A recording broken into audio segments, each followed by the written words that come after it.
An Angler's Hours by Hugh Tempest Sheringham. Introductory. There are several reasons why this preface is not more apologetic than it is. Authors have for so many centuries been in such transports of glad apology, and have displayed so curious an ingenuity in expressing that diffident but hopeful emotion that, search as I will, I can happen on no set of phrases that looks original, even to myself. Yet I willingly concede the rightness of the apologetic mood in an author, and especially in this author, and I have large sympathy for those critics who will be unable to see the necessity for this volume. They will be unable to see it for a very proper reason. There is no necessity. I cannot plead the urgency of friends for its production. One's friends, every man's friends, are nowadays too busy commencing author themselves to be solicitous in the preliminaries of alien publication. With the results, it is different. There is much kindly and mutual reading. There is an exchange of candid opinion, and quite a fortunate number of authors would be justified in stamping John Grolier's excellent motto, Et amicorum, on the binding of their own works. This is all passing pleasant, but it robs me of a possible excuse. Nor can I urge any high purpose which might, at the first seeming, lend dignity to the book and wrap it in some faint mist of necessity. There is practically no purpose, and, I hope, no exhortation. Words of counsel may, I am afraid, be met with here and there, but as a friend about to publish once said to me, and it is surely a memorable saying, it is the hardest thing in the world for an angler to refrain from giving good advice. Angling, however, has an advantage over life in this respect. Good advice has a definite place in its scheme of things, and it is not always unwelcome. The man who can tell us where to fish and wherewith earns our thanks, and not, as would be the case if he suggested a change in habitation or deportment, our frown. Therefore I plead guilty to the words of counsel, and without claiming for them any value as counsel, I dare to hope that they are quite innocuous as words. So, at the worst, they should meet with indifference. Even at the best, they could not give any weight of necessity to the book.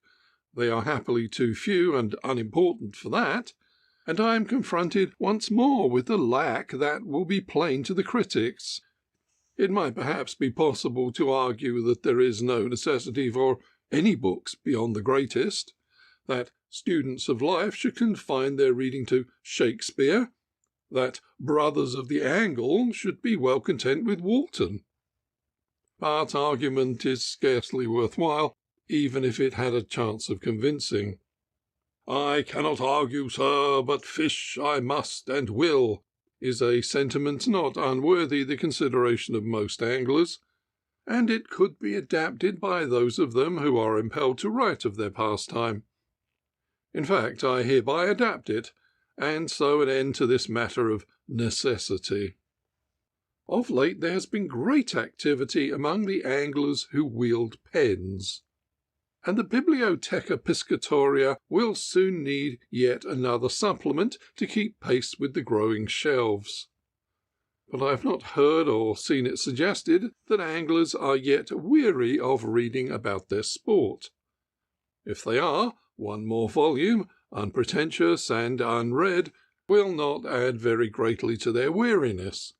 If they're not, I can only express the hope that it will not prove the last straw in a burden borne so far without complaint. Were I to formulate a wish as to the future of these sketches, it would be that my readers might find in them one tithe of the pleasure that I have had from so many books on angling. There are volumes which I read again and again with never-failing delight, and which are to me an intrinsic part of the contemplative man's recreation. The hours I've spent with them have been at least as enjoyable as the hours spent with the rod, which I have here endeavoured to describe. Should some other anglers catch here and there a memory or so, a murmur of streams, a gleam of sunshine, or a thrill of spring from my pages, I shall be well satisfied. 6 of these sketches appeared first in The Field, and 5 in Macmillan's Magazine, and all have been revised, and some, to a certain extent, rewritten. To the editors of these journals I beg to record my special thanks for allowing me to republish so considerable a portion of the book. For permission to reprint the last 2 pages, I am indebted to the editors of the Gentleman's Magazine and Temple Bar, respectively. H.T.S. End of Introductory. Chapter 1. At Dawn of Day. Dark is the hour before the dawn, and surely never was dawn preceded by an hour darker than this.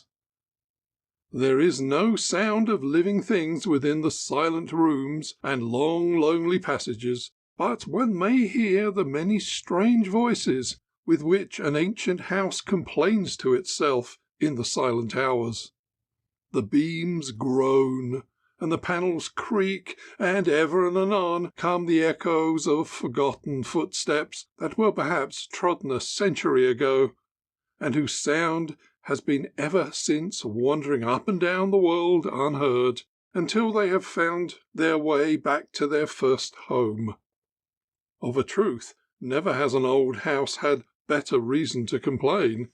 It has known the men of 8 centuries who have passed their little hurried lives in it, have uttered their little hopes and aspirations, have wept their little tears for a moment's space, and then have passed. It has known the strange cowled race who, in the service of God, spent their days and nights in fast and vigil, and whose solemn oremus was the only sound that broke the stillness of the old grey walls. Others, too, it has known. Plumed and booted and spurred, the haughty noble has strutted his brief span through its courts and passages. The thrifty merchant has wakened in the silence of night with the chinking of gold, less perishable than himself in spite of all the philosophers. These and many more have added their little paragraphs to the history of the ancient house, and it groans anew as it considers the futility of man and his works. And now there are new inmates, little feet that dance and cause many an ache to its venerable timbers, little voices that shout and sing and bid unconscious defiance to destroying time. And indeed for them time seems to stand still, leaning on his scythe, as though he knew that before one thing he was powerless, the eternal spirit of youth. The old house has no love for youth. It groans and creaks with renewed energy, and now and then summons the north wind to its aid, and bangs its doors in loud discordant protest. But now the little feet and merry voices are still, for it is the hour before the dawn. Even the old house, as though it has protested enough, is sinking into slumber. But lo, at the end of the passage appears a glimmer of light, just sufficient to deepen the gloom. It approaches, and a dim figure seems to accompany it. What is it? Is it a will-o'-the-wisp, imprisoned for its evil deeds by the monks of long ago? Is it that strange thing, a corpse candle, that link with another world, whose appearance betokens that death has set his icy grip on one of them that are in the house? No. As it comes nearer, it is evidently no more mystic thing than a bedroom candle, and the figure that accompanies it is the figure of a man. A burglar, think you? It may be, for he moves most cautiously. But, alas for his caution, A fearful clangour resounds through the house. The man, whoever he be, has dropped something, which bids fair to have aroused all the sleepers, so he stands motionless and hardly dares to breathe. But no, all is quiet as before, and he regains courage, stooping to pick up his dropped property. What is it? It is nothing more romantic than a boot. Of a large size, truly, but still only a boot. And yet, at this hour of the day, a fallen boot resounds as loudly through the house as the beating of a drum. But the sleepers sleep on still. Slowly and carefully he picks his way down the broad staircase, crosses the hall, and opens a door under a low archway. Let us follow him.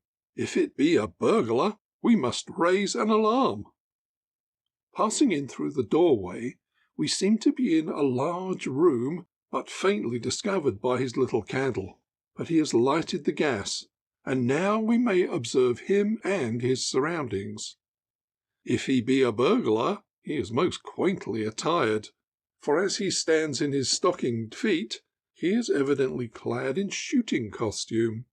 A loose Norfolk jacket, under which we catch a glimpse of a woolen jersey, does not look like the raiment of a burglar.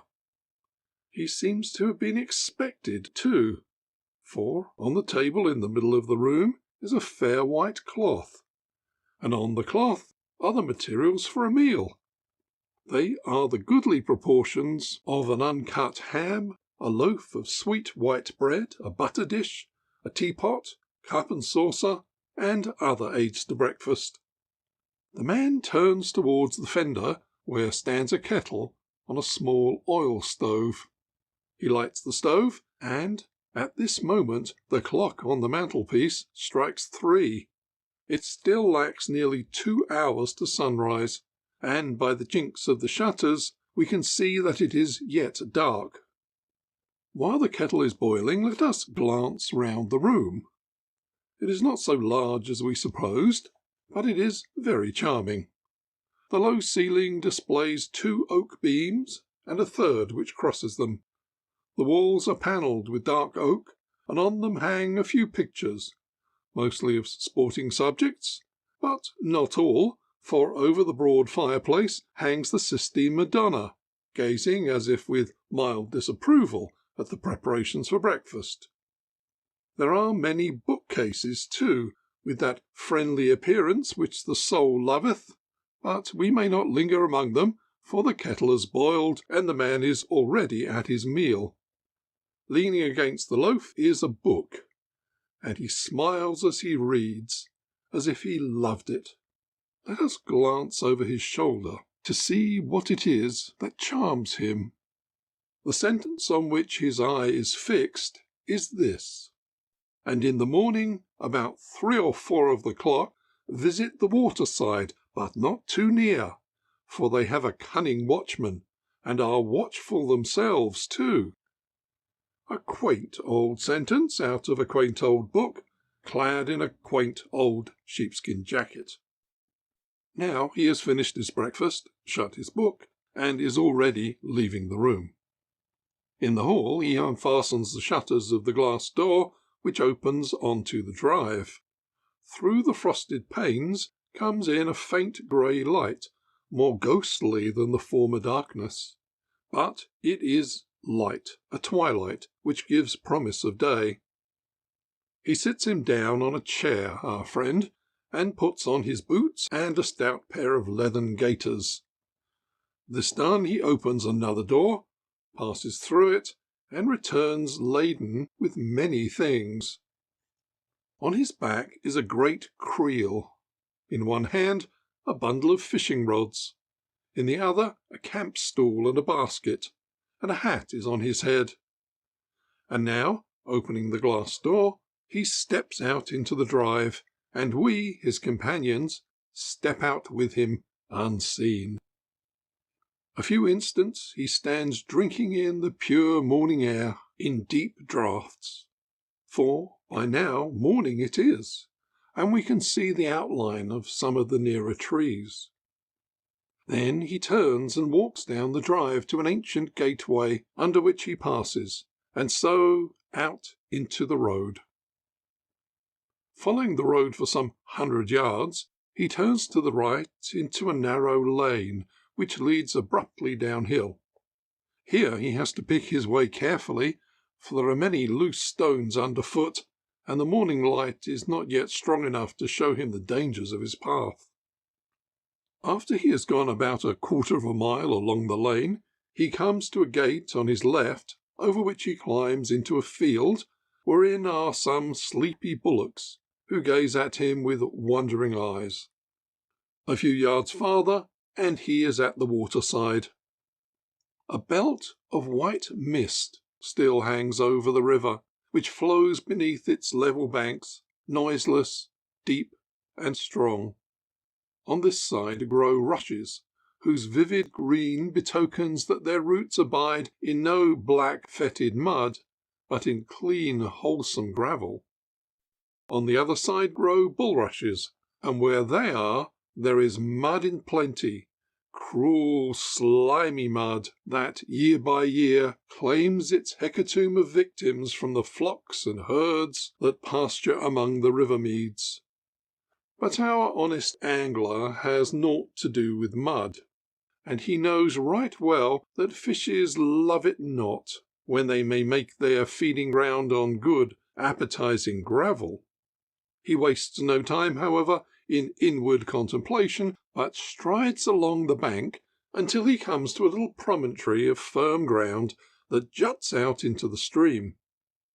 Below this the water seems to repent of its unreasoning haste, and turns and creeps along the bank as though it would retrace its course. This little bay or eddy is fringed with rushes, among which lies a tiny piece of paper, a casual waif borne hither by the breeze, a man would say. And yet 'tis not the work of nature, but of art.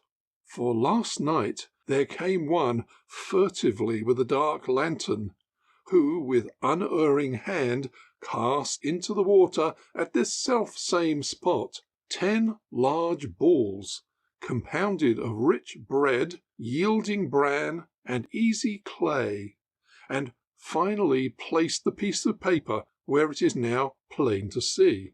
And he has come again in this twilight of the gods to reap the reward of his patient toils. Let us see how he sets about it. First, he places his camp stool firmly some 4 feet from the water's edge. Then, from the supplementary basket which he has brought, he produces 3 balls like to those which he offered to the fishes on the previous night, only smaller. These he deftly drops into the stream, one close to the bank, the other 2 about 8 feet out, just where the river hesitates in its course, and then divides. Next, taking his rods and creel, he retires back into the meadow to prepare for the attack. He unties the bundle of rods and takes out the handle of his landing net, to which he fixes the net that lay in his creel. And this is wise in him. We have known anglers so impatient to begin that they have forgotten to make ready their net, and so when that mighty fish came, whose advent they so eagerly awaited, they have seen him indeed, and straightway lost him, which is more the bitter part. Next, he takes from his case a mighty rod, whose joints are 6, and its length as many yards. Yet it is light, for it comes from a land where a generous sun makes the canes grow tall and straight, and hollow withal. To the butt of this he affixes a large wooden reel, on which is wound a line of fair white silk, which he swiftly passes through the rings. Thereto he fastens a bottom line of fine gut, on which is a large quill float, once reft from some lamenting swan, which he fixes 10 feet from the hook. And now he arranges his lure. In his creel is a canvas bag full of rich moss, and in the moss are worms innumerable, both small and great. One of these he places on his hook, a large one, for it is a large hook, and then he takes the rod down to the water's edge. Very quietly he drops his line in at the outer edge of the eddy where he just now cast in his ground bait. He knows that the water there is 9 feet deep, and that the bullet which is on his line will be resting on the gravel while his bait is borne hither and thither by the ebb and flow. Resting this rod on the stalwart rushes, he takes another from the bundle and prepares it. Far other in kind is this, no more than 12 feet long, and so light that a midsummer fairy might use it with one hand, and so frail that it would not support the dead weight of even a little fish, and it has come from far Japan. To it he fastens no reel, but a line of single hair, on which is a tiny float with 2 small shots to balance it. Then he takes his seat on the camp stool with his landing net at his left hand and his creel beside him. On the hook of his second rod he moulds a piece of white paste, with no niggardly hand, for he is not minded to catch little fish, and drops it in not too far from the bank. He rests this rod too upon the rushes, and then he lights his pipe. Meanwhile the light has been growing stronger, and in the east a pale pink flush betokens that Phoebus has awakened out of sleep and has opened his eyes. Phoebus, like to erring mortals, cannot rise from his couch in a moment. First he opens one eye and then the other, and then he stretches himself and lies for a while, thinking that his course round the world is very weary, and that he would fain sleep a little longer. But even the gods must yield to the inexorable fates, and rise he must. To make him a bath, he summons all the mists of earth and the morning dews, and see, even now the mist is quickly passing from off the river. There is need of haste, for it is a long journey to far Olympus. And then, when the god has bathed him and quaffed his morning cup of nectar, he puts on his raiment of gold, with his golden bow and arrows, raises his head above the mountain tops, and lo, it is full day. Some men say one thing and some another, but we will always maintain that fishes seldom begin their breakfast before the sun has risen. Our friend has not yet had a bite, but just as the sun's orb appears above the eastern hills, his nearer float is slightly jerked. An instant, and it glides slowly beneath the surface. His hand is on the rod, and a gentle strike meets with a stubborn resistance. Then there is a glorious contest, not sudden or dashing, but a battle of obstinacy and strength. The fish fights deep down and circles round and round, bending the little rod almost to the water. The angler can employ no force, for a single hair, even though it be the hair of beauty, can only draw to itself a resisting power by the subtlest of stratagem. Some 2 minutes the battle lasts, and then the circles grow shorter and shorter. The fish gradually comes to the surface, and we catch a glimpse of a broad, copper-coloured side. At last the fish is mastered, and the angler, changing his rod to the left hand, takes his net in the right. Now he rises, and, stooping down over the rushes, dips the net under the fish, and the battle is won. His pocket scales tell us that the fish weighs 2.5 pounds. Though it is a bream, which is not a very determined fighter, it is no small triumph to have landed so heavy a fish on a single hair. Our friend appears very well pleased, but we do not grudge him his pleasure, for we know that ever in the track of joy follows sorrow and black care. Our philosophy is proved, for scarce has he baited and reset his line, than his other float sinks into the depths. With hasty hand he strikes, and another is hooked. But no, it is only a paltry little eel, which has absorbed both worm and hook. Had its proportions been equal to its will, it would have swallowed line, rod, and angler too. It is evidently no welcome guest, and it is 10 to 1 that the angler will be a hook the poorer, and so he is. But the eel's corpse is flung far away over the river, and maledicture resounds on the breeze. If we may adapt the words of the poet, he had not fought him in vain, but in sorry plight was he. For one eel, be it never so small, can make itself an intolerable burden to a man who holds that cleanliness is next to godliness. But he is not daunted. Swiftly he repairs his damaged tackle and rebaits. Not again with a worm, but with a piece of paste so large that one would think 12 fish in these degenerate days could scarcely swallow it. It is not long before the little float again disappears, and the timely strike induces another battle. This time it is brisker, and the feeble rod is more than once in jeopardy. Cunning and patience, however, succeed, and the quarry is safely landed. This is no bream, but a fish whose ruddy fins, silver scales, and gold-flecked eyes bewray the roach. And truly, he is a noble sight. 1 1/4 pounds is his weight, but his fighting power exceeds that of his cousin the bream, who sought the death before him. Again the hook is baited and returned to the stream, and again, after no long interval, it darts under light lightning. A strike, a rush, and then, alack, a shotless, hookless line is fluttering in the air.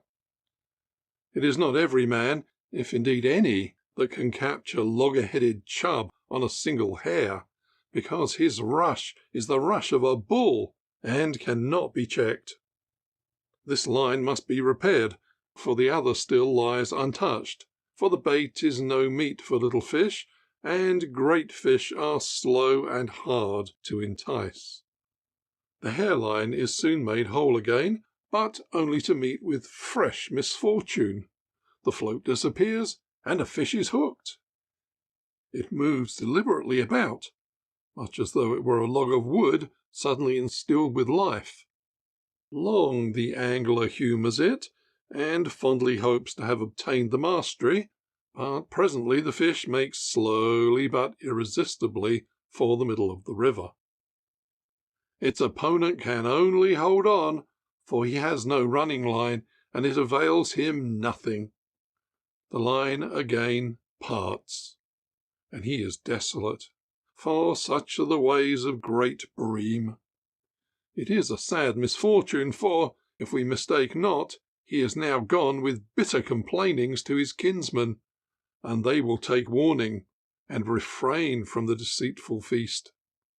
And indeed the angler catches nothing for more than an hour, except it be 1 or 2 small roach, which are returned to the stream, that they may attain greater weight and wisdom. Nevertheless he fishes on in patience, for the shoal of bream may come again, and it were pity to go home with but 2 fish to show for all his pains. In the meantime there has been plenty to interest us.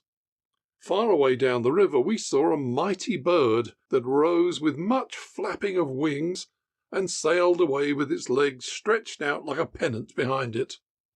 That was a heron who was breakfasting on the shallows below. Perchance some labourer going forth to his work disturbed him. Perchance it was another angler, though anglers at this early hour are not common. A little while ago there was a great commotion on the other side of the river.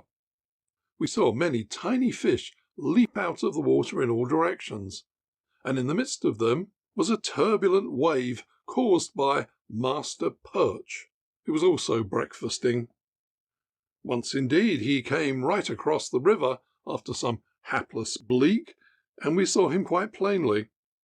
He even inspected our angler's float, but concluded that it was not good to eat, and departed back to where the fish fry live. But see, what was it that came up to the surface some 10 yards out, rolling mightily, and displaying the tip of a dark fin and a fragment of tail?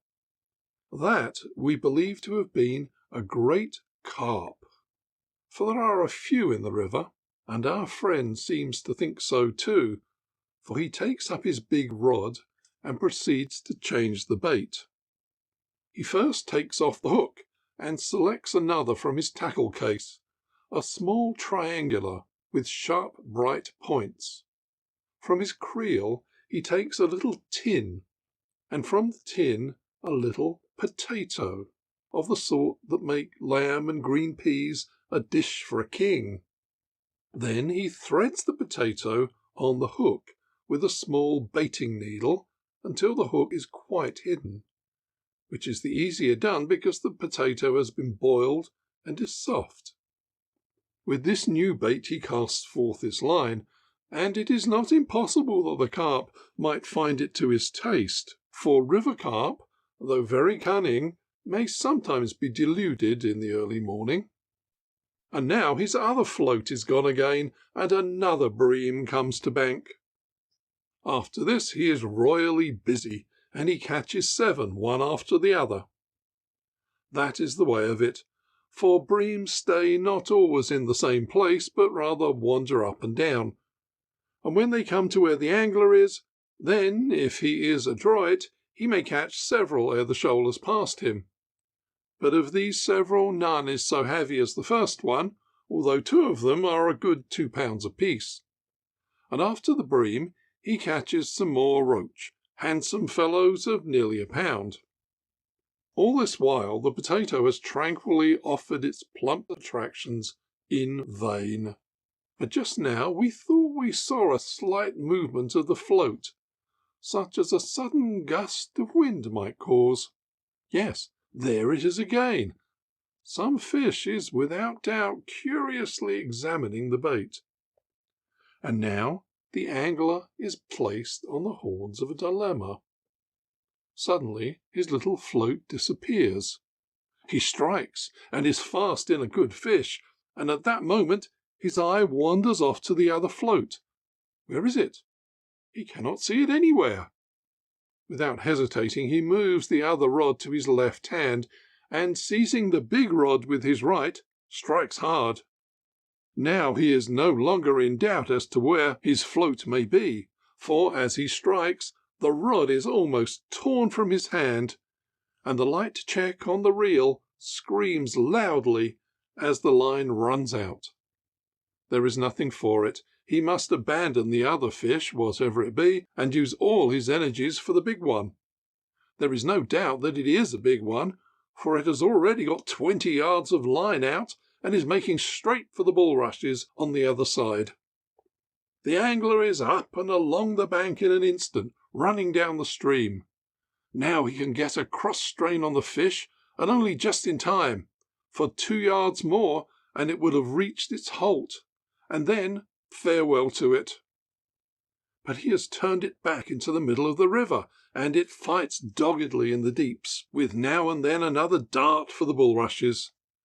The battle is long and fierce, but the fish is gradually weakening, and the angler is shortening his line. Then a dire misgiving seizes him. How is he to get it out?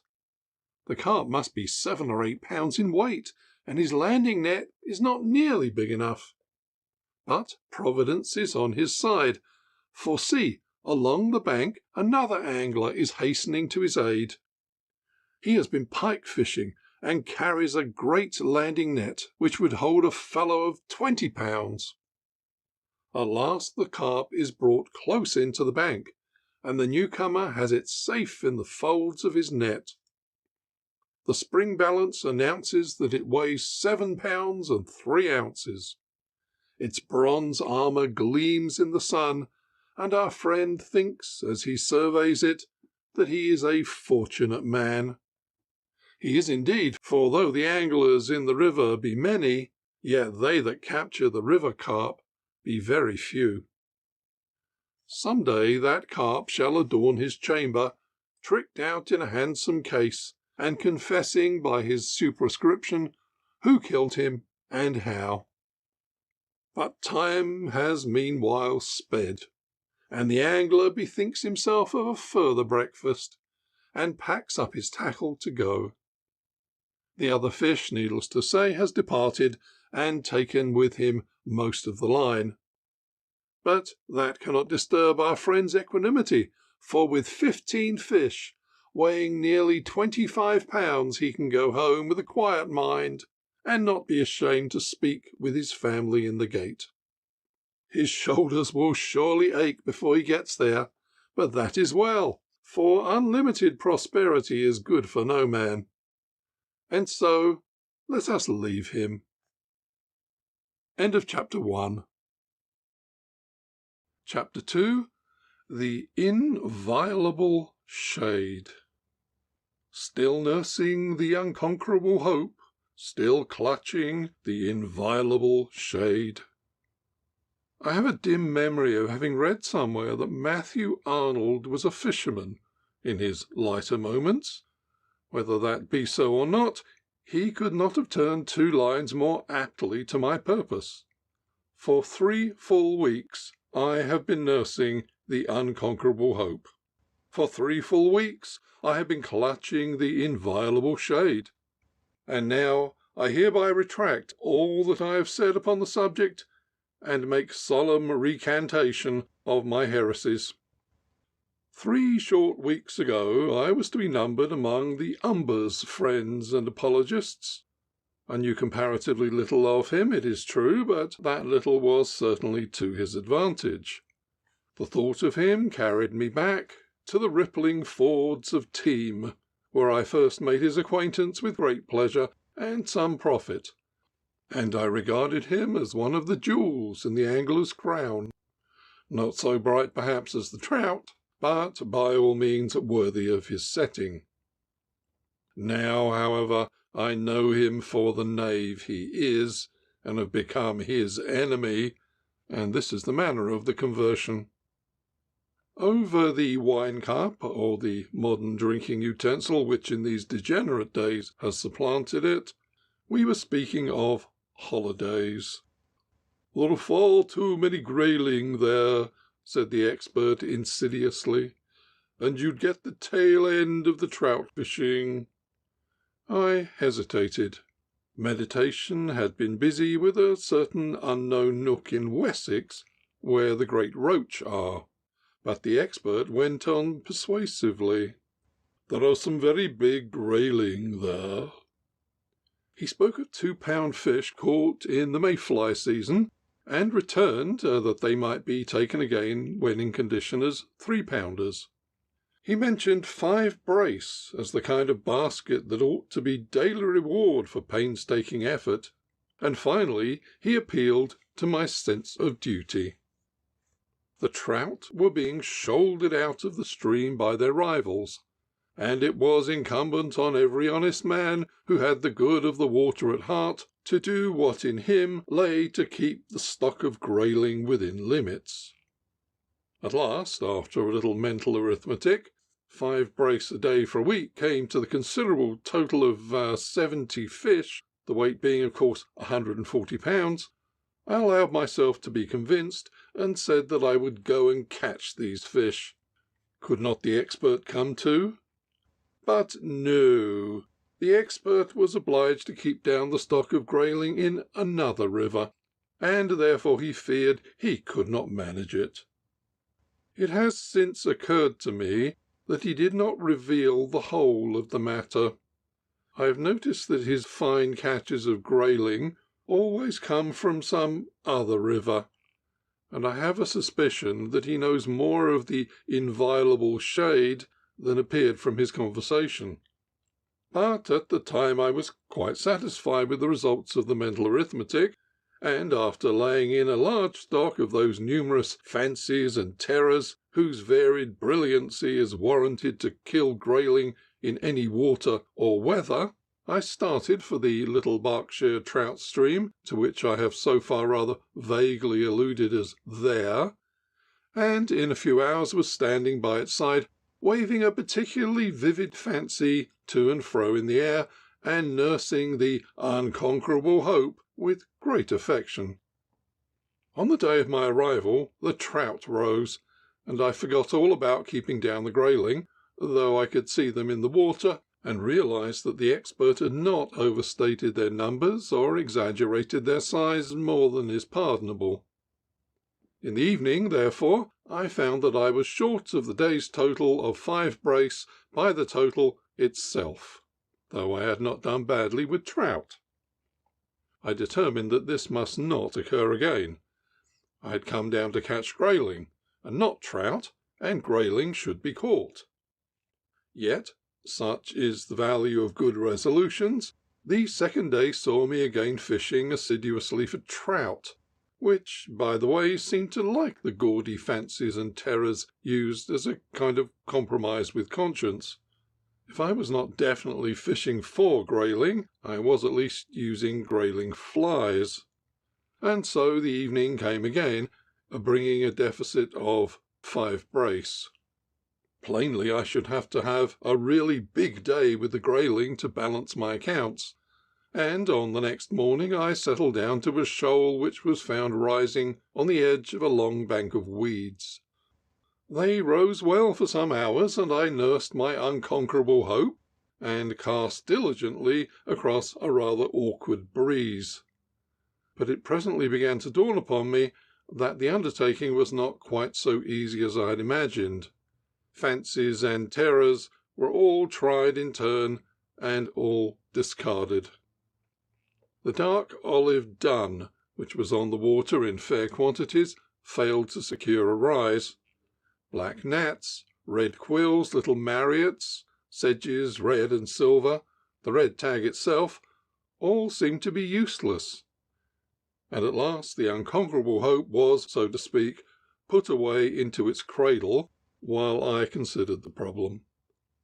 Finally a wickham floated rather cynically over an obstinate fish, and was taken. "At last," I murmured, as I hurried downstream in obedience to the grayling's peremptory demand. A good 50 yards were covered, and I saw no more of him than his great back fin once. Evidently this was one of the 2-pounders taken with the mayfly, and returned that he might be taken as a 3-pounder. But, alas, hardly had I decided on the inscription that should adorn his glass case, when he stopped and shook himself, and the fly came away. For a minute or two the cradle containing the unconquerable hope was in hazard of being kicked across the meadow. But calmer counsels prevailed, and I comforted myself with the thought that, though I had lost a fish, I had found the fly. The wickham was to retrieve my fortunes, and to make up the 15 brace which were now in arrears, for the grayling rise was over for the day. The wickham would, however, have to work hard, I reflected, as I returned to my abode. On the 4th day this inestimable fly did its best, and I actually caught a grayling of about a pound, and lost 2 others, a result not particularly gratifying, but lucky for the unconquerable hope, which was in some danger of being left in its cradle permanently. It was on the 5th day that I saw a grayling a yard long. That, at least, is the length suggested by the unconquerable hope which I was nursing, as it was early in the morning. The circumstance, however, prevented me from catching anything, for the fish in question kept me busily employed all day. I now lacked 24½ brace, and the wickham refused to help me any more. The 6th day saw another grayling in the basket. He was caught by accident, for he took the olive that was meant for a rising trout. The 7th day was somewhat notable. On that day the grayling, a yard long, rose at a black gnat which I offered him. I missed him, of course, and the week ended with a deficit of 34 brace. In the evening of the 7th day I had an argument with the unconquerable hope. If, it said, you stay here long enough, you will get another rise out of that yard-long grayling, and you may catch him. It added also that grayling are well known to be uncertain fish. It was possible that any day might find them feeding madly. I should be sorry to have missed the carnival. I gave way and decided to give them another week. And then the gales began. Each day brought high wind and a sullen sky, and the whole week added 2 more small grayling to the catch. I did not get another rise from the grayling a yard long. Of the infirmity of purpose which caused me to waste a 3rd week in clutching the inviolable shade, I do not care to speak. The gales continued, and I basketed a fish on each of the 2 worst days.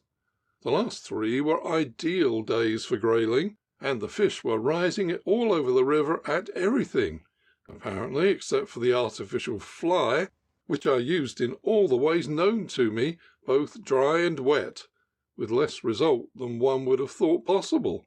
7 rises in all, including 1 short one from the grayling a yard long. And so, at the end of the 3 weeks, I find myself 102 brace of grayling to the bad. Trout, indeed, I caught, but I did not seek for them. I wished to keep down the stock of grayling, and I have failed lamentably. Somehow the deficit must be made good. There has been some talk of a net, a stern proceeding which in the old days I deprecated. But now I shall be very happy to lend a hand to the ropes, and the only thing that keeps my unconquerable hope alive is the possibility of being able to stamp on that grayling a yard long when he has been netted out onto the bank. End of Chapter 2. Chapter 3. May Day on the Exe. 6 weeks every year among crag and heather is Charles Kingsley's prescription for the London's holiday, and, all things considered, it is not a bad one. If he is a comparatively free agent, he may apportion them more or less according to his pleasure. For my own part, I incline to a fortnight in spring, the last week of April and the 1st of May, and the rest divided between August and September.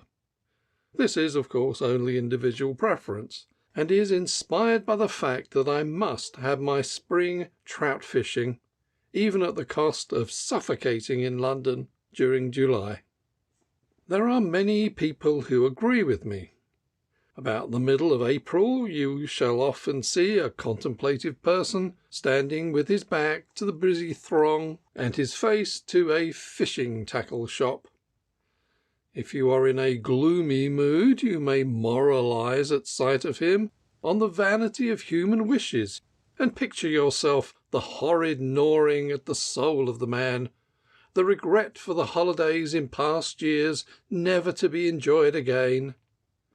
But if, on the other hand, you are cheerful and pleased with the world, you may look on him as a pretty picture of pleasant indecision, merely perplexed as to whether he will want 24 large marsh browns or 36, and wondering whether the bushes are going to be as deadly to flies this year as they were last. I believe that this cheerful view is the right one to take, for if he cannot get his holiday, your angler becomes morose, and avoids tackle shops and all that may remind him of what he is losing. Yes, a man who gazes at the wares in a tackle shop on a sunny day in April has certainly a fishing expedition in prospect. It would be too terrible to imagine a poor wretch with the spring and the streams calling to him, unable to obey the call? There is nothing more sacred, more inviolable than this spring fishing. It is one of the laws of nature, and not the least important. Before the angler would consent to give it up, he would turn highwayman and rob omnibuses in the Strand to procure funds, or blow up the Houses of Parliament and disorganise the kingdom to procure leisure. He must fish, in fact.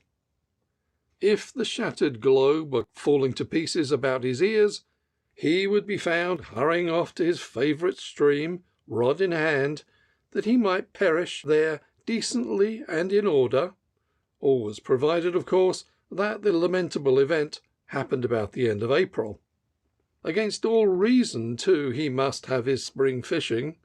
Tell him that the east wind blows constantly in April and May, that if he waits till the beginning of June, he will be able to catch much finer and fatter trout with the mayfly in streams much nearer home.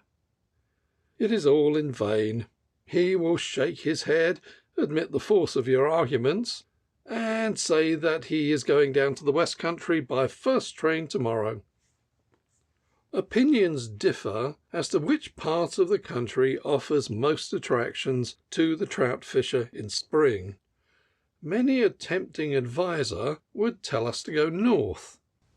By the negative process, than which is none more insidious, Mr. Andrew Lang has almost made up my mind more than once to start for Clearburn Loch, for there are trout in Clearburn. Here is his additional recommendation. There are plenty in the loch, but you need not make the weary journey. They are not for you or me. The weary journey shall certainly be made one day, not of course that I want to prove Mr. Lang in the wrong, but because of the perversity of human nature, which insists on trying conclusions with fate, every man for himself. Moreover, there is always the chance that the trout of Clearburn may have changed their habits. Then there is the great dry fly school, which would inspire a man to cast the May-day fly in Southern Test or Itchen. There are patriotic Irishmen who have written witching words about their witching country, and whose descriptions of its trout fishing are fully justified. The Principality also has its prophets, and there are good men and true who would go no farther than deep-bosomed Thames, for he holds out vague promises of monster trout to the man who seeks them with skill and patience. In short, the choice is manifold, but after all, experience is the only safe guide. I remember spending the whole of a spring day waiting for the rise by the side of Sprinkling Tarn, the most gloomy piece of water in Cumberland, that looks as if nature had buried some monstrous crime beneath its dark water. Rumour ran that there were trout in it, many and good, and I waited patiently till dark, but never a fish rose, and to this day I do not know if there are fish there. Therefore I cannot recommend it for trout, but if there be any man with an unduly good conceit of himself who is anxious to adjust his ideas, a few spring hours by Sprinkling Tarn would be just the thing for him. I know no piece of scenery so certain to make a man realise what a worm he is when taken out of his context. There are trout in the Styhead Tarn, on the pass a few hundred feet below, so after he has received his object lesson and has humbled himself, he can do some fishing there if he wishes. But though I love it well, I would not go to Cumberland for my May Day. Rather do I hasten as fast as express train can bear me to the ancient town of Taunton, and thence by a quaint, simple-minded line, the forerunner of the switchback, to the other ancient town of Dulverton, and thence by road up the valley of the Exe to the prettiest village in Somersetshire. The wise man, when he gets to Dulverton, will send his luggage, indeed, by the dog-cart that is waiting for him, but himself, for it is but 3 o'clock in the afternoon, will walk.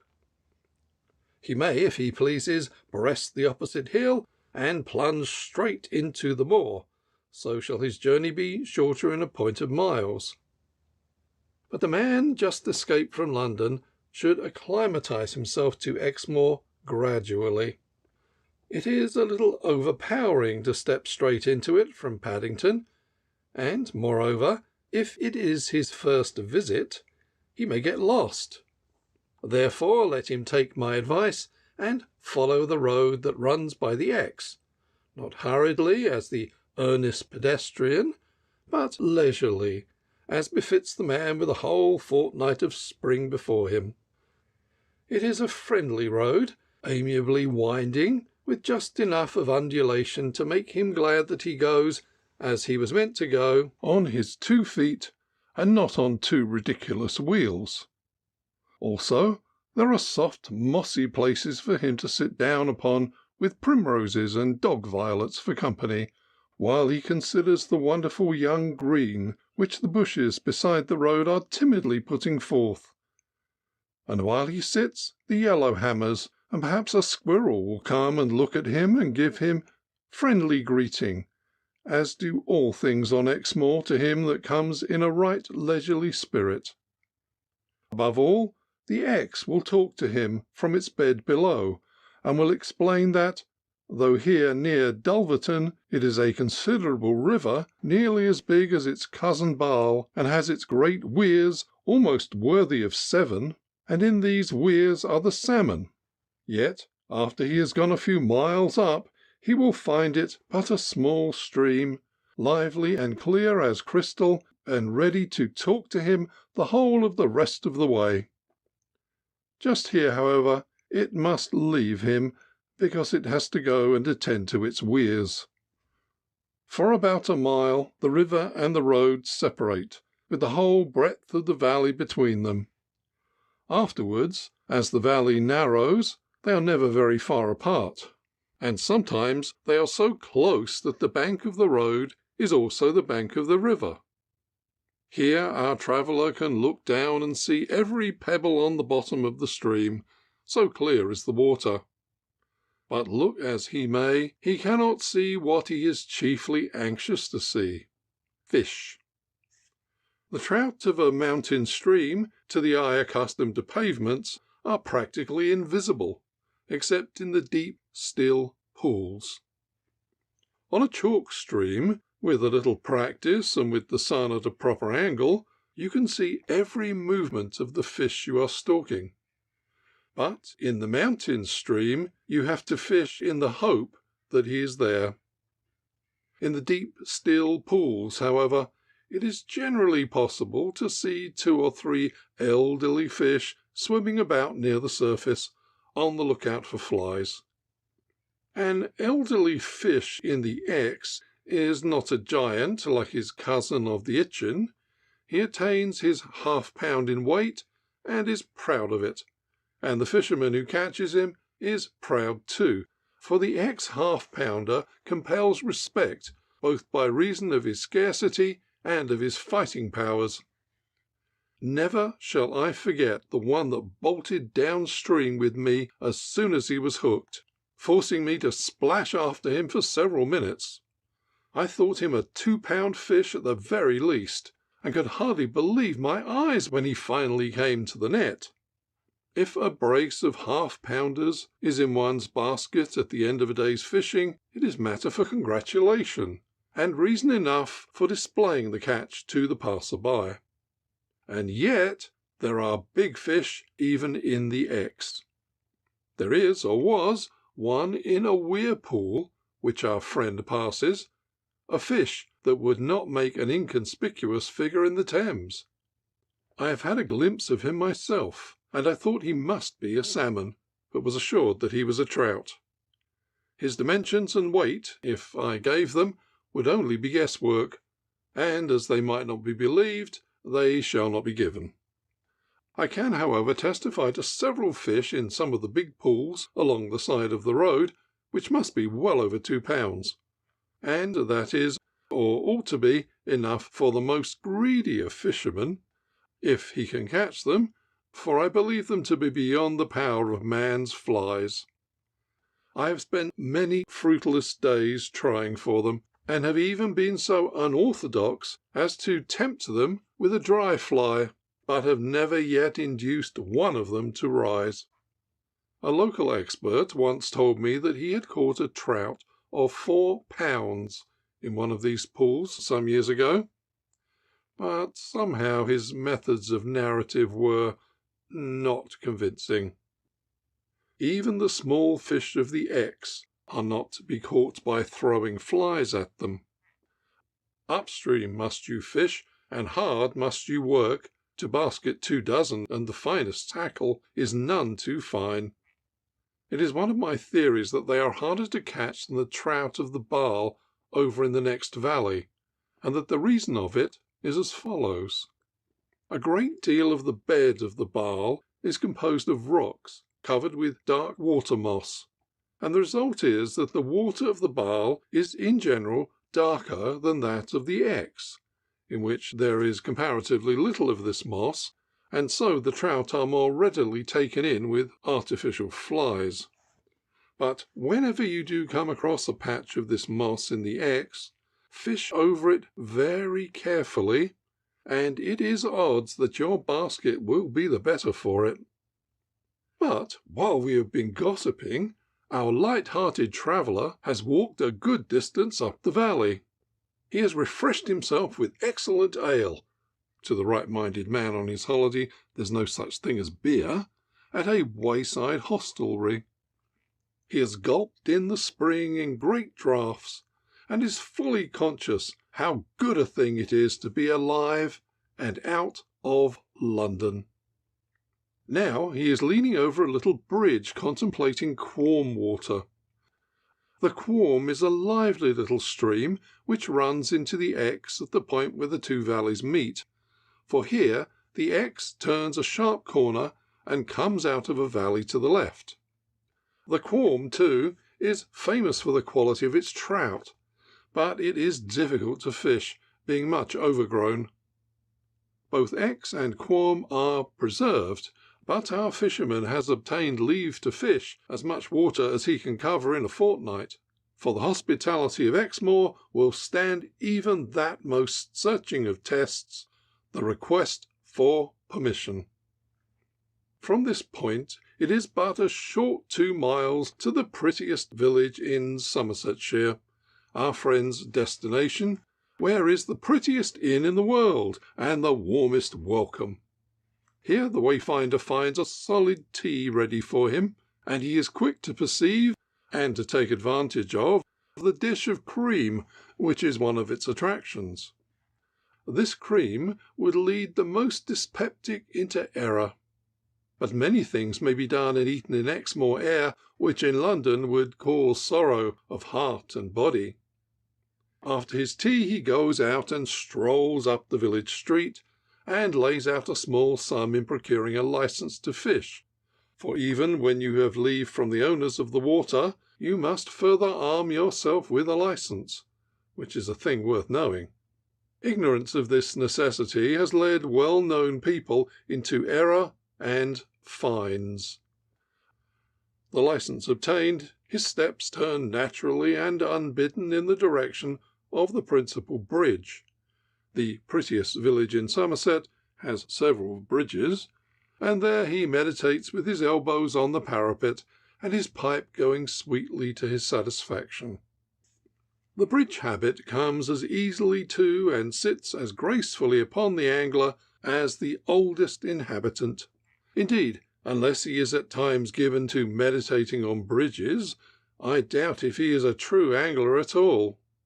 In Somersetshire they know how to build bridges with well-dispositioned parapets, neither so high that one cannot lean on them in comfort and see into the pool below, nor so low that one is in danger of falling over on a dark night. One of the reasons why the angler almost always leans over a bridge, if there is one, is that the said bridge generally gives shelter to the largest trout in the neighbourhood. If he is a well-known trout, and respected by the inhabitants, he may be seen lying a foot or so below the bridge, waiting for the worms which are thrown to him from time to time by his admirers. There is a bridge over another river, the Midland Lambourne, below which are half a dozen trout constantly in waiting for pellets of bread, and I have there seen as many stalwart anglers, each with his slice of bread, solemnly making votive offerings. And so our friend leans over the bridge and watches the patriarch, and speculates as to what will be the best way of putting a fly over him on some future occasion, without arousing his suspicions. The patriarch also watches the man. He knows quite well that the people of his village do not wear hats like that one, and though he is not alarmed, he is on the alert for anything that may befall. A wax match is the first thing. It falls into the river with a hiss, and the fish makes a dash at it. But he does not actually touch it, for it is only your very young trout that can be deluded in this way. He will try to eat almost anything that falls into the water. After the wax match has been refused, the man on the bridge is sufficiently interested to desire worms, and he gets a bit of stick and digs about in the grass at the side of the road, a tiresome process, which only results in one worm after much digging. This worm he duly throws into the patriarch, and a surprising thing happens. As soon as the worm touches the water, another patriarch, even bigger than the first, he looks a good pound, darts out from under the bridge and seizes the offering, while the first looks respectfully, albeit hungrily, on.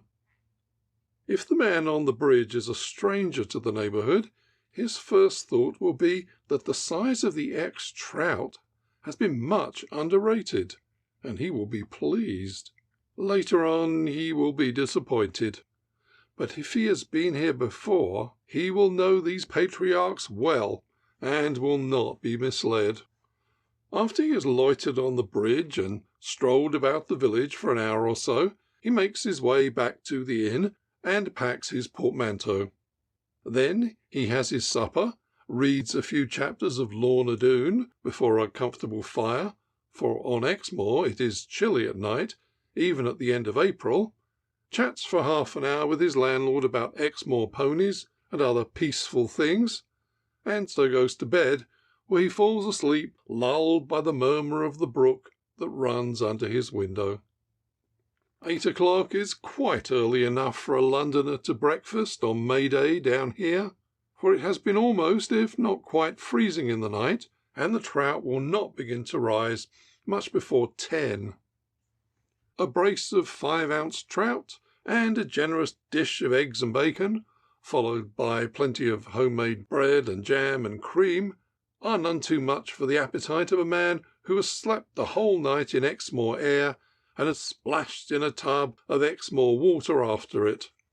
Moreover, he must go on the strength of that meat practically the whole day, because he is anxious to lighten his equipment as much as possible, and his package of sandwiches will be but small. There is nothing that increases a man's benevolence so much as the feeling that he has eaten a huge breakfast, and that every particle of it agrees with him.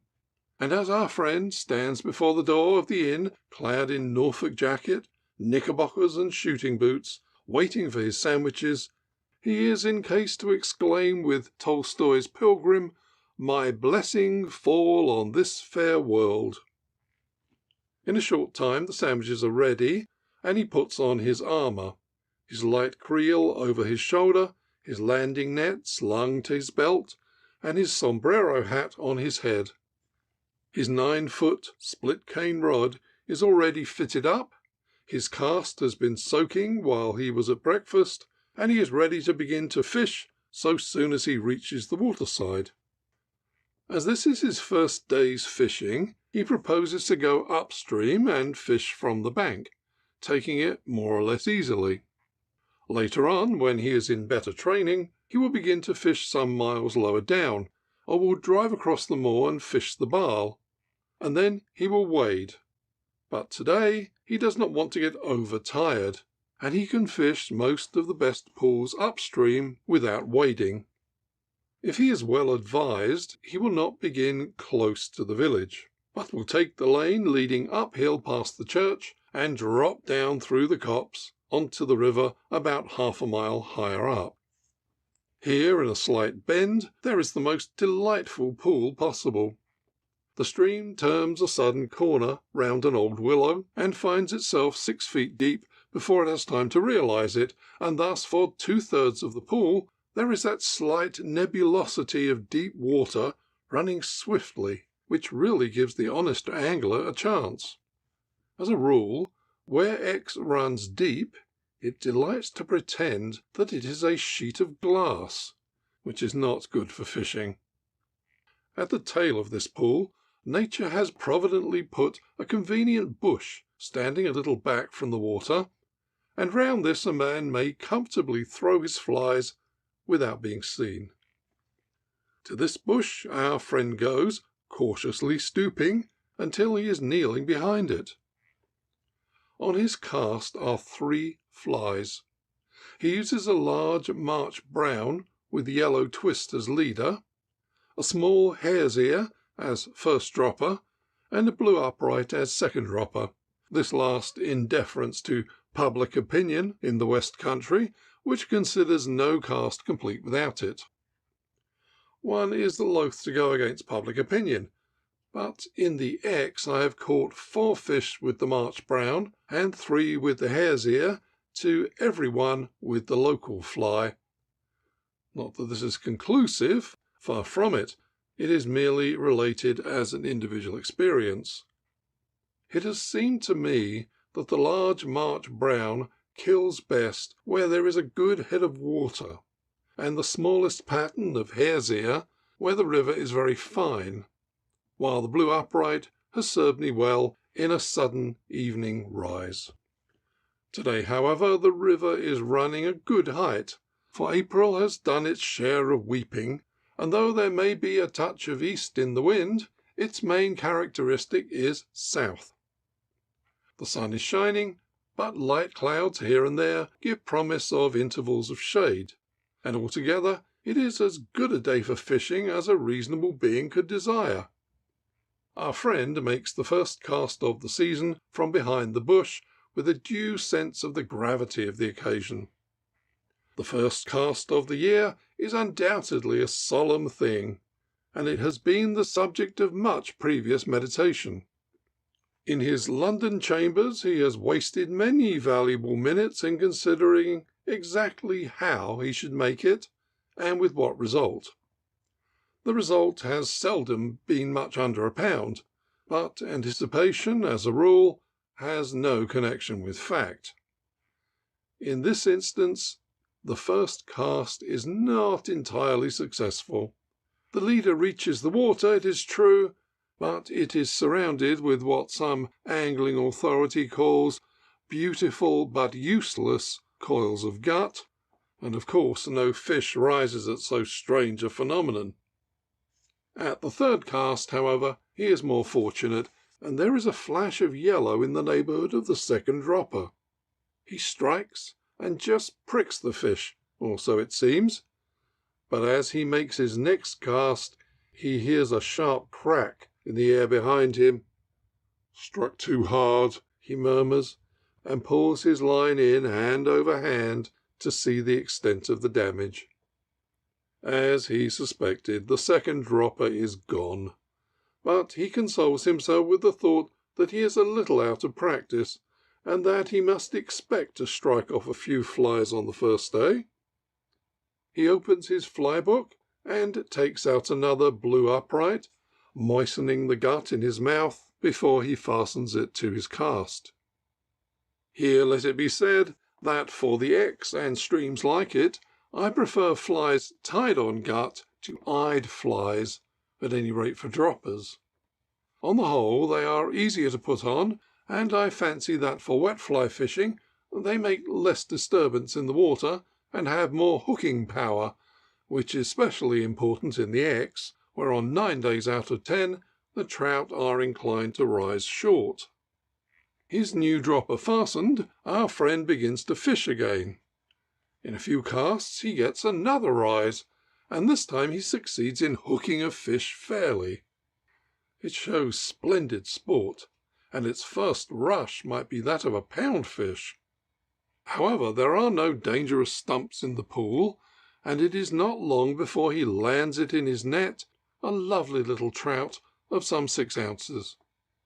Where half-pounders are the limit of one's aspirations, a fish of 6 ounces is a decidedly good beginning, and our angler is pleased with himself.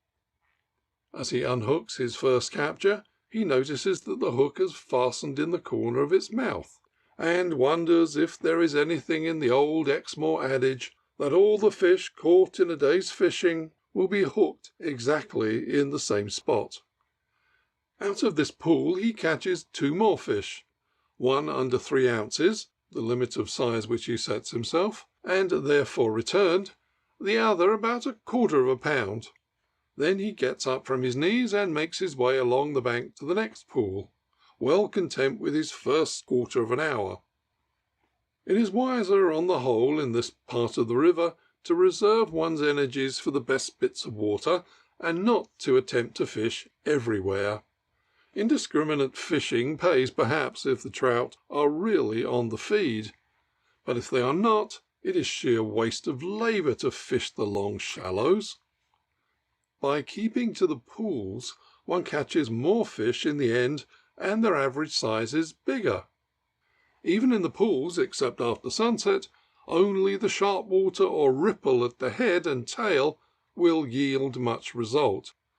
But given favourable conditions, each pool should be good for 5 or 6 rises, out of which one may hook 1 or 2 fish according to one's skill and luck.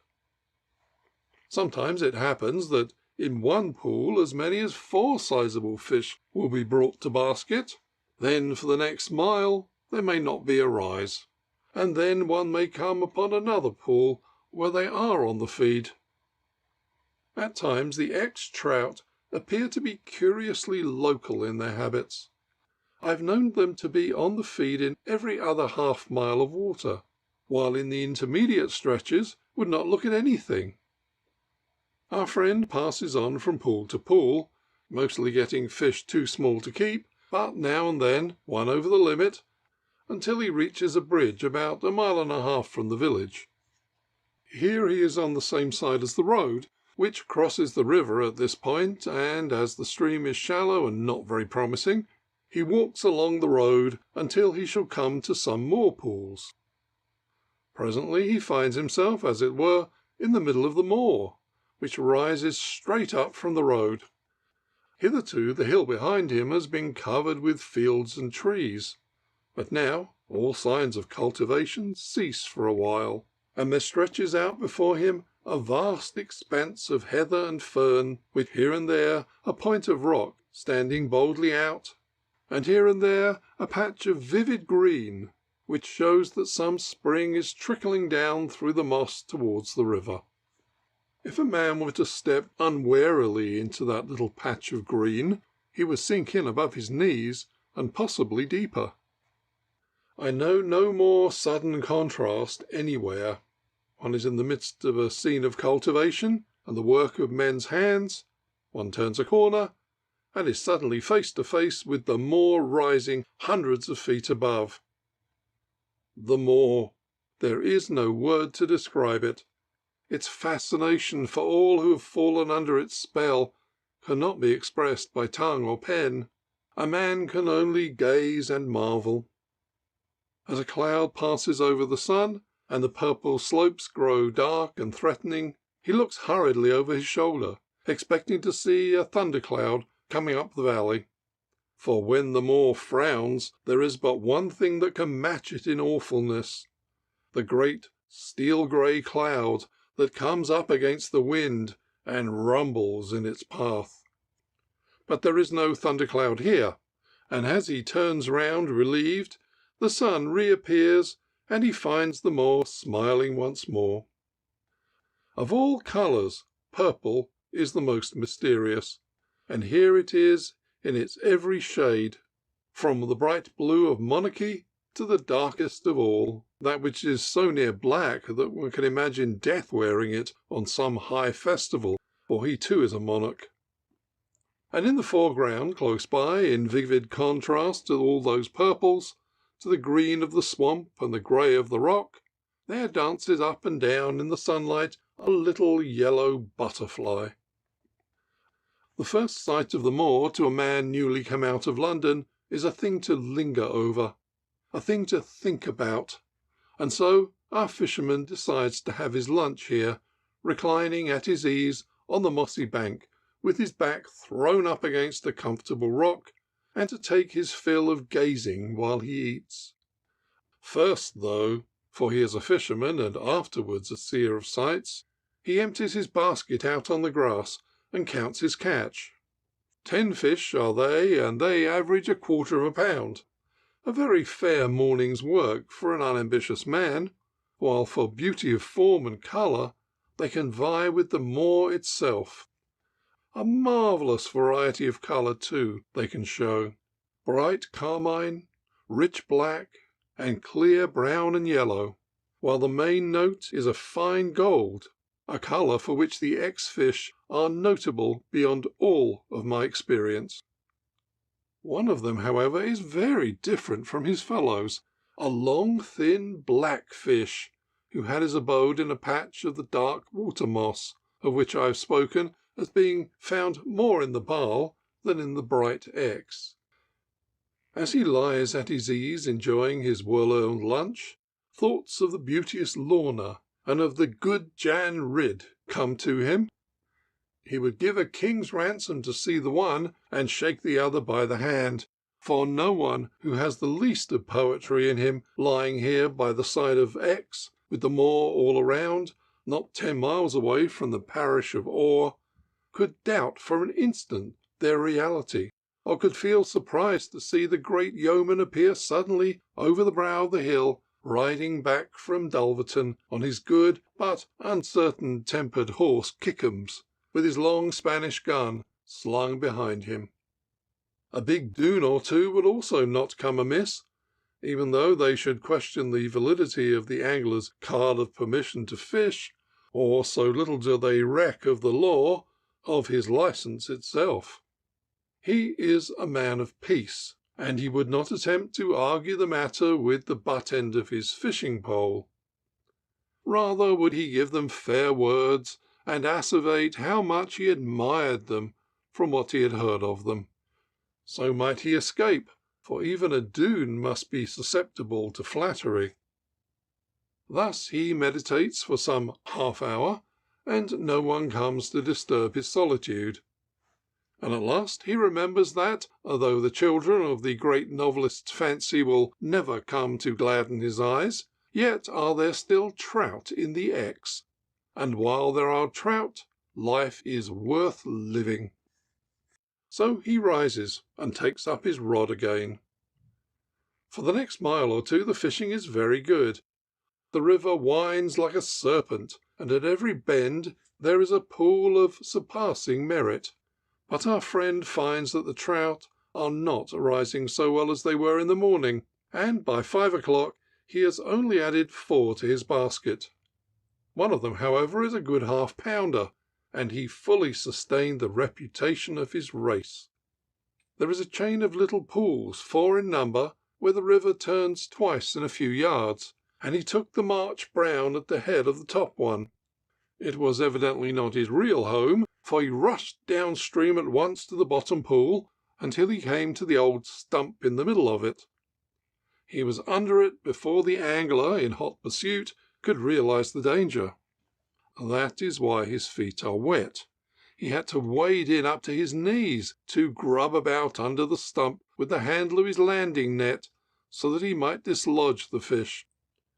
But by a miracle he succeeded, and he is as proud of that half-pounder in his basket as he ever has been of a trout in his life. In a pool higher up, another good fish which he hooked did the same thing, and though the angler waded in even deeper and poked even more vigorously, it got off, and he was left lamenting. That fish, he maintains, was fully 3/4 of a pound. But it is the angler's privilege to estimate the weight of the fish he did not catch.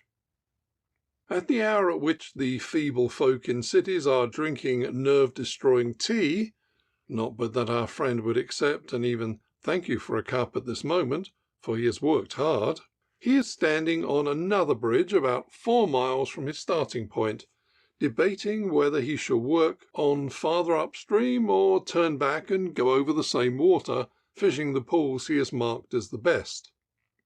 He decides to take the latter course, for he does not feel fresh enough to do justice to new water, but thinks he is still man enough to take some trout out of the pools he knows during the evening rise. Therefore he retraces his steps.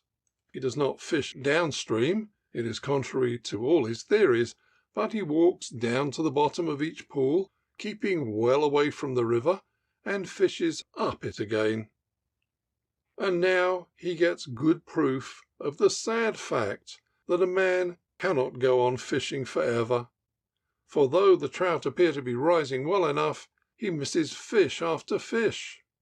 This may be partly true to the deceptiveness of the evening rise, but it is still more due to the fact that he is tired, and that his hand has in great measure lost its cunning. The uninitiated do not in the least realize what hard work fishing in a mountain stream is, even when one is not wading. Hence come their somewhat contemptuous opinions of fishermen, for they class them all together, whether they fish for trout or roach, as lazy people who stand by a river and catch rheumatism. But tired though he is, our angler perseveres, and between the bridges he manages to catch another half-dozen worth keeping, and thus when he stands on the first bridge again, he has 20 trout to his credit, besides a good many small ones which he returned. By this time it is nearly 7:15, and now arises the question whether he shall go on fishing, for he has nearly another hour of daylight, or whether he shall stroll quietly home along the road. By fishing on he might make his basket up to 2 dozen, but then again he might not. No, on the whole he thinks that he will not fish any more. For the sake of a fish or two it is not worth while tiring himself out and losing flies and possibly temper. He has every reason to be satisfied with his catch, and besides his dinner will be ready for him at 7:45, and he has forgotten the sandwiches as if they had never been. So he leaves the river and follows the road. Another day, when he finds himself with but 5 fish to show at the same hour, he will doubtless go on desperately so long as he can see. But today he can afford the consolations of philosophy.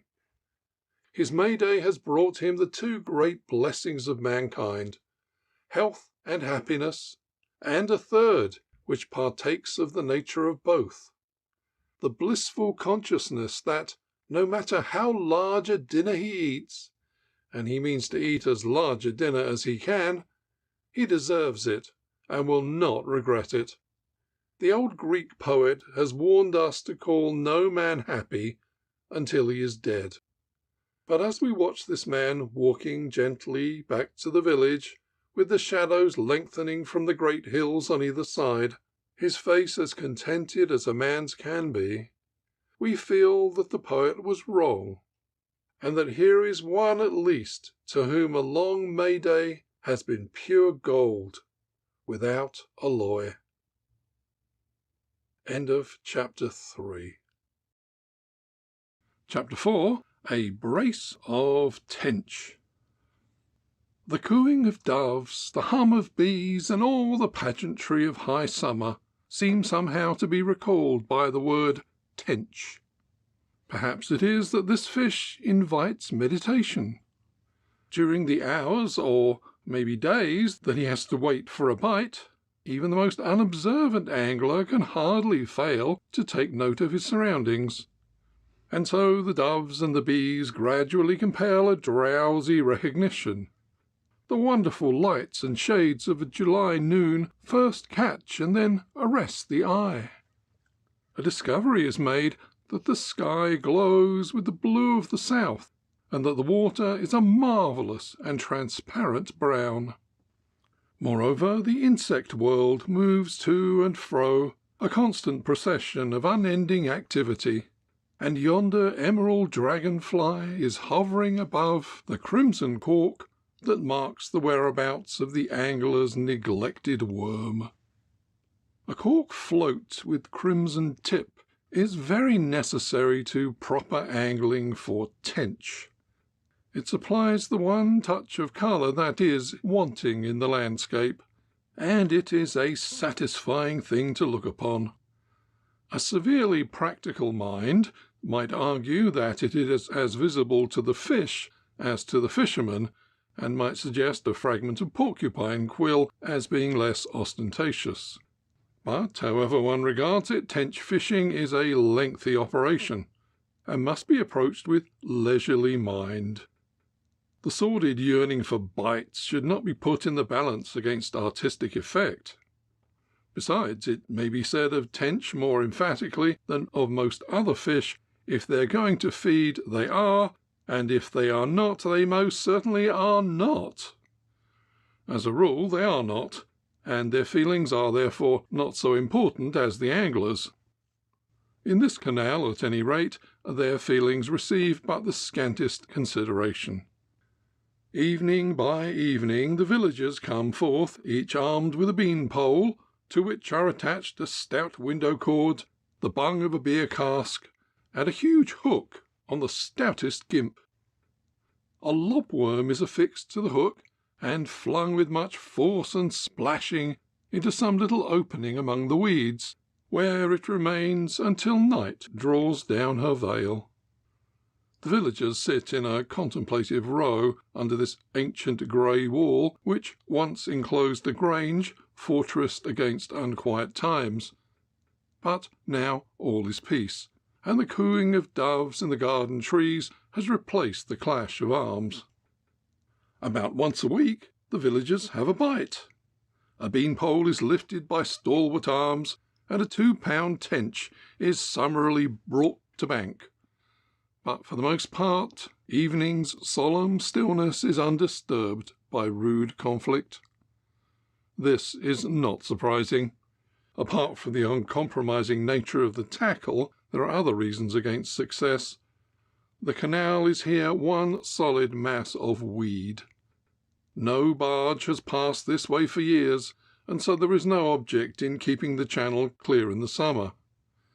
If the angler wishes to fish, he must make a clear space for himself with the end of his bean-pole. Hence it comes that the villagers angle in 2 feet of water, not more than 6 feet away from the bank, while the tench live secure out of reach. The angler from foreign parts, all parts beyond the market town are foreign here, has realized these things, and has endeavoured to strike out a new line for himself.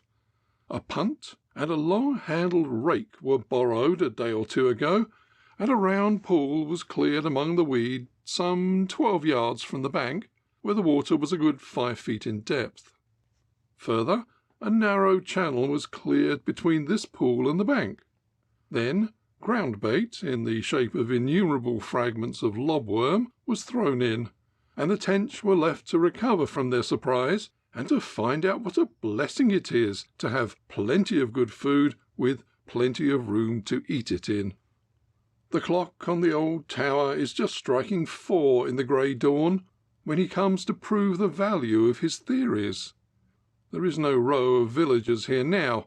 Indeed, the world is only just awake, and the earliest of them is hardly rubbing the sleep from his eyes. This is no cause for regret. Solitude and tench fishing should be synonymous. Though summer is at its hottest, It is now none too warm, and the dew hangs heavy on the long grass that fringes the canal. But it is just in this cool morning hour, this period of refreshment, that the tench are apt to be on the feed. The angler is equipped with a rod of 20 feet, made of East India cane. It is heavier than a roach pole, but it is also much stronger, and was primarily designed for bream fishing in a very deep river. A light but strong silk running line, and a cast of undrawn gut, with one small bullet to cock the float, and a No. 7 hook, complete the outfit. The little pool that was cleared yesterday stands out in marked contrast to the weedy surface round it, and it is plainly beyond the reach of any bean-pole. With this long rod, however, the bait can be swung out easily enough, and a small lobworm is soon lying on the bottom of the canal, ready for the first fish. It is well in tench fishing to have 18 inches of gut below the bullet, and to plumb the depth so that the bullet itself just touches the bottom. When the float is nicely cocked in the middle of the pool, the angler rests his rod on its pegs, throws a few fragments of worm in round the float, and then takes his seat on the camp stool that he has brought, and composes himself to wait. Tench are not quite so difficult to entice as carp, but where they run big they are not to be hurried. In this canal they run very big. 3-pounders are occasionally caught by the villagers, and much heavier ones are often seen, and it is those bigger ones that the angler desires. So he is content to wait until breakfast time if need be. It will not be the first occasion. Presently the sun begins to rise away behind the old wall and the grove of chestnut trees, and the morning grey gradually softens into a kind of luminous opal. Then the angler sees the first sign of fish. A greenish shadow passes close under the bank, almost at his feet. That is a tench of about 2 pounds, and it seems to have gone out by the artificial channel into the pool. Perhaps it will find and attack the worm waiting there. Anyhow, it is a good sign. It shows that the fish are moving. From time to time a kind of plop may be heard in the middle of the weeds, which also indicates that the tench are breakfasting. But for a long time the bait remains untouched. At last, just when the angler is deliberating whether it would not be wise to put on a fresh worm, the float moves a little uneasily. Then there is a pause, and it looks as if the fish has left the bait. But no, the float stirs again, once, twice, and then begins to sail slowly off. The angler picks up his rod without hurry, for it is wise to give a tench plenty of time, and strikes gently. There is no mistake about the fish now, and the rod bends handsomely to the encounter. The tench fights very gamely, and does all it knows to bury itself in the weeds round the little pool. But the tackle is strong, and a little extra strain stops it short of them at each rush. The fish plays deep, and with great power, but there is no mad plunge such as a trout would give, and at length it is drawn through the channel within the reach of the net, and safely landed. It looks very handsome in the morning light, with its armour of tiny scales gleaming in dusky gold, and it weighs a full 2½ pounds. A nice fish, but not one of the big ones, and so the hook is rebaited and swung out again without loss of time. Then follows another period of inaction, during which the sun gathers power and height, and gives promise of another piping hot day. About 6:30 the float stirs again, and presently glides off as it did before. The angler strikes, and is fast into a second tench. But this time there is no holding the fish, which moves irresistibly across the pool into the weeds opposite.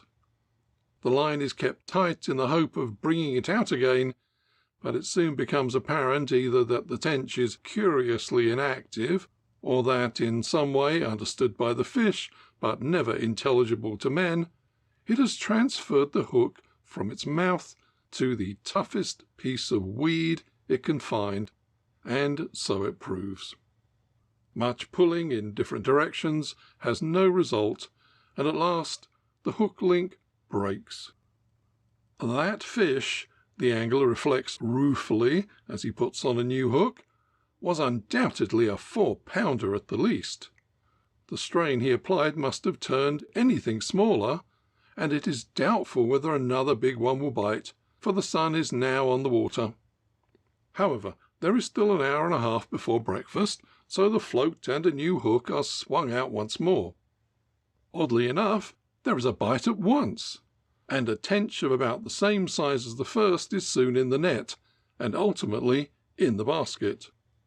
But this is the end of the morning's sport, and for fully an hour the bait lies absolutely unheeded, and at last the angler winds in his line and departs. His bag of fish is not remarkable, and 3 bites in 4 hours and a half do not sound exciting, but he has acquired a noble appetite, and is by no means dissatisfied. Other mornings there are, and plenty of them, when he will not get a fish at all.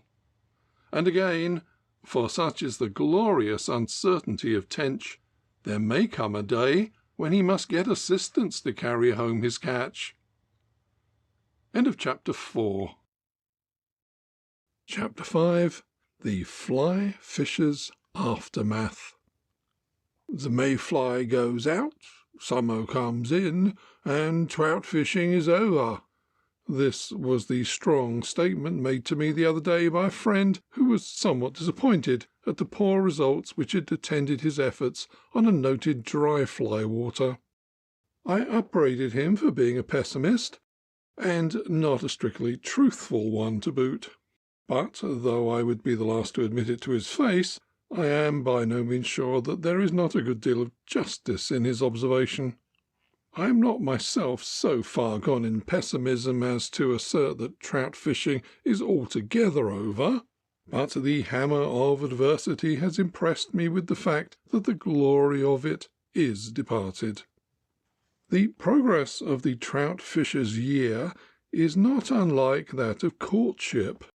The trout is as capricious as any maid, now hot, now cold, now kind, now disdainful, never to be depended on until its capture is an accomplished fact, and, as the convenient Irishman would say, not always then, for there are such things as unfastened creels, and rotten landing nets, and even unretentive hands. One might pursue the illustration a little further. Let us say that the angler has had the privilege of an introduction to the trout on some west country stream in March.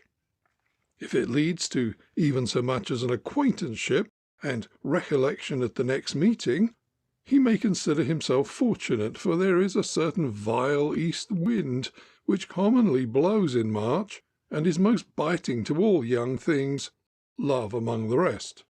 However, now and then, towards the end of the month, he will find that his intimacy is progressing, for even an east wind will not blow for ever, and when it is not blowing, sport is always possible. As he angles on into April, he will meet with still more success, and by the end of the month he may almost dare to call it friendship. I am not speaking of the past most miserable April, when the wind blew steadily, mercilessly, and unceasingly from the east. Footnote: this sentence was written some years ago, but it seems to have acquired some of the qualities of a permanent truth. April is a month sadly changed for the worse. End of footnote. All through May he may venture to use more and more the privileges of a friend, and on the first day of June he may seek for his opportunity. He will find it very soon afterwards, on a day when he reaches the river and finds that the mayfly is really up, the river boiling with hungry trout, and the air alive with equally hungry swallows. The chances are that he will need no encouragement then, but if he should, let the settling of a mayfly on his nose be a signal for putting it to the issue. If after that he does not win his suit, write him down a blunderer and unworthy to succeed. It is an open question which is the happier, the lover at the supreme moment of affirmative, or the fisherman when he sees his mayfly taken at the first cast by a fish that seems to disturb the whole river by its size and eagerness. To avoid controversy, let it be said that they are equally happy.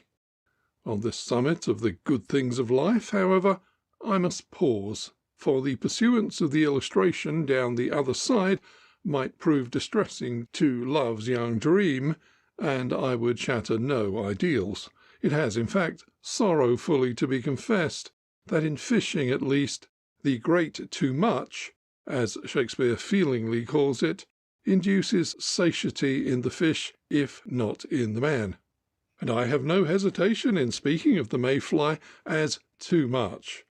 Viewed from any aspect, it deserves the censure.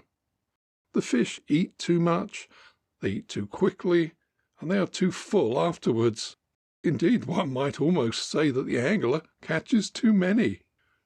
There is nothing in the least admirable about the pride which many men take in being able to say that on Friday last they took 5 dozen fish, weighing anything they care to put them at, or best omitting the weight, as Christopher North in the Noctes Ambrosianae, 130 in one day in Loch Awe, James, as I hope to be saved, not one of them under... And the candid shepherd puts in the details for him. 12 pun, and 2/3 of them a boot, altogether a ton. With growing candour he elaborates a little story for himself, wherein he figures as the captor of some 63 dozen trout in one day. A cartful! The kinder of folk thought it were a cartful of herrings. But this is digression. I admit that it is a pleasant thing to have a good basket of fish, but an inordinate basket does not materially add to the angler's satisfaction, and it does materially injure the stream on which he fishes. Many good fly fishermen have a private limit of size, below which they never retain a fish, and this is an excellent method of being sure of not taking too many, though for different streams it is necessary to fix a different standard. It would naturally be absurd to return everything under £1 in the West Country, for instance, where a fish of that weight is a great rarity. But in such rivers as the Kennet, £1.50 would not be too high a limit, at any rate in the mayfly season. And, as a matter of fact, on some waters it is possible to take as many fish as one can carry with the mayfly. I have known one rod on the Tame to catch over 2 dozen trout, up to £2.50, and none of them under £1, in one day. But that is somewhat exceptional. At any rate, the fact remains that, given a good rise of the mayfly, a moderately skilful angler is practically certain to take a good basket of fish on almost any water. It is natural that, after so large a banquet as is provided for them by the short-lived insect, the trout should not feed as well as they did before it, and that the angler should consequently fare worse. And it is also natural that he should grow somewhat weary of the ill luck which is usual in July and August. By usual I do not mean to say invariable, for of course fish may be caught on the most hopeless days. But in these 2 months empty baskets are sure to be frequent, and the sport on the whole poor. The general fisherman will not complain at the behaviour of the trout in the dog days, for he has his bottom rod to keep him employed, and there is really no reason for the fly fisher to complain either. For if he follows the example of his fellow angler, and directs his energies to the capture of other kinds of fish, which provide excellent sport to the fly, and are, in their several ways, just as interesting to fish for as trout. I think that angling writers have never yet done sufficient justice to the pleasure of fly fishing for coarse fish. Many of them describe it in detail with full instructions, but they all seem to regard it as something inferior and subordinate to trout fishing, whereas in my opinion it is an entirely separate branch of the art and entitled to quite as much respect. It has, moreover, the advantage of being at its best when trout fishing is at its worst.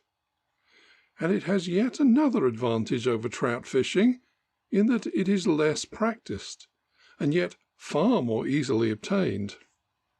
I've often wondered why so few fly fishermen take it seriously.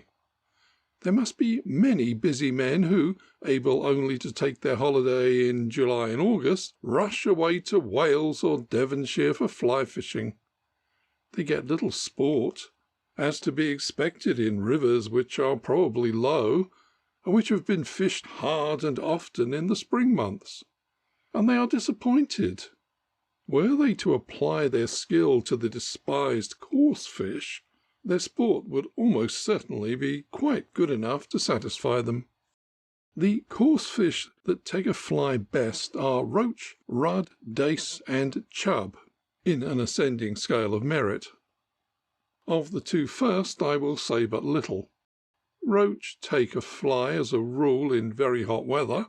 Oddly enough, a friend of mine once caught several roach in the Hampshire Avon with a dry fly in February, and most of the remarks which I shall have to make on dace will apply to them. Rudd are not very widely distributed over England, but where they are found, principally in the rivers and broads of the eastern counties, and in the tidal pools of the south coast, they give splendid sport to the fly, as they are bold risers and plucky fighters. They grow to a considerable size too. Fish of 2 pounds or more are not uncommon in some waters, while 3-pounders are not unknown. A Norfolk rudd once smashed a fly rod for me in a way suggestive of a 5-pound trout, but the scales were not warranted. Dace and chub will best repay the trouble of the fly fisher. One or other of them is found in nearly every river in England, and in most they are both common.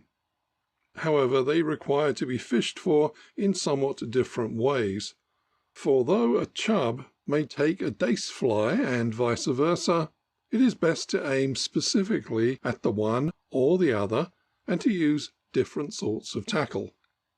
Dace do not grow to a great size. A fish of 1 pound is an uncommonly large one, and though I have heard of a dace of 1.5 pounds, I suspend judgment until I have actually seen them. My own aspirations, at present unrealized, do not go beyond the pound. Fish up to 3/4 pound, however, are fairly common in some rivers, notably the Colne, the Kennet, the Dorsetshire Stour, and some of the tributaries of the Great Ouse. The Cam is famous among anglers, first for the size and beauty of its dace, and next because of the town to which it gives its name, though the great unthinking world would possibly reverse the order.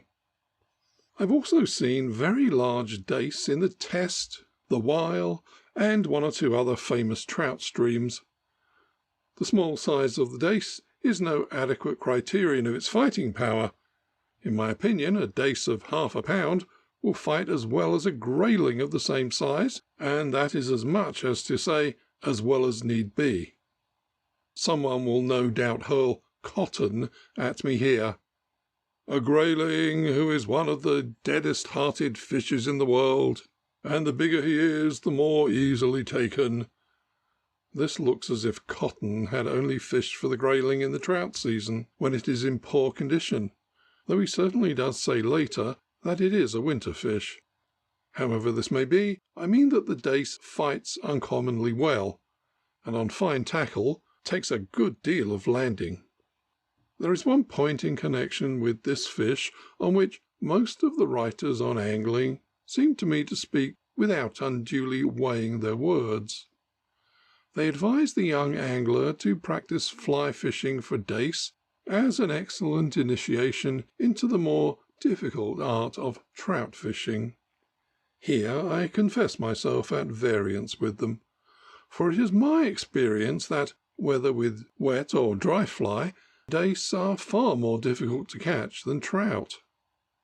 This is due to the lightning rapidity with which they rise, seize the fly, and let it go again, and also to their too frequent habit of rising short. If a man fishes much for short-rising dace, he will find that when he turns to trout, his tendency will be to strike much too quickly. One can strike too quickly for trout, but for dace one can hardly strike quickly enough. Hence, I do not consider dace fishing as very useful practice for trout, except, of course, insofar as any sort of fly fishing teaches a man how to throw a good line. One ought perhaps to say a few words with regard to tackle. The rod which I like as well as any for dace fishing is a cheap American split cane. It throws a good enough line, is very light, and is pliant enough to obviate the natural tendency to strike too hard, which accompanies one's frantic efforts to strike instantaneously. But this is only private prejudice. As a matter of fact, any fly rod does well enough for dace, so it be very light and not too stiff. The reel line should be tapered and not too heavy for the rod. With the American cane one can use a very light line, either more or less across the wind, but the essential thing in dace fishing is that the gut cast should be tapered as fine as possible. By possible, I mean as fine as the lightness of the angler's hand will permit.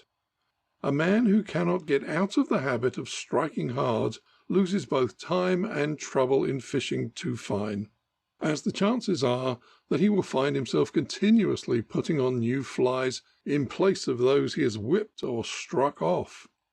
But those who can use the finest tackle will catch most fish. With regard to flies, they must be small, but it does not very much matter what pattern one uses if the fish are rising. It is a mistake to carry too many varieties, as it leads to the difficulty of making up one's mind. If I were restricted to half a dozen patterns, I should choose the Coachman, Black Gnat, Wickham, Red Tag, Brunton's Fancy, and Soldier Palmer. But this again is only private prejudice. There are many other flies equally good. We next come to the question of where and how to fish. Dace are usually on shallows in summer, and it is there that most will be caught, but in some rivers there are few shallows and the fish are in deep water. In the latter case, it is no use fishing for them unless they can be seen rising, and even then they will only take a dry fly, as a rule. On the shallows, a wet fly is often as good as a dry one, sometimes better. If there is much wind, it is decidedly better. Taking dace fishing all in all, however, my experience is that the dry fly proves killing to the largest fish, and is moreover easier to fish with, as a dace rises at it more visibly, and the angler stands a better chance of striking in time. Sometimes dace may be caught with the fly even in midwinter. A warm, sunny day seems to tempt them to rise, but I have only tried with dry fly then. How to use the dry fly, and the various recipes for anointing both fly and reel line to make them float, are amply set forth in many handbooks, which will give the ignorant and curious full instructions as to how to succeed both with wet and dry fly. For the former method, let the novice take note of the advice that he will there find about adding a fragment of kid glove to the tip of his fly. He will find it invaluable. There are such things as gentles too, but they are unpleasant to handle and they whip off. Finally, in recommending the dace to the notice of fly fishers, I cannot praise him more highly than by saying that I would as lief fish for him in rivers where he is large and abundant, as for the trout of any mountain stream. Before beginning to speak of the chub, I will own to a further private prejudice strongly in his favour. Therefore it is pain and grief to me to read the undeserved reproaches that are cast at him by all manner of fishermen. Even that most charming writer, the amateur angler, whose nature it is to speak well of all men, fish, and things, confesses that he has never caught a chub, and, if I read aright, I do not detect in him any desire to do so. But he regards him from the point of view of the dinner table, and that explains his attitude. Footnote: since this was written, the amateur angler has made the chub honourable and delightful amends. End of footnote. Yet I maintain that a fish is not to be proved, basically like a mere pudding, from the eating, and even if it must be so, I would not dismiss the chub without some attempt at vindication. I remember once catching a most lovely trout, lovely as in the point of condition and colour. It was cooked. It cut a seductive pink, but its savour was of foul mud, and I had to breakfast on something else. Yet this trout lived on a shallow of the fairest gravel, and the water that rippled over it was pure crystal. On the other hand, I can remember eating some chub caught in a deep muddy river, which, in comparison with this deceptive trout, were delicious. To be strictly honest, I will admit that this happened on a camping-out expedition when provisions were running low, and thus it was practically a case of chub or nothing. Even that, however, does not detract from the fact that those chub were eatable. The matter must be left there. Many a case has been ruined by over-elaboration. It is surprising what a number of angling writers appear to have one eye consistently fixed on the larder, and how few of them see anything worthy of admiration in the chub with the other eye. Some, however, have spoken well of him, Dame Juliana Burgers for one. "The chevin," says that learned if somewhat apocryphal lady, "is a stately fish, and his head is a dainty morsel. There is no fish so strongly enamoured with scales on the body." A stately fish is the very name for him. When he comes out of the water in August with his red fins and great silver scales deepening into golden brown on the back, he looks truly a broad, strong, stately fish. His shape is not so graceful as that of a trout, but it is suggestive of enormous strength. The difference between them is the difference between a cart horse and a hunter. The hunter is much more active and much quicker, but the cart horse has more pulling power. The chub may not be quite as strong as a cart horse, but he can pull hard enough when hooked to make his capture a matter of grievous uncertainty. He grows to a considerable size. One may justly expect to catch chub of 3 pounds in most rivers which contain them, and one can see much bigger ones. I know several rivers where on any sunny day in August chub of 4 and 5 pounds may be seen basking on top of the water. The Great Ouse is full of big chub, and in the neighbourhood of St. Ives, where much of the river is free, many really large ones are caught every summer. The Thames, too, is a splendid river for them. It seems to be much better than it was, for Robert Blakey, Palmer Hackle, Esquire, who wrote in the middle of the last century, chronicled the capture of a 4-pound chub in the Thames in 1844 as a remarkable occurrence. Even more remarkable, however, seems the conduct of the fish. He was a very strong, active fish, shot across the river like an arrow on feeling himself hooked, and fought well for a full hour before he could be got out of the water. He was caught with a common gut line, and therefore required considerable indulgence before he could be overcome. Considerable indulgence indeed, an hour! A chub may be larger nowadays, but they appear to have sacrificed quality to size. But this is again digression, and by an odious comparison, I run the risk of belittling a favourite fish who is still really an excellent fighter, especially if hooked near a bed of weeds or the roots of a tree. To turn now to the tackle which is required for chub fishing with a fly, by far the best sport may be obtained with a very light rod and very fine tackle, but it is only possible to use them under certain conditions. I remember a spot on the Severn near the small town of Tewkesbury, which I used to fish for many years. There is a stretch of about 400 yards of shallow water just below the junction of a branch of the Avon with the Severn. It could not technically be described as a shallow, as it is from 3 to 5 feet deep, but it is considerably shallower than the rest of the river in that neighbourhood. In this piece of water there always used to be, and no doubt still are, great numbers of chub, which were generally on the rise. It could be fished either from the bank or from a boat, and it was possible to use very light tackle, as there were neither trees nor weeds, and playing a fish was perfectly straightforward. The chub did not run very large, but averaging from 3/4 pound to 2 pounds and a half, they gave magnificent sport on finest drawn gut and a 5-ounce rod. This would apply to any similar piece of water, but unfortunately such spots are rare, except on the Severn. Most rivers abound in natural obstacles, and it is necessary to use strong tackle for that reason. For general use against the chub, I should recommend the dry fly fisher's outfit, a powerful split cane rod of from 10 to 11 feet, with a heavy tapered reel line 40 yards in length. With this combination it is possible to cast a long line with wonderful accuracy, and also to hold a heavy fish which is trying to make for weeds or roots.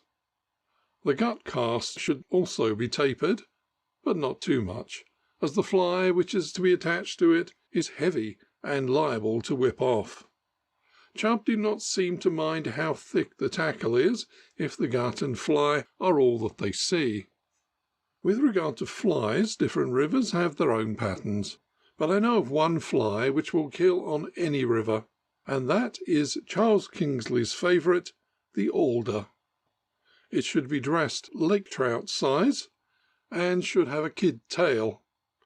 It may be classed as another of my prejudices if I say that a man really needs to use no other pattern, but of course there are other excellent flies.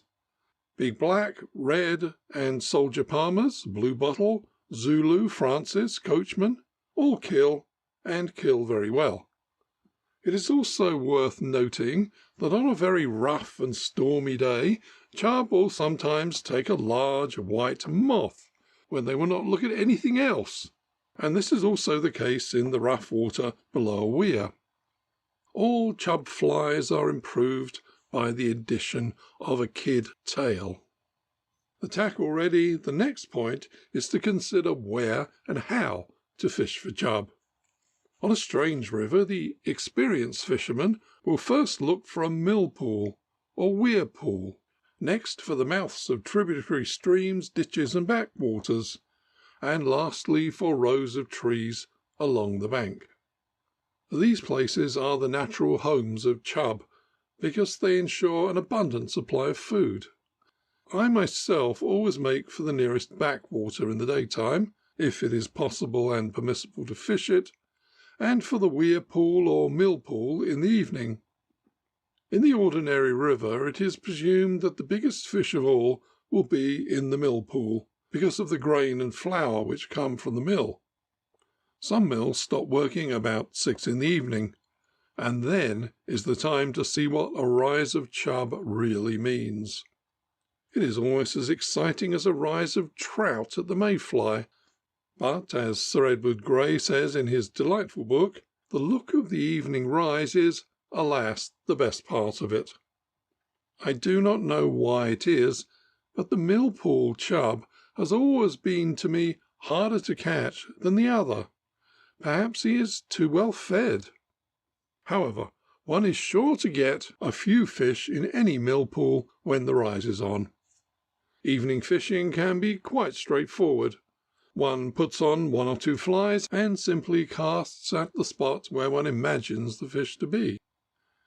If one is casting on the shallows below a weir, the flies may be worked salmon fashion, that is to say, cast straight across the river and allowed to work down and across stream. If one is fishing in the open river, they should be cast under the opposite bank and drawn slowly away from it. Very often a river must be fished from a boat, but the principle is the same. The fly has to move slowly across the spot where the fish are. The principal difficulty in this sort of fishing is striking at the right moment. It is a great mistake to strike in a hurry. I know some first-rate trout fishermen who, when they first fished for chub, failed sadly because they struck much too quickly. The stately fish requires to be treated in a stately manner, and one must strike with pomp and circumstance. Sometimes a sort of wave may be seen following the fly. This means that the chub has spied it from a distance and is coming after it. It does not mean that the fish has already risen. The trout fisher, whose experience has taught him to strike at any movement of the water, does so when he sees this wave, but the chub fisher draws his fly steadily on in front of the wave until he feels or sees his line tighten. Then he knows that the chub has really taken the fly and that he may strike. Of course, it sometimes happens that the fly falls just above the chub's nose, and then he will rise as quickly as a trout and may be struck at once. But more often he will follow it for some distance before he takes it. In rough water one often sees neither wave nor rise, but a little practice makes it possible to tell with certainty from the tightening of the line when a fish has taken the fly. A chub will often hold an artificial fly in his mouth for a long time before he discovers his mistake. So much for the straightforward method of chub fishing in the evening. We now come to fishing for them in the daytime, which is to my mind far more fascinating as well as more difficult. The hotter and finer the day, the more I am pleased, and herein lies much of the fascination. A real summer's day is the most perfect thing conceivable, but I know of no other branch of the sport of fishing to which it is suitable. On a day when cows are standing in the stream middle deep, when the air is heavy with the scent of river thyme and vibrating with heat and the hum of bees, let the angler clothe himself in grey flannel and a cricket shirt, and cover his head with the broadest-brimmed, saddest-hued hat he possesses, and then make his way down to the river about 10 of the clock. Let him take no boat. A boat on such a day is worse than useless, but let him go afoot along the river bank. Now he must display what powers of scouting he possesses, for he must take advantage of every inch of cover that is to be found, and must be ready to kneel and crawl, and even go like the serpent of Scripture. In small rivers there is usually plenty of cover in the shape of bushes, and in large ones there are often fringes of rushes and reeds, behind which a man may stand seeing and yet unseen. Let us suppose that the angler has found his bit of cover, and is standing behind a clump of reeds which come about up to his chin. His first action is to peer very carefully over them. He sees that there is a sort of still pool just at his feet, formed by a surrounding belt of weeds. If the chub in the river are at all right-minded, there will be a fish of size and importance basking on the surface of that little pool, just as surely as I am writing these words. Having seen his chub, it becomes somewhat a matter of chance. If the chub has not seen his head, if he can flick his fly just in front of its nose, if it does not see his rod as he does so, if he hooks it when it rises, as, granting the other contingencies, it certainly will, and if, when he has hooked it, he can keep it out of the weeds and land it through the reeds, that chub is his. But it sounds easier than it is. As a rule, the chub will see his head or his rod and will disappear at once. Very often the angler will strike too quickly and jerk the fly out of its mouth, for it is a thing to test the strongest nerves, to watch a big fish taking a fly and to make sure of not missing it through excitement. Then again, beds of reeds or rushes are excellent cover, but they are bad landing stages. I have often had to put my whole trust in Providence, grasp the line and pull. It is worth remembering that a line will, in an emergency, stand an immense strain. If it will not, it is a bad line and not to be fished with. Of course, the chub will not always be lying under the angler's own bank. Very often he will see a dark shape lying in the middle of the river or under the opposite bank. The farther away the fish is, the easier it is to approach it. Sometimes it is lying very far off indeed, in fact out of reach of the ordinary cast. It can then be sometimes reached by what is called shooting the line, that is to say, by getting out as much as one can in the ordinary way, then keeping an extra yard or two of slack line in the left hand, which is released when the line is nearly extended. It is possible to cast several yards more in this manner. The angler will thus work his way along the bank, stalking every fish he sees, and catching one here and there. By being subtle as the serpent, and working very hard, there is no reason why he should not get several brace of big fish, and that on a hot August day ought to satisfy anyone. I remember once filling a big creel as full as it would hold on such a day in a little backwater about a mile long. In size it was no more than a brook, but every hole displayed 2 or 3 chub lying on the surface. The backwater possessed an invaluable series of bushes along its banks, and by creeping from bush to bush I could catch a chub in every few yards. The fish fought as well as trout, and I got broken up several times by their getting round stumps and under roots. I've never enjoyed a day more.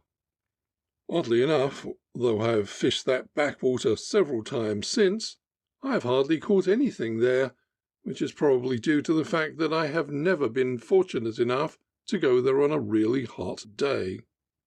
This, among other reasons, has brought me to the conclusion that the hotter the weather, the better it is for stalking chub. This mode of fishing naturally recalls the methods of dry fly fishing for trout. It is not necessary to fish so fine, and it does not much matter whether the fly be dry or wet. Sometimes the dry fly works wonders with chub, but as a rule they will take the wet fly equally well. But it is even more difficult to stalk a chub than a trout, and the fish caught are on the whole larger. Add to this that chub may be taken readily on a day when trout would not look at anything, and here is a branch of sport ready to one's hand, which it is impossible to despise. The ordinary evening fishing for chub from a boat, when all one has to do is to hook and play the fish, is easy enough. But to catch them in the way described, in clear water, under a broiling sun, requires quite as much skill as any form of fishing, and the man who catches his 5 brace may justifiably take pride in his achievement. I commend the sport to any brother anglers who have not yet tried it, and if their success be proportionate to my good wishes, they will not complain. End of Chapter 5. Chapter 6. A February Pike. So terrible was he, said one, that when he left his lair the river retreated before him, fleeing impetuously over its banks, and taking refuge in the water meadows.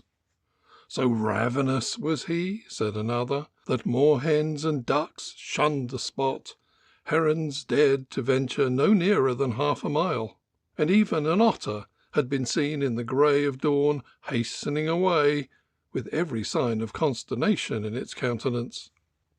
The great pike of the previous year, said a third with conspicuous candour, weighed the better part of 19 pounds. But even that creditable magnitude had not secured for it untroubled repose, for the unhappy fish had lived in a state of constant panic, ever dreading the time when it should be its turn to be devoured. Only death, indeed, intimated the candid one, had resolved its doubts, and that barely, for its 19-pound struggles had been misinterpreted as the seductions of a wee timorous bait. The monster had come forth from the depths to take advantage of the situation, and had only been driven off by the heroism of angler and keeper, who would not submit tamely to the insolence that regarded 19 pounds of hard-earned pike as no better than 4 ounces of dace. Therefore they repelled the giant with shoutings and splashings, landed their 19-pounder, and took it away to the taxidermist. In fact, if evidence of the story were needed, the fish might now be seen in a glass case with gold letters on it. These gargantuan fables were, even to an intelligence enfeebled by recent influenza, obviously but the persiflage of the club, the imaginative flights that every honest angler takes from time to time into the unknown. Nevertheless, they chimed in wonderfully with the convalescent mood that suggested a holiday and a pike or so to end the season, and next day I put myself with my tackle into a cab and then into an express train, little dreaming that I was about to enjoy the only week of spring weather that graced the year 1903, insinuated by a stroke of pleasing humour into the middle of February, where none but I could find it. When, an hour and a half afterwards, I got out at the station for which I was bound, the sun shone and the air was like wine, the wine of the south, with the chill taken off.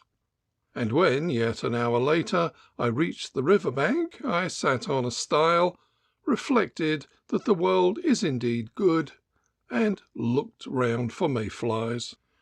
But be the sun never so warm, and an overcoat never so embarrassing, it is not given to mortal angler to see mayflies on the Kennet in February.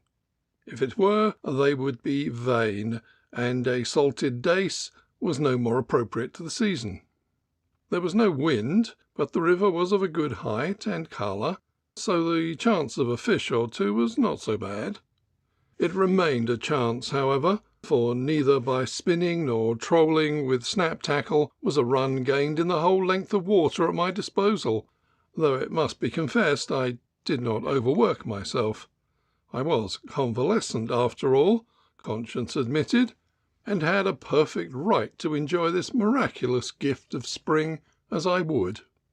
The keeper, who appeared with the frugal midday repast, was politely of the same opinion, but there was a small pike in the adjacent brook, and he would esteem it a favour if it could be removed, as it harried his trout and vexed his soul. To be brief, it was removed, and it weighed 3 pounds and a half. This was the only fish that greeted the spring on that first day. The second day was like unto the first, and every whit as perfect, more perfect in fact, for the keeper had procured some live baits, and the salted dace could be discarded. His mind was not, however, quite free from care, for it appeared that there was another small pike in the adjacent brook, which harried his trout and vexed his soul hardly less than the first. This was also removed with the help of a gudgeon on a paternoster, and it weighed 2 pounds and a quarter. But the kennet yielded nothing, though the keeper, cheered by slaughter, talked in somewhat gargantuan strain of a big pike seen occasionally by himself and others, asked if this fish had been known to cause floods, eat ducks, moorhens and herons, alarm otters, and wrestle with anglers for a live bait weighing 19 pounds, he confessed that these accounts bore the impress of exaggeration. The fish, he meant, would be somewhere about 16, and it lay just opposite the second hatch hole in the middle field. This exactitude of detail made the fish seem a possibility, but neither spinning nor live baiting induced him to move, and the second day ended with little done, but much enjoyed. On the third day there was a soft vernal air after a crisp frosty night, and I awoke to the joyful consciousness that I was fully restored to health. Sunshine had been too much even for the notorious after-effects of influenza, and there was now no reason why I should not fish as though I meant to catch something. The masters of the gentle art inform us that good intentions are not enough of themselves to bring about success. In these days of overfishing one must also use science and fine tackle. I pondered over that matter during breakfast, and afterwards looked through my tackle box for a trace that should satisfy the requirements of science and the remarkable weather. Eventually I picked out a rather fine Thames trout trace of single gut, soaked it, and tested it up to a dead weight of 5 pounds.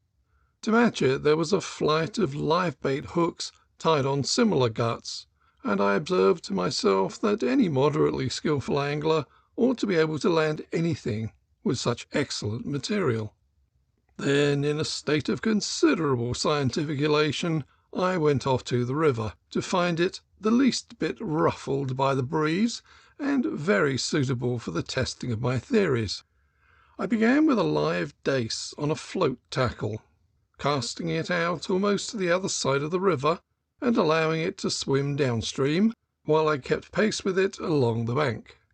And sure enough, as it reached the spot pointed out by the keeper, there was a check. The float went under, and a vigorous strike just revealed the fact that the fish was a heavy one before the trace parted at an upper knot. Then it was borne in upon me that the sun was too hot, the breeze too mild, the season out of joint, and science a wicked delusion. Had there been a snoring breeze, had the white waves been heaving high, as even a convalescent has a right to expect when fishing for pike in February, had the still small voice of science been drowned by a conflict of the elements, I should never have thought of using a ridiculous gut trace, on which Isaac Walton himself could scarcely have landed a minnow, and that 16-pounder would have been mine. Besides, I was no longer convalescent, and boisterous weather was what I needed, was no less than my due. In a word, my meditations were supremely ungrateful, and I was justly punished when the wind dropped altogether. February became more like May than ever, and not another fish moved for the rest of the day. On the morrow, however, there was a real south-westerly wind and a fine ripple on the water. Pike, I reflected, as I mounted an 8-inch dace on a pennel spinning flight, had been known to run at a bait twice in a day, twice even in an hour almost, even twice in a minute. It was therefore logical to expect the 16-pounder that morning. Yet by the time a third of the water had been carefully spun over without a touch, the edge of enthusiasm was to some extent blunted, and the keeper, who appeared about midday, was asked somewhat petulantly to explain the wrong-headedness of the fish under his charge. This, of course, he could not do, but willingly enough to tell of past triumphs, he furbished up the tale of the 19-pounder anew, and dwelt on the labour of carrying it home, accompanied, as it was, by 2 others of 14 pounds and £13 respectively, both caught by the lucky fisherman on the same day. Having done his duty by the triumphs of history, he departed, and, somewhat cheered, I returned to my spinning, determined to give the 16-pounder another chance.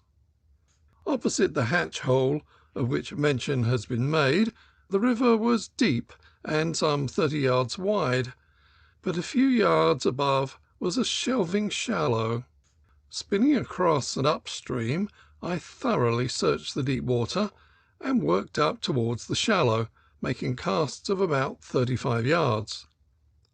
At last, in some 4 feet of water, I had that blessed sensation only obtained in spinning for pike, the sensation that something which suggests a stout post has come into collision with the bait, but something that sends a thrill up the line, and obviously is not a post. In a second or two it became obvious that the fish was a heavy one, and I cast a hurried glance over my shoulder to see if the keeper was still in sight. He was, a microscopic figure in the distance, and I whistled with all my breath to recall him. Fortunately the sound carried. The retreating figure stopped, recognized the signal of distress, and returned at a run. Meanwhile, it was as much as I could do to play the fish and attract assistance at the same time. At first the pike moved steadily upstream for 50 yards or so. Then he came back at a great pace, and I had to run with him, winching in line for all I was worth, a vain proceeding, as the fish immediately took it all out again. After a while, however, it became evident that the main battle was to be in the deep water, and by the time the keeper arrived, proceedings had become more dignified and sedate. "That's him," gasped the keeper, as the thick olive-green back showed for a moment close to the bank. £12, I commented. "He's making a good fight for his size." The sight of the fish suggested that it was nearly time for the net, a big grouse net, and it was not long before the gradual application of the butt told. The pike was brought in, and the net was slipped under it. "He's a big 12-pounder," I exclaimed, when it became obvious that the net was too small, a point emphasized by the fish, which rolled out of it and hurried away to the other side of the river, fortunately still hooked. Thrice this happened, but the 4th time the quarry, utterly beaten, allowed himself to be packed inartistically into the inadequate receptacle and dragged ashore in triumph. As net and fish were carried safely out into the meadow, I enlarged my estimate of him to £16. "More," said the keeper, and it became apparent that he was right when, each holding one end of a sack, we were traversing the mile that lay between the river and a weighing machine. By the end of the mile, the more moderate estimate, the keeper's, was £40. As a matter of fact, the fish weighed 23 pounds and a few ounces, though, as I still fondly imagine, in the glass case it looks more. The triumph was not gargantuan, perhaps, but in such marvellous spring weather it seemed so. It is seldom that one has everything that one could desire, and that holiday was perfection. It made the influenza quite worth while. End of Chapter 6. Chapter 7. Fisherman Billy. "As long as my boat," says old Billy firmly, looking with pride upon the great pool at our feet. We have been speaking of a certain legendary carp that lend romance to the place. Old Billy, it appears, has from time to time seen a colossal tail threshing the surface, and he will not permit himself to estimate the weight of the body to which it belongs. Old Billy is one of those grandly untruthful persons who will not occupy themselves with the smaller statistics at all. The carp are undoubtedly there, they are numerous, and they are as long as old Billy's boat. That is the thread of his discourse, unravelled from the tangle of metaphor and illustration. "You can't catch 'em," is his impolite conclusion. "Nor can nobody," is his afterthought, dictated probably from interested motives, for have I not on sundry occasions given the old villain the wherewithal to buy beer? Even old Billy recognises the unwisdom of particular charges of inefficiency against the person who, for the time being, represents a day's wage of unknown quantity. However, I'm not prepared to quarrel with his assertion, partly because I have never been able of set purpose to catch carp anywhere, and partly because I am not quite convinced that these particular carp have existence other than theoretical. Twice have I been within measurable distance of belief, once when fishing for bream with a bunch of larvae of bluebottles, politely known as gentles, impolitely known as maggots, and I hooked something irresistible which ran out all the line and destroyed it at leisure in the depths. Once again, when a stout new salmon cast parted like cotton on the strike. But these events are of now distant past, and time has induced wiser incredulity. Probably in both cases I hooked a pike, a circumstance that often precedes angling misfortune. On this sharp winter morning it is somewhat out of place to speak of carp, and, but for old Billy, I should not have done so, for we are intent on pike and pike only. Old Billy, however, must always ease his mind on that subject. In some obscure way he seems to think his own credit and reputation greatly increased by the presence in the pool of fish which are enormous and uncatchable. Possibly, too, he has some unrecognised vein of poetry in him which finds vent in frequent allusion to the wonders of the deep. Having dismissed the carp, however, he brings the punt round to the landing stage without further delay, and points with pride to the live bait in the bucket. Finer live bait, he said, you could not see anywhere. Money, in fact, could not buy them. Conceding the point as one which hardly demands emphasis, for old Billy caught the live bait himself, and I fished with him before, I get into the punt and instruct him to push off. The pool is some 80 yards in width and some 120 in length, and it is in parts very deep, bottomless, according to old Billy. The great river which forms it here plunges over weir beams for the last time before it joins a river still greater a mile lower down, and it celebrates its last victory over the obstacles opposed to it by man in a fine turmoil of foam. Then the main current sweeps grandly across the pool to its channel below, leaving behind it two enormous eddies, one on each side. A finer pool for pike fishing would be impossible to conceive. The bottom is all of gravel, and the supply of fish seems inexhaustible. No matter how many may be caught one day, the next finds the pool restocked, for it is the Mecca of all the pike in many miles of the parent river. Of this fact old Billy is well aware, and he regards the fish from a base, matter-of-fact point of view. His avowed object is always to kill as many as he can. That is why he desired me to fish with trimmers today, a suggestion which I sternly put away. Trimmers are, in the first place, an abomination. In the second place, they are large discs of cork, painted on the one side white and on the other red. A stick runs through them, and a line is wound round them, and they are sent out with a live bait to fish by themselves with the white side uppermost. When a pike takes the bait, the trimmer turns over and turns red, blushes for shame, in fact. Then you go and chase it in a boat. The use of these things is reprehensible, but no, on second thoughts, I will not speak of the fascination of the game.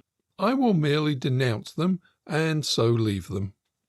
In his heart, old Billy despises me for sticking to the rod as a good sportsman ought. But fish, he admits, we shall probably catch, for the water is right and the weather.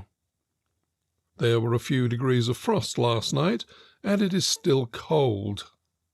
The amiable red sun that is now well up will make it a little less cold presently, but not much. This December day he is more for ornament than use. The air, however, is dry, and there is no wind. This is the cold that makes one vigorous and does not induce shivering fits. It is, in short, as fair a day for winter fishing as could be wished. Old Billy paddles the punt out to the marks, if I may borrow a term from those that go down to the sea in ships, and sticks in his ripex just at the head of the farther eddy. For some unexplained reason, most of the pike inhabit this part of the pool. It may be that the other eddy has less movement, and consequently has accumulated a little mud. At any rate, 9/10 of the pike taken in the pool are hooked in this eddy, and here we accordingly fish. I have a somewhat childish liking for a beautiful float, and the one I mean to use is large and fat, its upper part a rich crimson, and its lower a deep green. I am well aware that it is conspicuous, and that the complete angler would be ashamed to attach a thing so monstrous to his line, yet it is not so large as a trimmer, and its ruddy and cheerful countenance always seem emblematic of hope, even when the fish are least in the humour. Equally ruddy and cheerful are the 3 little pilot floats which are fastened above the other at intervals of 18 inches. They are used ostensibly to keep the line from sinking, but really for aesthetic effect. The line will not sink because it has been well greased in the manner known to dry-fly fishermen, but the floats look pretty as they follow the big one in an obedient row. If the rod were long enough, I should use more. Old Billy would not understand my refined pleasure in these minute things, so I do not trouble to explain them to him. Instead, I dangle the snap tackle before him that he may put on a dace from the bucket. While the floats are travelling down the eddy, I have leisure to consider his appearance with more care. He is a very small man and extremely ancient, clean-shaven, and with a face wrinkled like a winter apple. Yet small, ancient, and wrinkled though he be, he can paddle a heavy boat against a strong stream, can lend a hand with the seines when the salmon are running up from the sea, can pull up his eel traps, no mean test of strength, and can carry a bucket full of water or fish as well as many a younger man. He is an astonishing example of what an open-air life will do for a sound constitution. He will never see 70 again, though his age is a matter of speculation merely. He himself is not informed on the point. As far as I can ascertain, his principal article of nutrition is beer, and though he does not stint himself therein, one would hardly think it a wholesome form of diet. Yet here he sits, this cold day, clad only in his blue jersey, patched trousers, and rubber boots, as hale and hearty as can be. Only once have I known him to be ill. I met him outside his favourite house of call, looking thoughtful and somewhat troubled. Questioned as to the reason of his dejection, he complained somewhat bitterly that the doctor had knocked him off his beer.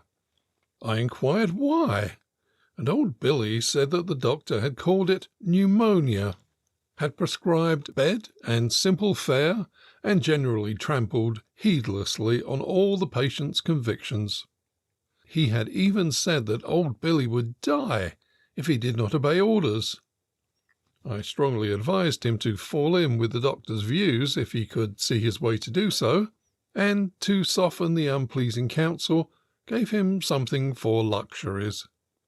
He said he would think about it, and so soon as I was out of sight, proceeded to do so in the public house. he consumed a regal quantity of his favourite beverage and apparently drove out the pneumonia. Since then he has had the poorest opinion of the medical profession. "He's under, master," says old Billy suddenly, recalling me from my scrutiny of himself. Sure enough, the big float has disappeared, and the pilots are also vanishing one by one. I wind in the slack line and tighten on the fish, which I can tell at once is only a small one. He fights gamely enough for his size, but a 2-pound jack is quickly mastered, and very soon he is over old Billy's great landing net and lifted into the punt. The hooks are taken out without trouble, and I examine them to see that they have taken no hurt from the jack's sharp teeth. Suddenly I hear a sound of thumping, and looking up, find that old Billy is beating the unhappy little fish on the head with a bottle, the instrument he commonly employs for dispatching pike. This is annoying. I fully intended to put the little fellow back, for he is 2 pounds short of the size which I consider adequate. This I explain with vigour, and command the miscreant to release his prey and return it to the water. Old Billy gives a final decisive blow, and then, regarding the inanimate corpse with satisfaction, observes that it is too late.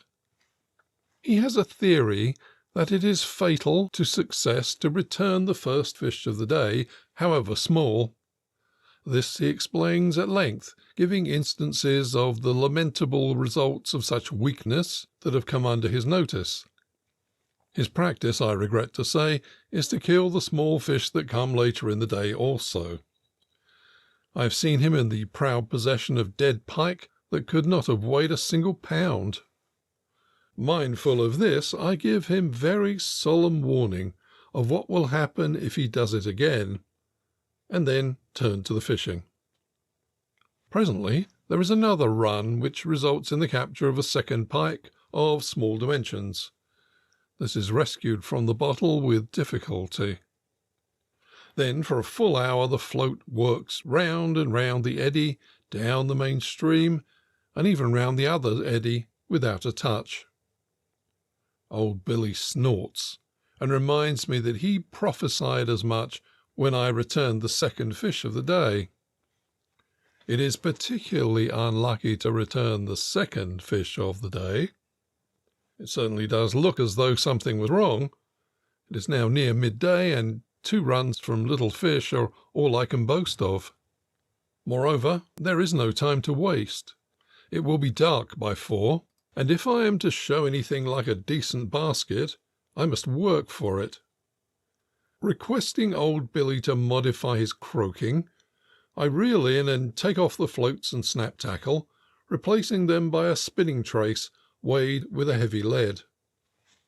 My companion pours scorn on the idea of spinning.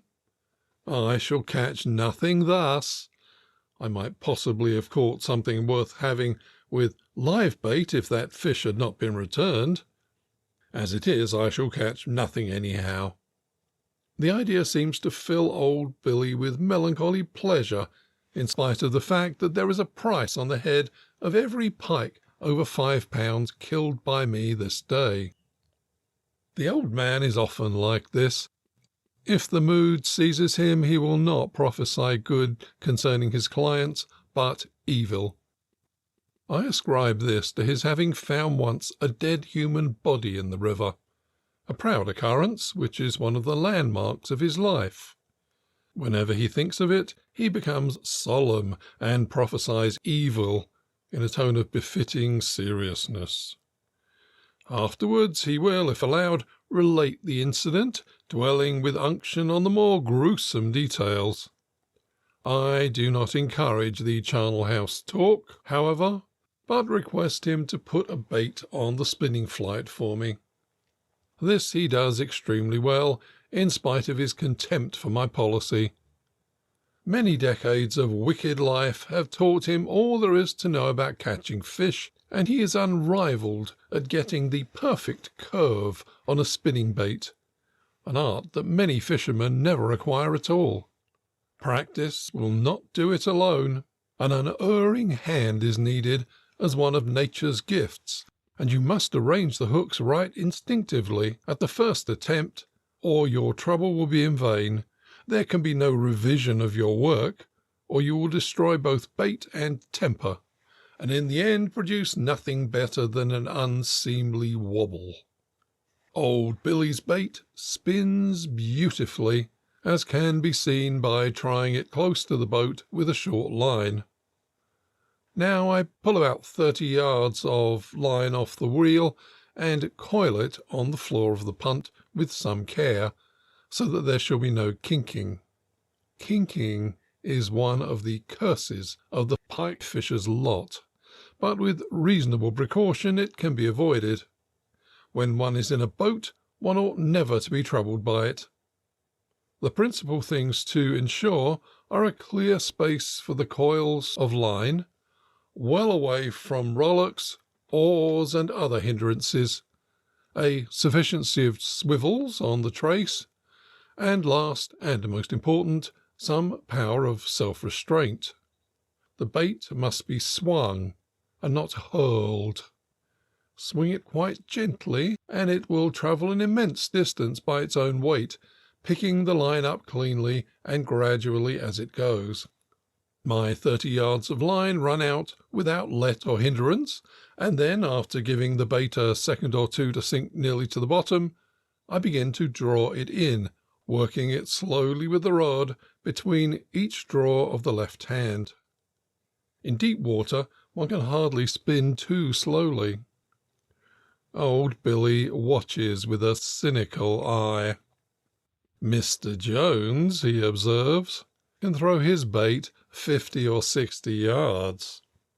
Evidently the dead body is still in his mind, and the tribute to Mr. Jones is not so important as it might seem.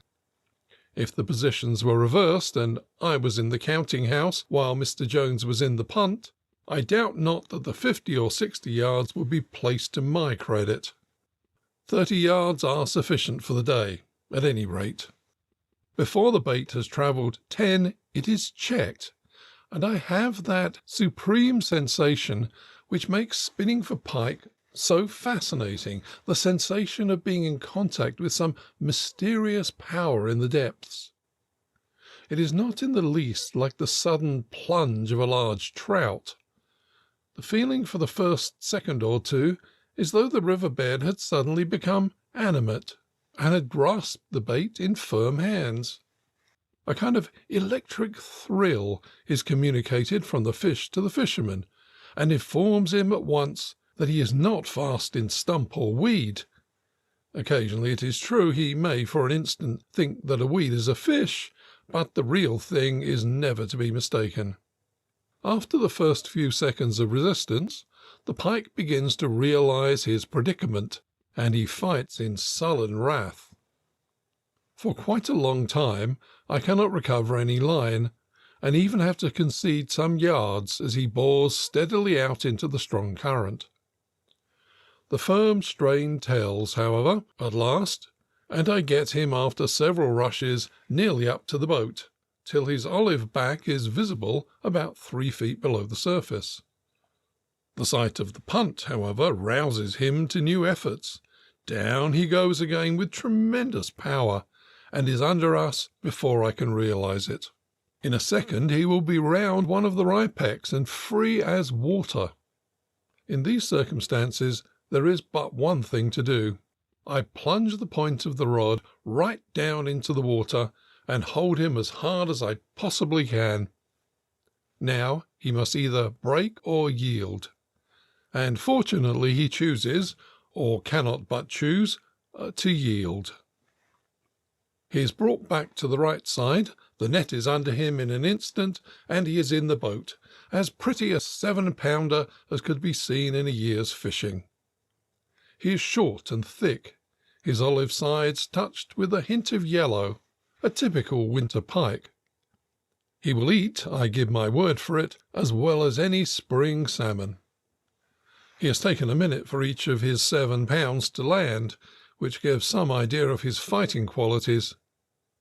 It has been my experience that pike of between 7 and 10 pounds often give more sport than far heavier fish. They play with more dash, as a rule.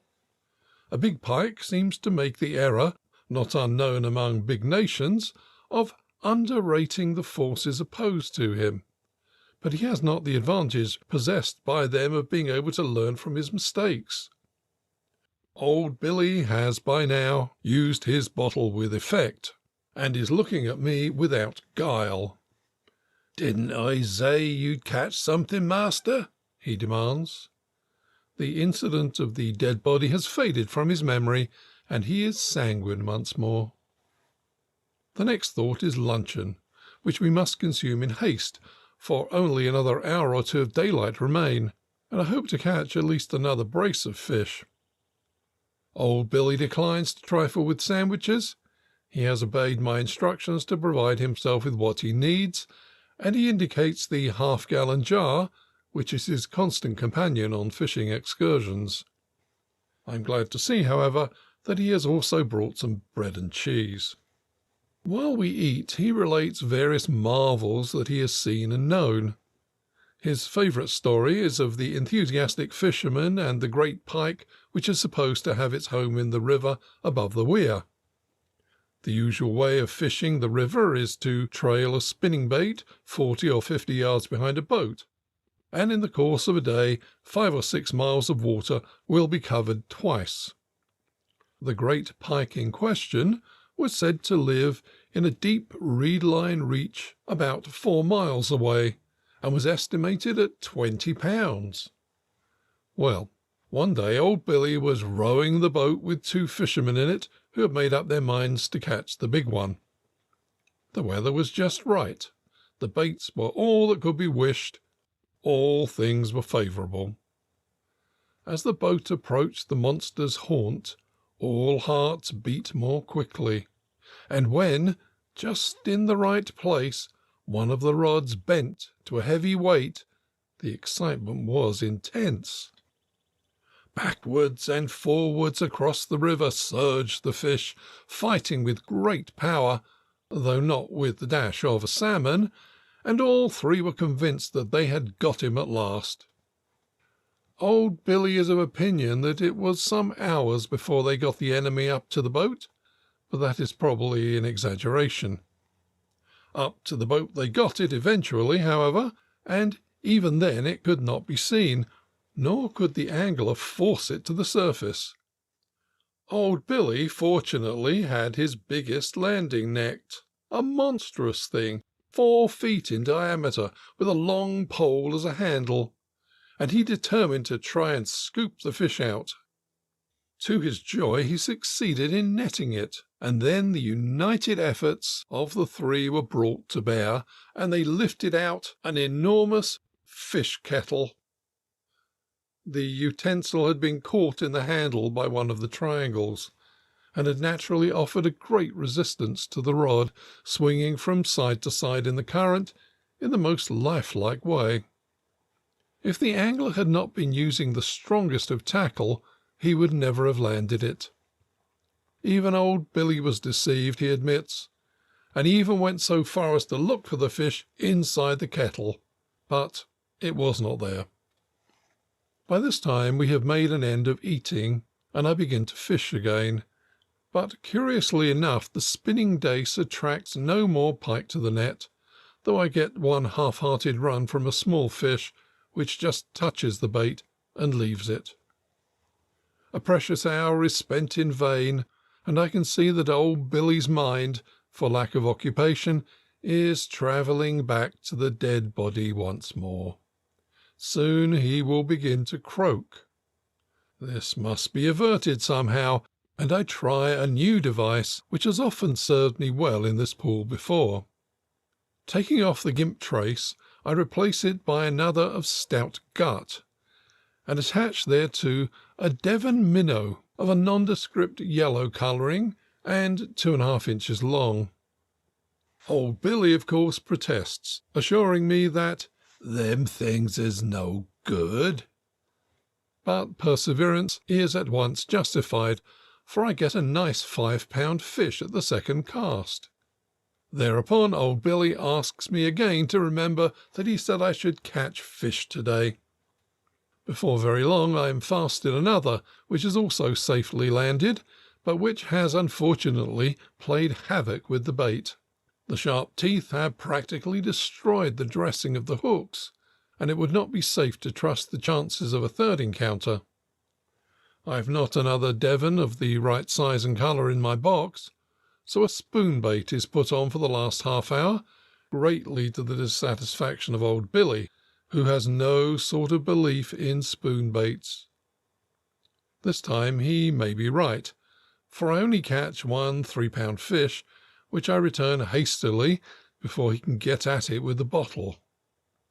By now it is freezing again, and the sun has set, so I decide that we have had enough. Old Billy pulls up his rypex, and we return to the landing stage. We have a brace and a half of decent fish to show, so we have not done so badly. Old Billy disregards the form of thanksgiving as I hand him his day's wage and something over, but again begs me to remember that he said I should catch fish. I should, he adds, have caught more if I had not returned the small ones. With that he packs the 4 pike for me in the long rush basket and hastens away to the Black Swan, while I walk off in the opposite direction. This evening he will describe to an admiring and credulous audience the complete failure that attended my efforts until he himself grasped the rod and showed me how it should be done. By closing time he will have caught all of the 6 fish that entered the landing net this day. But I forgive old Billy his little weaknesses. The only complaint I would make about him is that his company has made a short winter day seem still shorter. End of Chapter 7. Chapter 8. A Miniature Trout Stream. Pebbleville-on-Sea, as the prospectus putting it before the notice of all who like a really quiet seaside resort had said, was certainly neither Brighton nor Margate. No bathing machines broke the continuity of coast. No gentleman of temporary colour mocked the moaning ocean with comic songs. No Paris confections were ridiculously outlined against the infinite. Pebbleville was small and scattered. Its houses were but landmarks, so to speak, dotted about as though each represented the corner of a street that should have being when Pebbleville had become a Brighton or a Margate. Pebbleville was inexpensive, and its few visitors were elderly and given to meditation. They neither romped nor paddled, but strolled gently along the cliff, or sat gently on the 3 seats that showed where the esplanade should be in time to come. In a word, Pebbleville was the very place. And yet the angler was dissatisfied, unreasonably dissatisfied, for had he not been at some pains to find a spot where his great literary undertaking should be inaugurated between the sea and the sky, a spot where no distractions could exist, a spot where thought should be trammelled by no worldly considerations whatsoever? And to this end, had he not put rods and tackle firmly away, and disregarded all advertisements that contained the word fishing? So now he was in the exact haven of his desire, but not at all pleased with it. Frowning at the fishless sea, if it were not fishless it was at any rate unfishable, for Pebbleville possessed no pier, no jetty, and no boats, he turned gloomily in the direction of the Winter Garden, that is to say, in the direction of what would some day be the Winter Garden. At present it was a large piece of gorse-clad common land, enclosed in a wire fence, and adorned with 11 small Christmas trees, the first beginnings of a plantation. Passing round the Christmas trees, he found his path impeded by a ditch, a small matter, but one that had far-reaching results, as will appear. The ditch was 2 feet in width, and contained water of a sombre quality. The angler, unwilling to step across to the dubious opposite bank, threw the end of his cigarette indignantly into the obstacle. Then a remarkable thing happened. There was a commotion in the murky water, and the missile disappeared, only to reappear a moment later. The angler whistled and rubbed his eyes. Then he whistled again. Then he turned and sought for some means of testing what looked like a discovery. Grasshoppers were plentiful in the thin grass round him, and very soon one was captured and thrown after the cigarette end. Again there was a commotion, and the grasshopper disappeared.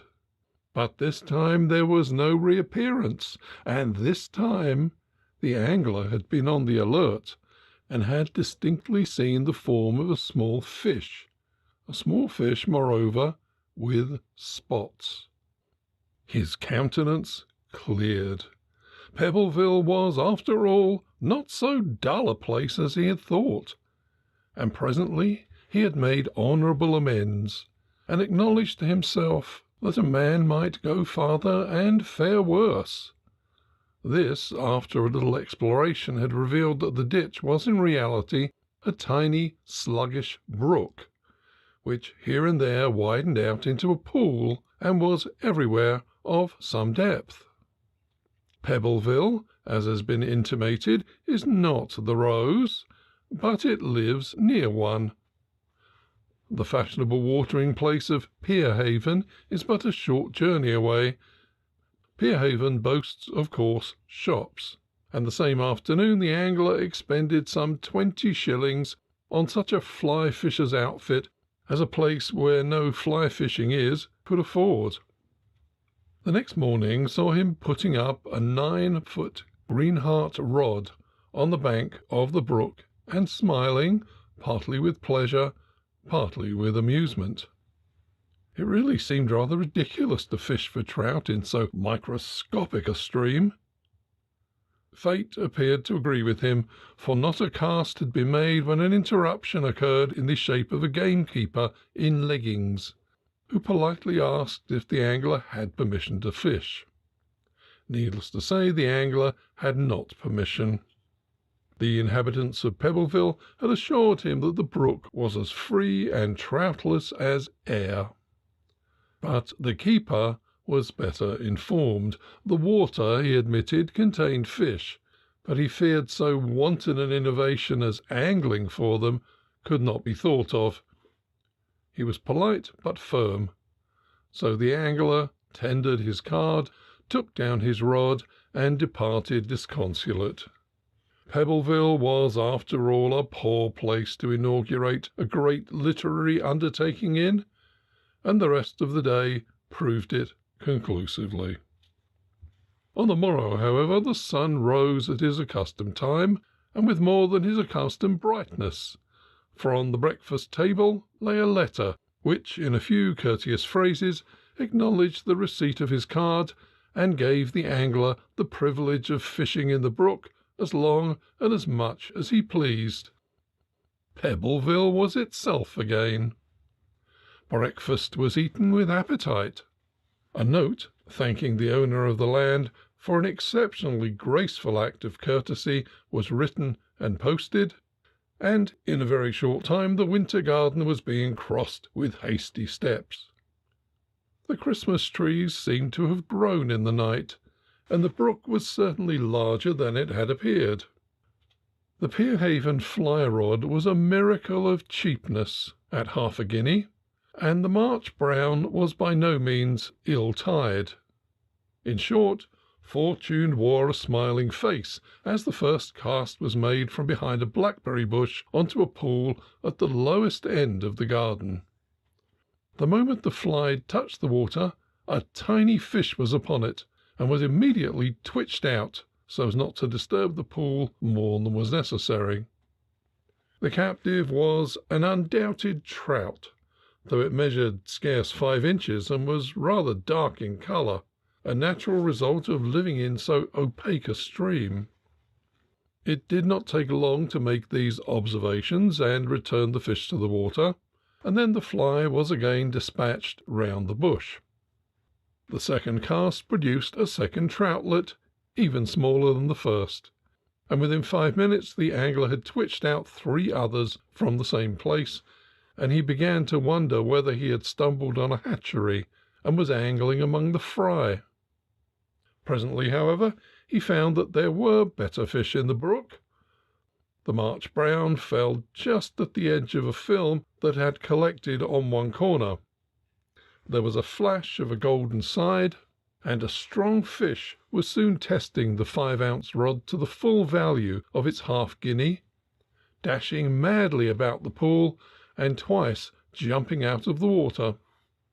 Fortunately, there were few weeds, and the trout did not attempt to bolt upstream, and before long he was being lifted triumphantly out in the Pierhaven landing net, a simple affair of cost proportioned to the rod. Spring balance the angler had none, so he could only estimate his capture's weight at half a pound or thereabouts, reflecting that though half a pound is no great matter in itself, it means a good deal coming out of a pool barely 3 yards in length and 2 in width. This fish, too, was dark on the back, but was beautifully golden on the sides, well spotted and very plump. After the trout had been killed and placed amid some dock leaves in Pierhaven's canvas bag, the fisherman left the pool very well satisfied and began to fish upstream. It was not easy fishing. In places the brook's 2 feet of width were reduced to 1 by overhanging brambles, which stretched out interfering tentacles and grasped the fly before it ever could touch the water. That, at least, is how it seemed to the man. The brambles might conceivably have retorted with comments on his inaccurate casting. But this insufficient stream held a marvellous stock of little trout, and almost every time the fly touched the water, an impudent fish of approximately half an ounce would hastily appropriate it. But no more big ones were seen or felt until the next pool was reached. This pool was surrounded completely by briars, and only about a yard of water was visible at all. However, the angler flicked the fly over the wall of leaves and stood on tiptoe to observe the result. There was a rise immediately, and a good fish took the fly firmly away under the thickest bush before its owner could interfere. Justly annoyed, the angler applied pressure, and then the Pierhaven rod lost heart about the business, and said so with ominous crackings. No half-guinea fly rod yet built could be expected to pull a half-pound trout out of a bush. The angler anathematized Pierhaven and desisted. An attempt to pull the fish out by grasping the line failed, and the fly was lost. Then the rod was examined.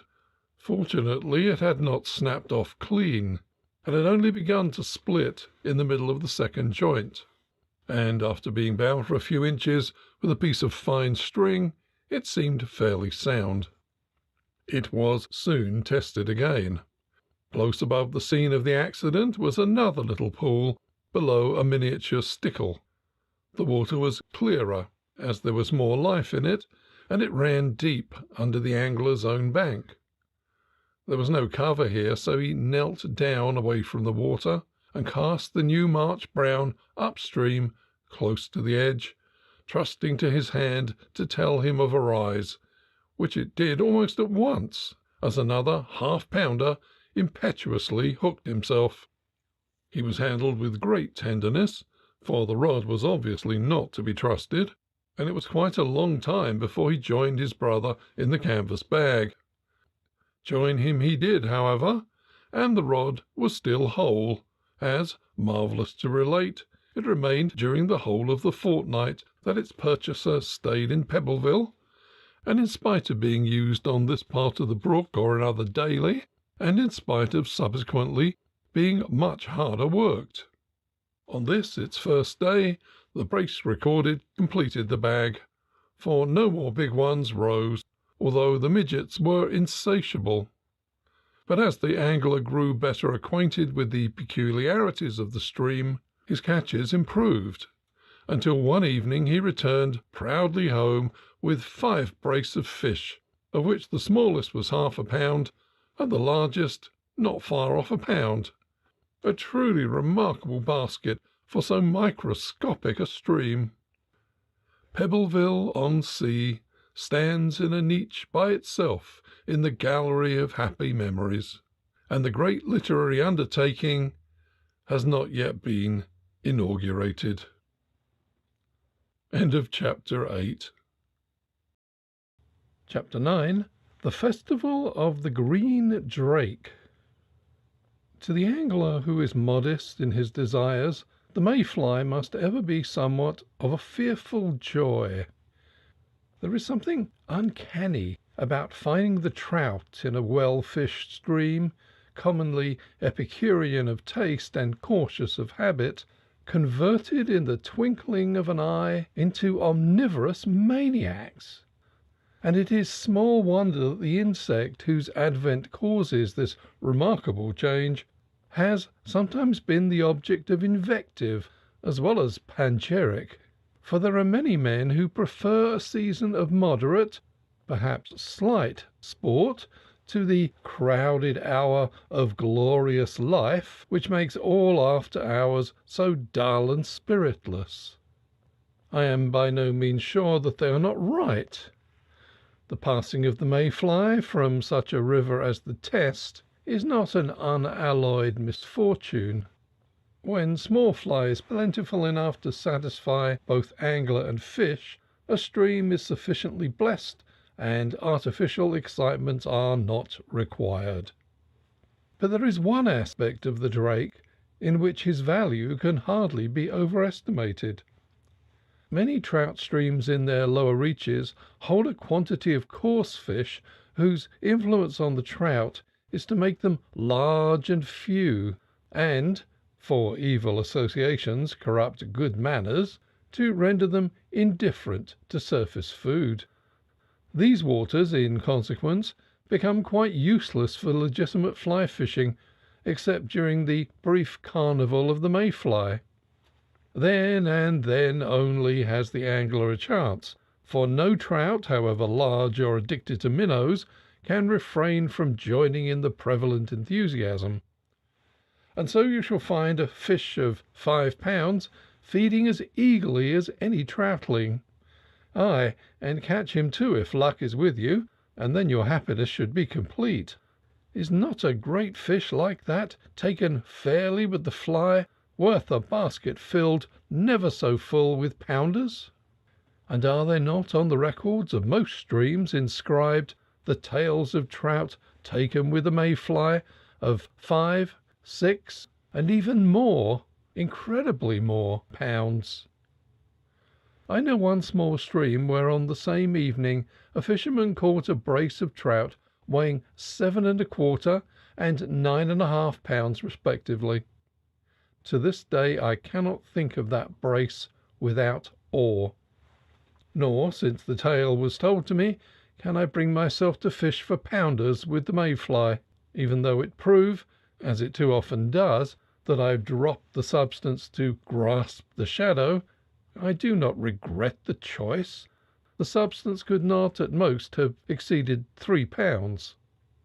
Of the possibilities of the shadow I have spoken, and so I must ask the reader to turn his back firmly upon this pretty stream that invites him to linger. It is indeed full of trout. As we look down on the bridge, we can see 1 or 2 lying motionless among the green ribbons of weed, and a few yards away, under that alder bush, another is rising quietly from time to time, feeding probably on the fly that takes its name from the bush. For in early June nature is lavish of her insect life, and the alder and the mayfly often vie with each other for the notice of the fish, and it may chance that the angler will kill even more with the modest brown fly than with the drake itself. It is hard to leave a rising trout without giving him something to rise for, as the pugnacious urban idiom hath it. But let the reader only be patient for another half-mile of this dusty high-road, and I will warrant he shall see something better worth the seeing. The trout in this little tributary are but midgets, attaining only to some paltry 2 pounds or so. Not a bad size, of course, taking all in all, and very fitting for small dry-fly work, but in the fleeting carnival of the drake, not worthy of our steel. No, we will leave them behind us, and on after the shadow. The London road stretches out white and straight. It is past midday, and the sun is coming to its hottest. You can see that this is the most blinding half-mile of weariness and dust in the world. A low hedge is on either side, and not a tree casts a morsel of shade. To walk on for ever and ever on just such a path as this would be a very fitting judgment for the wicked. Add to the picture yon turbulent machine that comes roaring by, clad in a nimbus of dust cloud, and imagine the wicked being compelled to jump out of its way for ever and ever, and you begin to doubt whether there be any wicked enough for so excessive an arrangement. We certainly are not wicked enough, and we may regard the glare and the dust of the motor car merely as a kind of purgatory intended to fit us for the paradise to come. Ecce genua caeli. We turn to the right, go round a corner, and are at once in the deep cool shadows of a perfect English lane. High banks, fern-clad and mossy, crowned with still higher hedges of hazel, alder, and thorn, which almost meet overhead, make of the sun but a luminous atmosphere. An oak here and there spreads out massive limbs protectingly, casting a deep shade. The wild rose is in full bloom, and stands out against the darker green, shyly conscious of its beauty. Surely it is the most tantalizing of blossoms, so fragile and so exquisite, the dainty rogue in porcelain of the hedgerow. A quarter of a mile of this easiest of travelling, and we are at a gate on the right hand by 2 haystacks. It has been newly tarred, and one may neither climb nor touch. What is to be done? A short field away we can see the small stream that skirts the water meadows, and beyond the vivid green, which shows the richness of grass intersected by countless rills of clearest crystal, we can see the river itself gleaming in the sunlight. Who cares for a little tar? But soft, let instinct work. Are we not descended from the ape? And has not the ape 4 hands? Tar will not hurt our heavy boots, and the gate may be so lifted, bracing the muscles of the thigh, until it is fairly open and no harm done, and it may be shut after the same fashion. Then we wade knee-deep through the long grass towards the little black bridge that crosses the brook into the water meadow. No, there is no reason why we should not pause here a while, and the elm just shades the bridge nicely. The brook is rather weedy, but observe the purity of the water, the gold of the gravel, and the silver of the sand in that little channel between the streamers. It is the ideal water for a few fat trout. There is food in abundance, and there are quiet corners under willows separated by little merry stickles, in which an honest fish may lie and capture every floating morsel without undue exertion, adding to his weight like some dignified alderman whose active days are long past. These pampered fish are not, it is true, numerous, and they are, like the alderman, epicurean of taste, but they cannot resist the mayfly any more than the others, and I calculate on a brace out of this little stream before the evening. But at present we should do little good by disturbing it, as the fly has not begun to hatch out. So we will cross the meadow and get to the river. From here it looks easy enough to do so, but in reality the path is devious and difficult to find amid the long grass. These water meadows are, in truth, a collection of little islands, cut off from each other and the world by innumerable tiny streams, feeders of the brook we have just left. Some of them are but a foot wide, and they are all at least 2 feet deep, and the man who, eager to be at his fishing, hastens heedless after his nose, will get very wet. I know, because I suffered the like on my first visit. But there is a dry and safe path, and across the more considerable drains there are little bridges, and so with tortuous steps we reach the river with dry feet. Sometimes, though, when the river runs higher than its wont, even this serpentine path is delusive. The rills gain in size from their parents' overflow, and in turn spread out over the meadows until there are 2 or 3 inches of water through which one must splash. Hence some of our fishermen wear long rubber boots, though they are not comfortable and hardly necessary. Stout shooting boots, kept carefully greased, are enough to defy the damp. And now let us sit down on the famous black fence and mop our brows, for it has been no small walk from the station. Moreover, it will be as well to investigate the luncheon that has been packed for us in the creel. Breakfast is a thing of the ancient past, and there are 50 good miles between us and the great city in which we ate it. If a man who has come all that distance does not deserve his luncheon, nobody does. And while we eat, we can observe. I have said that this fence on which we sit is famous. It has seen the capture of many a fine fish. The river here turns a corner after a rapid shallow, and forms a deep pool with a good eddy under either bank. It is at the tail of the shallow that the big trout are almost always caught.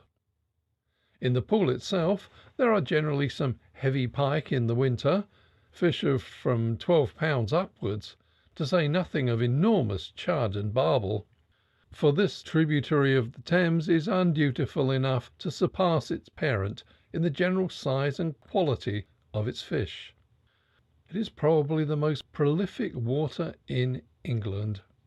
But, of course, with all the coarse fish, you must not expect the trout to be very numerous.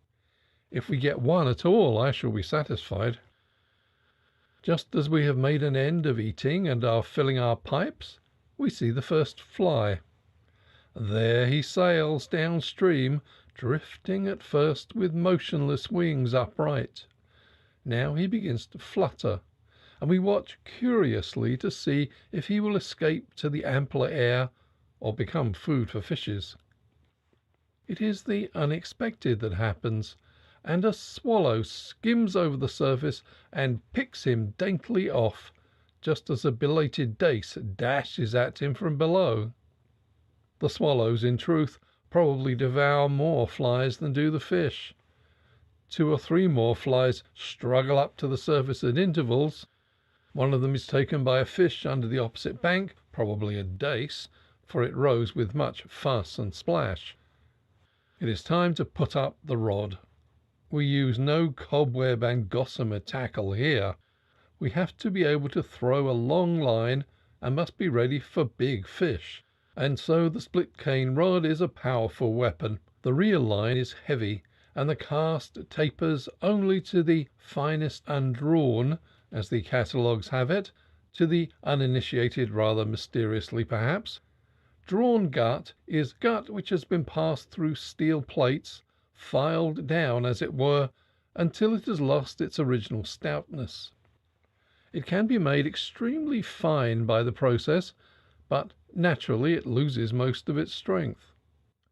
undrawn gut is 3 times as strong as drawn gut of the same thickness. The reel line has been carefully rubbed with a preparation to make it float, and the cast has been in the damping box all morning, so all we have to do is to put on a fly and we are ready. The fly box is filled with marvellous patterns of the drake, with wings of all sizes and colours.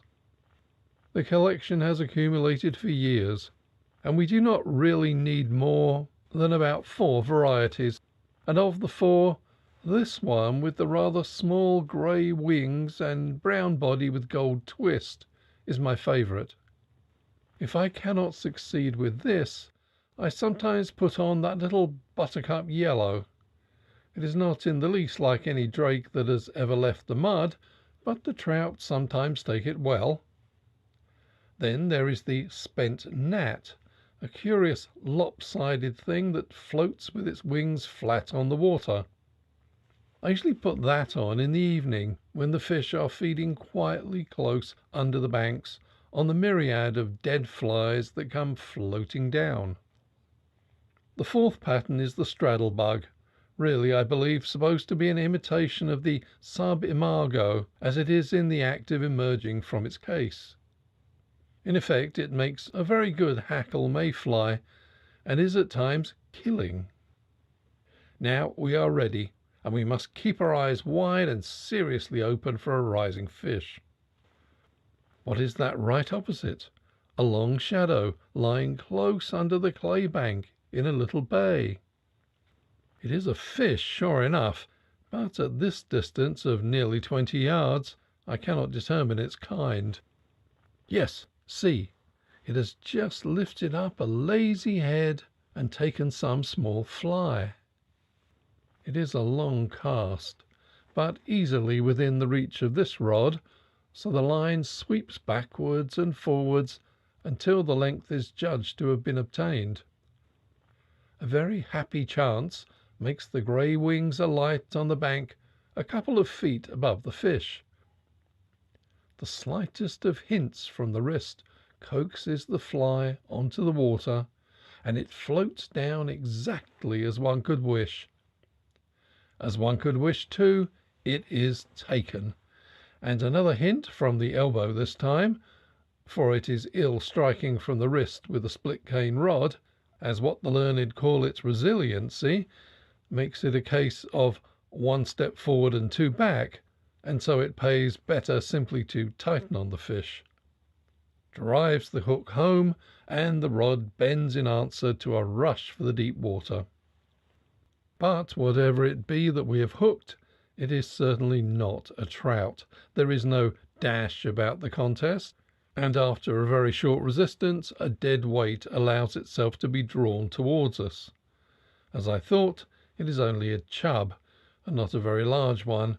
2.5 pounds may be his weight, but he is not worth the weighing, so he may go in again.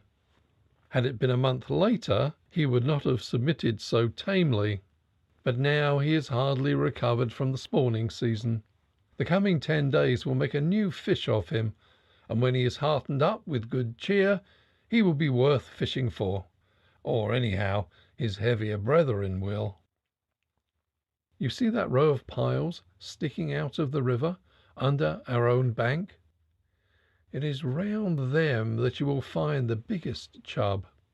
Last season a man took one of full 5 pounds there with the mayfly, and lost another even heavier. The flies are coming down faster now, and the dace are beginning to rise freely. There, we've hooked one. Mark how he fights. He has the cunning of the grayling combined with the dash of the trout, but on this tackle we have him safe. We will weigh him. 3/4 pound by the balance, a very creditable weight for his species. He shall be kept, for dace come into season here on this day, and a few of these big ones look very well lying on the long grass in the creel. I wish they rose as well to small flies as they do to the drake. Very seldom can you get such dace as this with the black gnat, though it does come about now and then, generally rather late in the season. Last September, on this same stream, rather higher up, a man caught some beautiful dace while grayling fishing. 3 of them were over £1, but such good fortune has never attended me here. Just as we are fastening the lid of the creel, a great plop causes us to start, and we turn our eyes to the river just in time to see the great swirl where some monster rose at the extreme corner of the eddy. That fish is an old, I cannot say friend, for I have never actually seen him, but at any rate an old acquaintance. He was here last year in the same spot, and rising in the same tumultuous fashion. Oddly enough, he only rose about once in every 2 hours, always with the same heavy plunge. No efforts of mine, and I spent the greater part of a day over him, could persuade him to come up to an artificial fly. I was convinced at the time that he was a colossal trout, but the interval of a year has given time for calm deliberation, and now I think he is probably a pike. That would explain his desultory behavior. For a pike, though he will rise now and then at a mayfly, possibly out of the feeling for good fellowship that makes so many men drink whiskey, will not turn to and make a meal of it after he has reached any considerable size. So we will not waste any more good exertion on him. But there is the rise of an indubitable trout out in the middle of the rapid above the pool. It is difficult to cover the spot, because there is a thick band of weeds between us and it, and the line catching thereon will make the fly drag at once. There are 2 ways of getting over the problem. One is to go up above the fish and float the fly down to him, a method to which there are the objections that you must stake your all on the one cast, as in lifting the line off the water you are bound to frighten him, and that if you should get a rise you are very likely to miss him.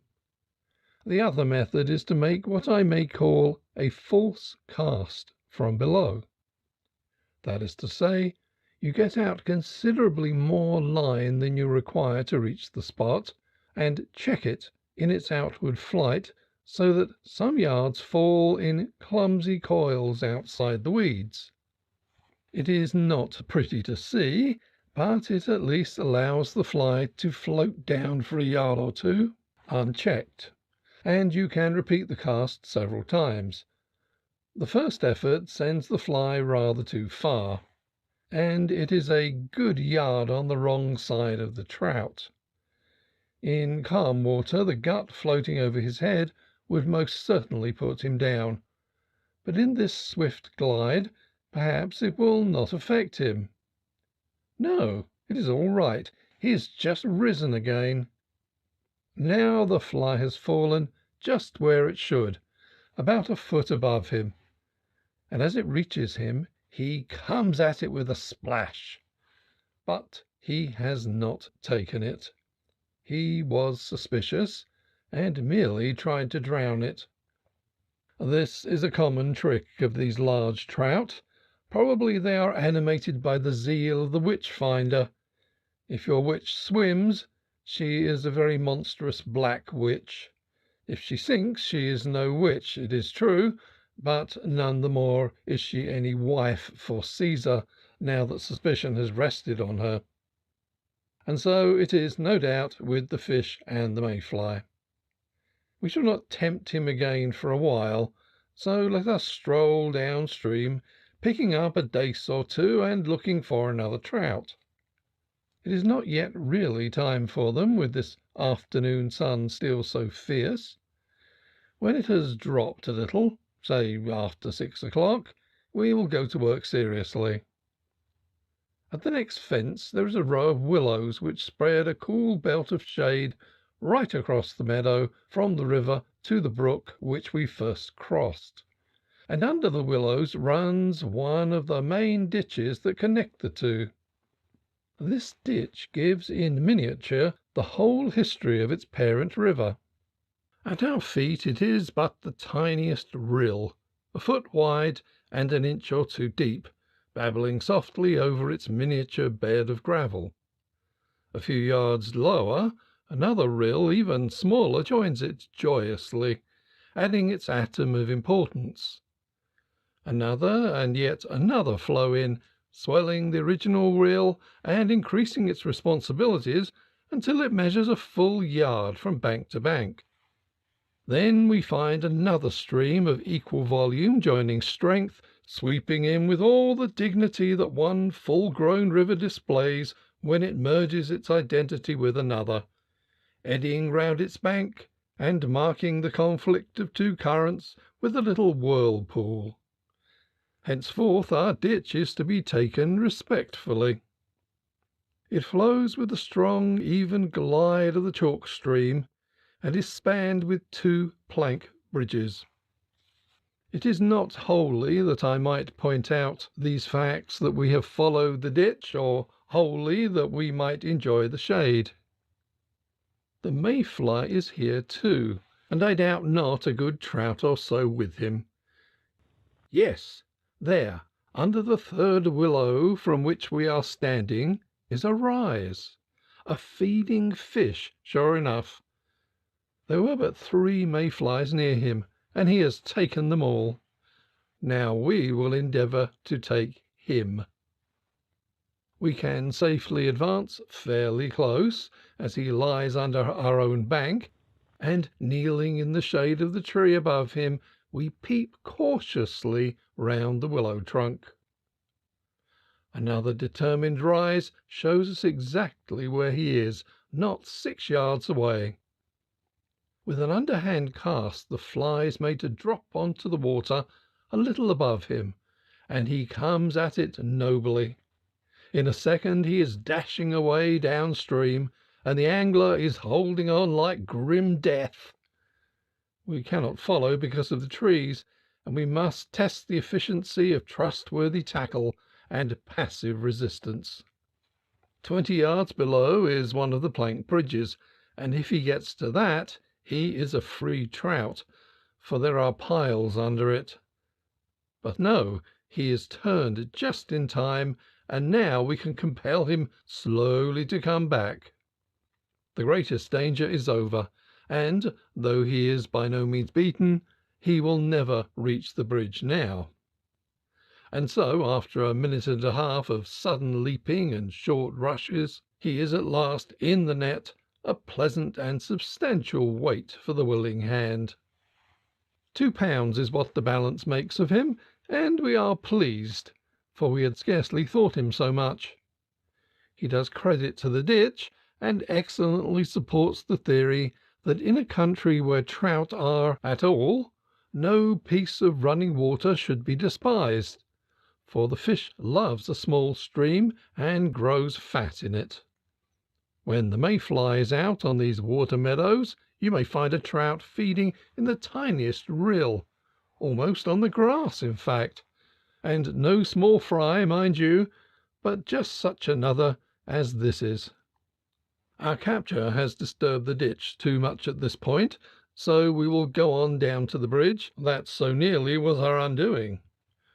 There is a rise some yards below, and we proceed very much as before, except that we have now no friendly tree to cover us, and must kneel afar off. The fish takes the fly as well as could be, but somehow he is missed. Odd, there he is, rising again the moment after at a real fly. We try again, and he takes the artificial fearlessly, and yet is missed the 2nd time. But the 3rd time we strike quickly, and hook something of no great size. It proves to be a dace of half a pound, rather a disappointment. We were sure it must be a trout. There are not many dace in these ditches, but a few come up from the brook after the mayfly, and a small pike or 2 come up after them. The brook joins the river some 3 miles lower down, and though it mostly contains trout, a few coarse fish inevitably make their way into its deeper holes. The ditch runs into the brook at a point where several trees make it impossible to throw a fly from this side, and there is generally a good trout lying there, quite conscious, no doubt, of being unassailable. Below the trees is the little brick bridge leading across the brook to the farmyard, and below the bridge is what is known as the pool. It deserves its name, for it is an ideal trout stream pool. The current flows rather swiftly through the single arch of the bridge and loses itself in the still depths. There are a good 8 feet of water here in the deepest part, and though the pool is but 15 yards or so in length and 8 in breadth, there seems to be an inexhaustible supply of fish in it. It is not long since a pike of 8 pounds was caught here, and there is always a shoal of fine roach, a few perch, and 1 or 2 big grayling, all these besides the trout. Last year I was watching an angler fishing here, casting his mayfly right under the bridge from below, more in hope than in expectation of a rise. He had just turned round to say something of no importance, when I saw an enormous trout rise up steadily and absorb his fly. I informed him of the circumstance, but it was too late, and the 5-pounder is, I hope, still there, unless the otter has slain him. There is a legendary otter who has his home somewhere under the bridge, but he moves in secrecy and does his fell deeds under fitting cover of darkness. The keeper claims to have seen him once, out of range, but the only trustworthy evidence of his existence is the occasional discovery of one of our best trout on the bank, with the pound of flesh taken duly from his spotted back, and it is probable that he does not live here. Distance is nothing to an otter. A few miles of travelling give him an appetite and improve his taste for the finer trout. Let it be said that I do not agree with the theory held by the animal's apologists that he would as lief dine off chub or pike as trout. It is not in the least true, for the otter knows the value and flavour of trout as well as we do, and if he can get one he passes all coarse fish by in contempt. In so small a stream as this he can do a deal of mischief, and does. I would not see him wantonly butchered on big rivers, where there is room for him and the angler too, but his depredations here recall the story of the ewe lamb, for the trout are none too numerous. Our efforts to get a rise out of the big one have not been a success, though we have made a very good pretence of not looking at our fly as it floats out from under the bridge. So we will move on. About 50 yards downstream there is a drinking place for the cattle, and the hurdles enclosing it make a nice ripple in which there is always a trout. We will fetch a compass out into the meadow, coming back to the bank some distance below the rough water. Yes, there is a rise right at the head of it, close to the hurdle. We advance, stooping to within casting distance, and the attempt is made on one knee. The fly is taken fearlessly, and in a second we are running downstream, winding in line as we go, for the fish is hurrying in the same direction, and we must keep below him. But he does not run very far, nor does he fight very long, and soon we have him in the net, a long lean fish of 1 3/4 pounds, not in bad condition exactly, but a trout of the Cassio type, which no feeding would ever make plump. One meets with such fish in all rivers in all seasons. Probably they are dyspeptics, who eat the things they like rather than the things they should. But, lean or no, he makes a brace of trout in the basket and is welcome. The exertion of his capture has made us realize the heat again, for in London we are not used to running. Tea would be no bad celebration of our good fortune, and it will not really be waste of time. A man fishes twice as well on a hot day when he has had his tea, And after all, we can spare half an hour from one pleasure if we devote it to another. And without doubt it is a keen pleasure to sit in the little parlour at the farm, looking out of the open window into the little garden and enjoying the scent of the wallflowers, remembering not too obtrusively the while how odious the great city must be at this moment, with its airless roads, glaring pavements, and disconsolate rows of black skeletons that are set up by way of adornment and humorously called plane trees.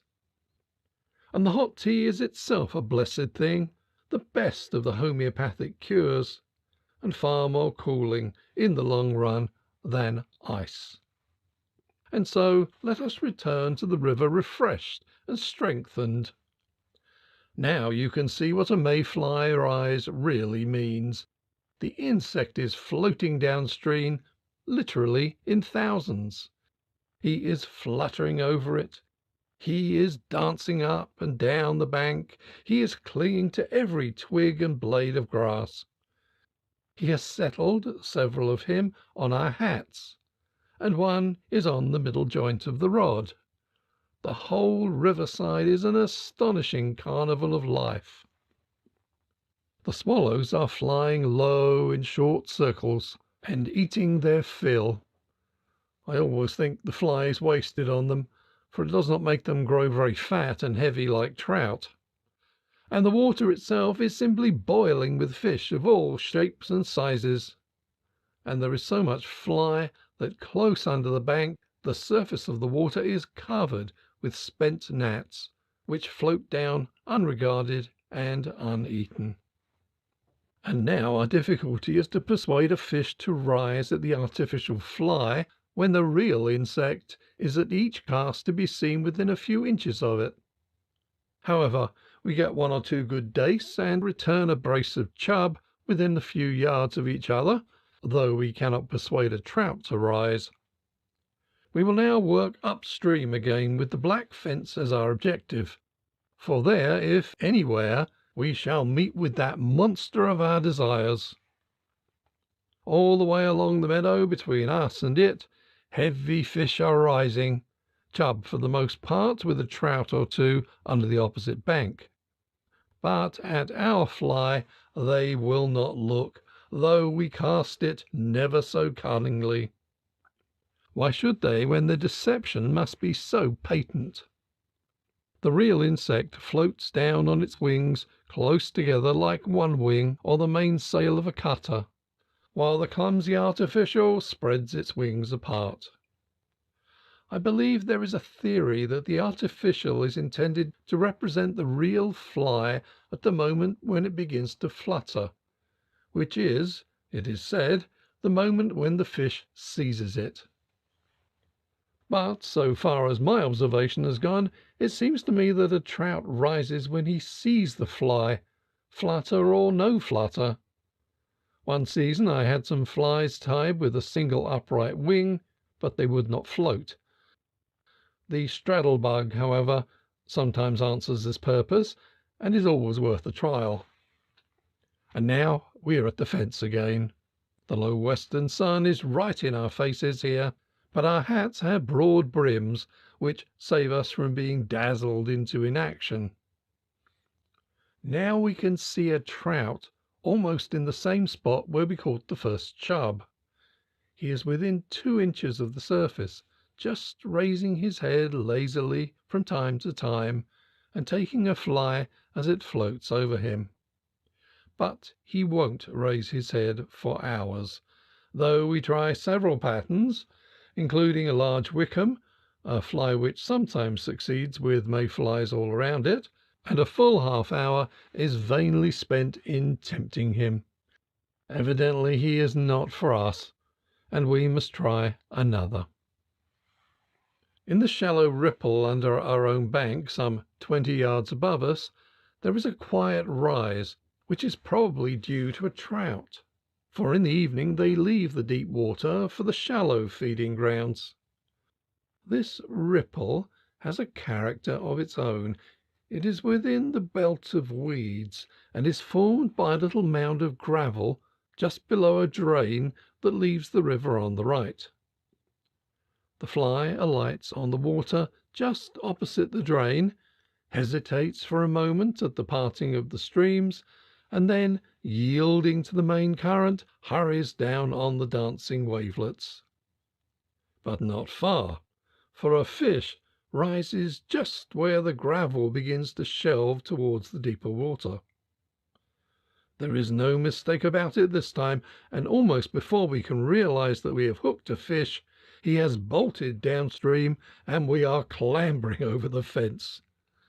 Fortunately, he seems well hooked, but he is very strong, and looks like running for a mile. This, however, cannot be. At any rate, we cannot run with him, for 20 yards below the fence is a drain, and the bridge is well back in the meadow. When we reach this, we must hold on and hope for the best. There are a few seconds of desperate opposition when this policy is put into effect, but all holds, and he changes his mind, and now he is running upstream again, and line must be gathered in hand over hand. We hope he will now choose to fight it out in the deep water above the fence, and so it proves. He bores sulkily about in the pool, occasionally making another desperate rush, and once jumping full 2 feet out of the water. But his efforts get less and less violent, until at last we can draw him over the landing net fairly beaten. And a very excellent capture he is. All 4 pounds, I warrant you. No, 3 pounds and 7 ounces only. Oh, well, he fought as well as if he had been 4. Yes, perhaps I am a little excited, but you will grant it was such a battle, and is such a fish as you shall not meet every day. We will sit down on the fence again to steady our nerves.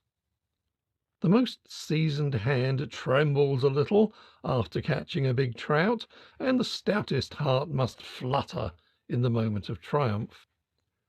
We have done very well.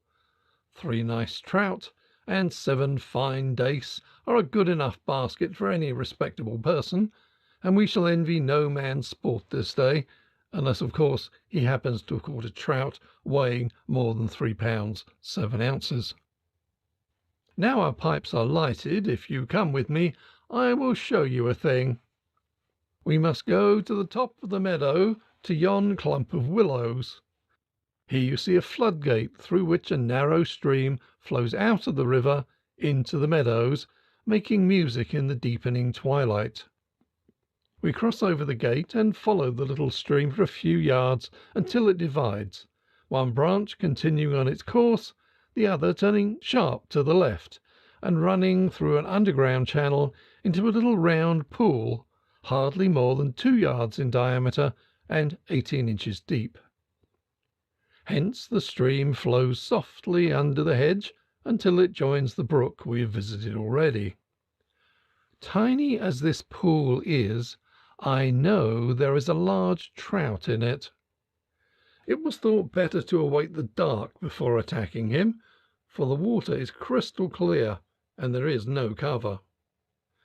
A spent gnat was put on while we were sitting on the fence, and now all we have to do is to flick it onto the water. Instantly there is a heavy plunge, and the rod is bent almost double.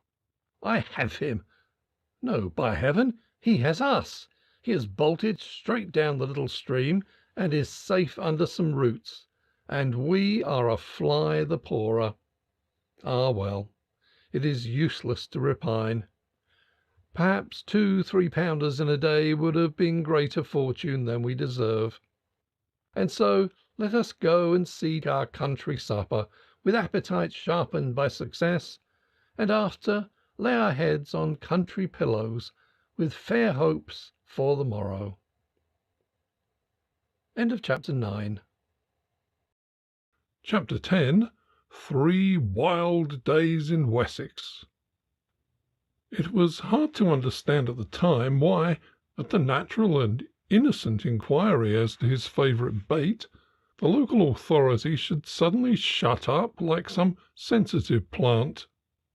He had been nobly and generously expansive, measuring his catches of fish as if they were coals by the sack. But now he was reticent and cautious. "Sometimes I use one thing, sometimes another," he said. The reason for the change of attitude became clear later, when he was one day discovered in close proximity to a net. But for the present it mattered not. It was enough that he had revealed where fishing was to be had, which involved the substitution of a sack for the more ordinary and modest creel, and there was no unnecessary delay in putting this important discovery to the proof.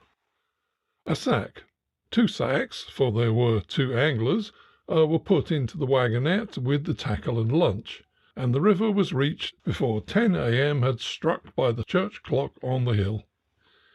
It was not a promising day.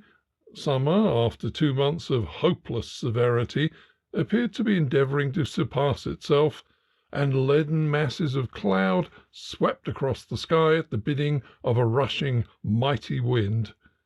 But the river, seen from the high stone bridge on which we were standing, looked as attractive as the keenest seeker after free fishing could desire. Above the bridge was a broad gravel shallow, on which were doubtless the dace of which the local authority had spoken, and, it might be, a trout or so as well. In the distance the mill could be seen through some trees, and a point above the shallow where 2 streams met suggested a backwater, as well as a mill stream, and presumably a weir pool. Below the bridge the river curved away among trees in a tempting succession of stream and pool. The problem, inevitable on a new and unknown water, arose: what was to be fished for, and where? The fly seemed hopeless in such a wind. The shallows were no better than a storm-swept sea, and indeed, so far as could be seen, the water above the bridge was shelterless. Below, a clump of trees a meadow's distance away offered more hope, and thither the indomitable companion strode firmly without wasting words. His instinct proved to have been right. The river turned a sharp corner under the shadow of the trees, forming as perfect a pool for perch as could be met with. The rods were quickly put together, and soon 2 red worms were offering wriggling attractions to the fish in 2 convenient eddies, and the anglers sat somewhat sheltered from the icy blast. Almost immediately the indomitable companion's float disappeared, and a fish was hooked, which turned out to be a nice perch of nearly a pound. It fought gamely, but the pool was too deep for weeds, and the net soon claimed its own, while the wind shrieked with renewed vigour as though to celebrate the success. Incidentally, it tore from its parent limb a piece of wood that was almost big enough to be called a branch, and hurled it to the ground in dangerous proximity to the head of the indomitable companion. He, however, paid no attention, but calmly rebaited his hook, and was soon fast in another perch, which was also safely landed. I had, so far, not a bite, and I stirred uneasily as the wind hurled down another piece of wood that was quite a branch, this time near to my own head. The indomitable one continued to catch perch, and the landing of each fish seemed to be a signal for a shower of missiles from above, which were steadily increasing in size. At last, as a great log came down with a resounding thud about a yard from me, I arose, seized my tackle, and, announcing that I thought I would go on and explore upstream, departed without unnecessary delay, leaving the indomitable one in the course of extracting the hook from his 6th perch, with an extremely cheerful countenance. It was long, he said, since he had had such sport. Some hundreds of yards were covered before it was deemed safe to look back, and then, amid what Horace calls a world tottering to destruction, a bending rod showed that a seventh, or might be even an eighth fish, was being added to the basket. A pious wish was uttered that the ruins might miss that heroic being, and then the hasty flight was resumed. Such a gale surely there was never yet on sea or land. The poplars below the bridge were bending like fly rods and creaking like a rusty winch. Other more stubborn trees were being destroyed piecemeal, but in the bridge itself and its high embankment there was hope. They could hardly be blown down. And behind there was a welcome calm, in which a perturbed angler might collect his faculties, and presently, for sheer shame, I put a fly rod together. It would be possible to cast within a few yards of the embankment, and the dace might, like the perch, be on the feed, out of a spirit of pure contradiction. And, oddly enough, this proved to be the case. A pluck at one of the three flies was felt at the first cast. It was impossible to see a rise. At the second, a fish fastened and was landed without much ceremony. In such weather, the finest tackle would have been a mockery. An undrawn gut disposed of the dace, for all he was the half of a pound, with promptitude and dispatch. Then began such an hour of sport as may never come again. The fish seemed literally mad for the fly, and black gnat, soldier palmer, and coachman were all taken with instant impartiality. And it seemed that the dace were all big ones, running between half and three-quarters of a pound. Several times two were on the cast together, and once even three, of which one got off. Many were lost. In such a wind it could not be otherwise, for it was impossible to attempt to humour a lightly hooked fish. But the 15 pounds of dace that had been amassed by the time the rise was over seemed to justify the sack which they half filled. The indomitable one, whom a merciful Providence had spared, appeared in time to assist in the counting.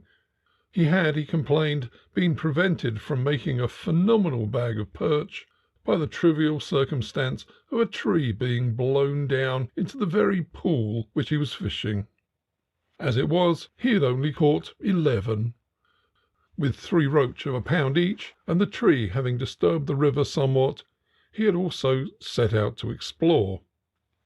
Exploration was, however, interrupted by the coming of the rain, which had so far held off, and the day's fishing ended prematurely.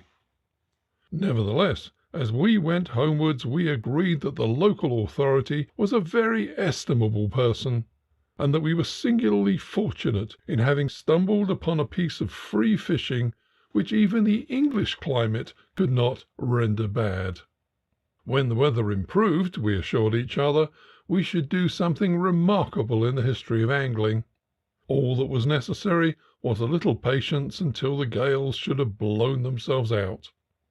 Summer cannot always disguise itself as winter, and after 2 months we were entitled to hope for better things. So we waited our chance and studied a depressed and unsympathetic barometer. At last, one morning, the wind dropped, and the indomitable one greeted me at breakfast with the words, "It's going up." I hastened to verify this glad intelligence. Sure enough, the needle had moved. It no longer presaged seismic convulsions and disheartening phenomena of that kind, as it had been doing for some weeks, but was content to indicate rain. This, my companion pointed out, clearly meant a fine day, since no barometer could be expected to recover itself all in a moment from such upheavals as we had been having, and any upward movement at all was a sign of complete change. Now, therefore, was our expected opportunity. The greyness of the sky, he explained, was a sure sign of midday heat. We started accordingly. During the drive I surveyed the heavens with suspicion, and when we reached the bridge I called his attention to a certain rumbling noise that was going on in the distance. I'm always diffident about rumbling noises when I'm out fishing. One has read horrible stories about fire falling from heaven upon the angler by way of his rod and consuming him. But the indomitable one knows no panics of this kind. He said it was guns on Salisbury Plain. Those weapons also, in some obscure way, seemed to account for the oppressiveness of the air, and the indubitable masses of heavy cloud that hung low on all points of the compass. Having explained these things, he led the way upstream to the weir pool, which we had decided to fish that day. It was a deep, still hole, with very little current coming over the sill, and to me had a dark and dismal appearance. I can never take a cheerful view of any water when there is a rumbling noise in the distance. However, the rods were fitted together, some ground bait was thrown into the pool, and we began to fish for roach. There were no bites, and apparently no fish in the pool to cause them. Presently, too, I felt called upon to observe that the guns on Salisbury Plain must be getting nearer, since the sound was steadily increasing in volume.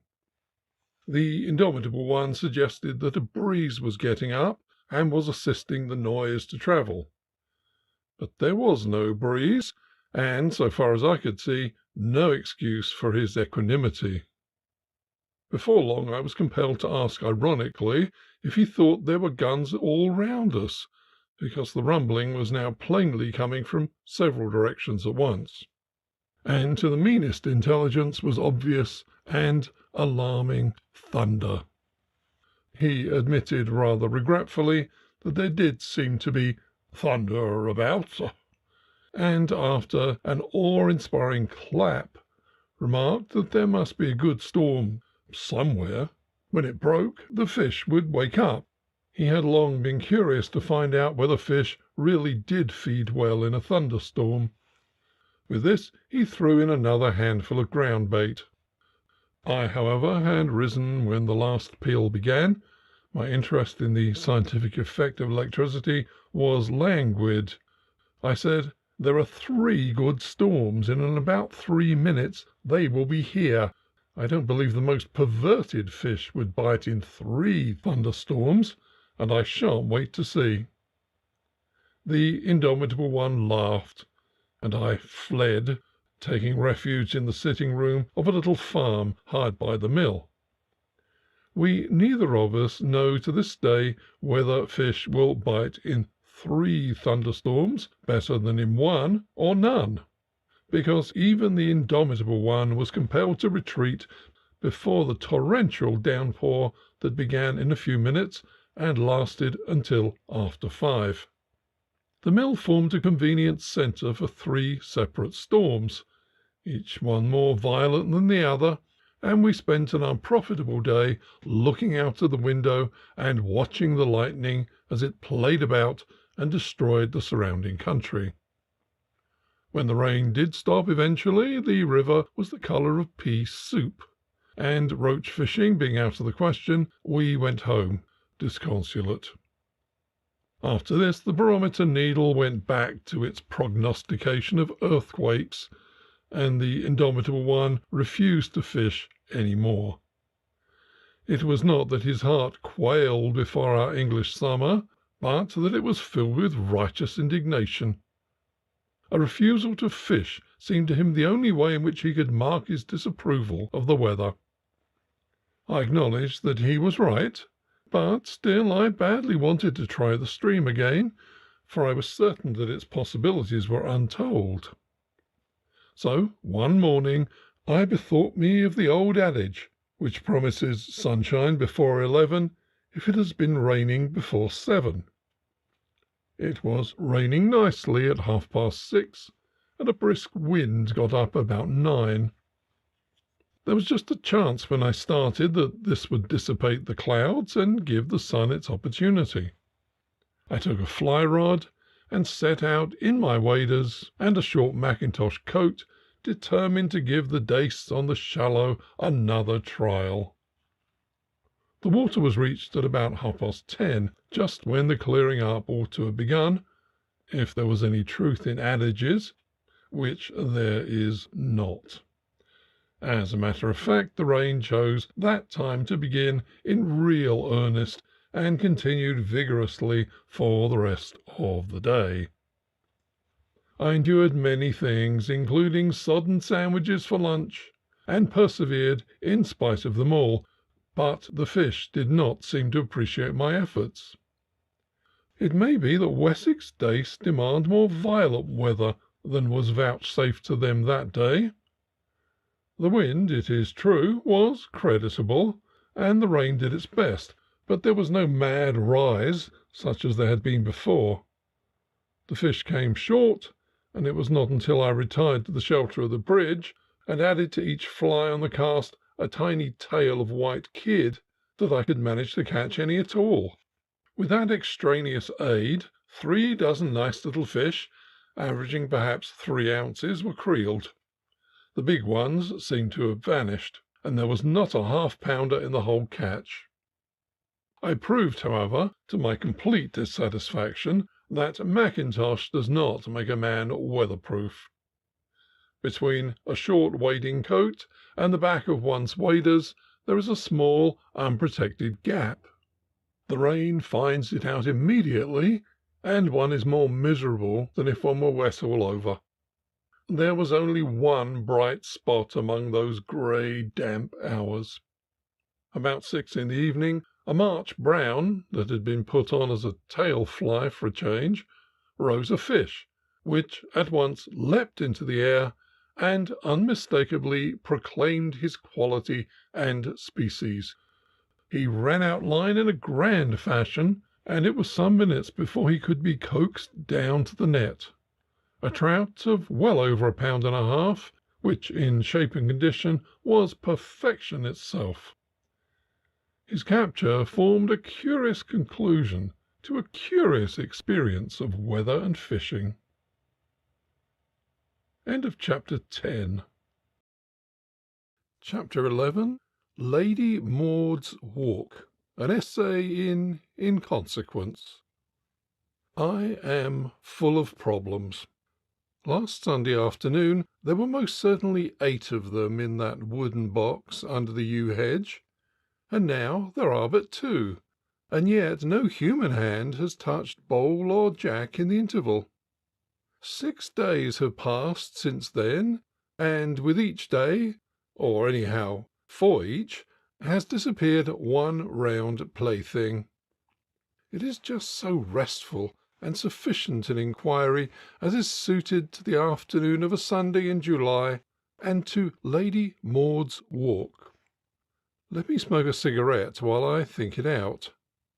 The one great objection to perfect comfort is that one has to move when one wants to do anything, and a man recumbent on many cushions has much difficulty in finding his matches. Ah, here they are. And now to thinking again. What was I thinking about? How odd it is that I can never remember anything in the country. Oh yes, it was the bowls. They have certainly disappeared, and as certainly I have not moved them, nor has anyone else. It seems almost as though they must have been spirited away.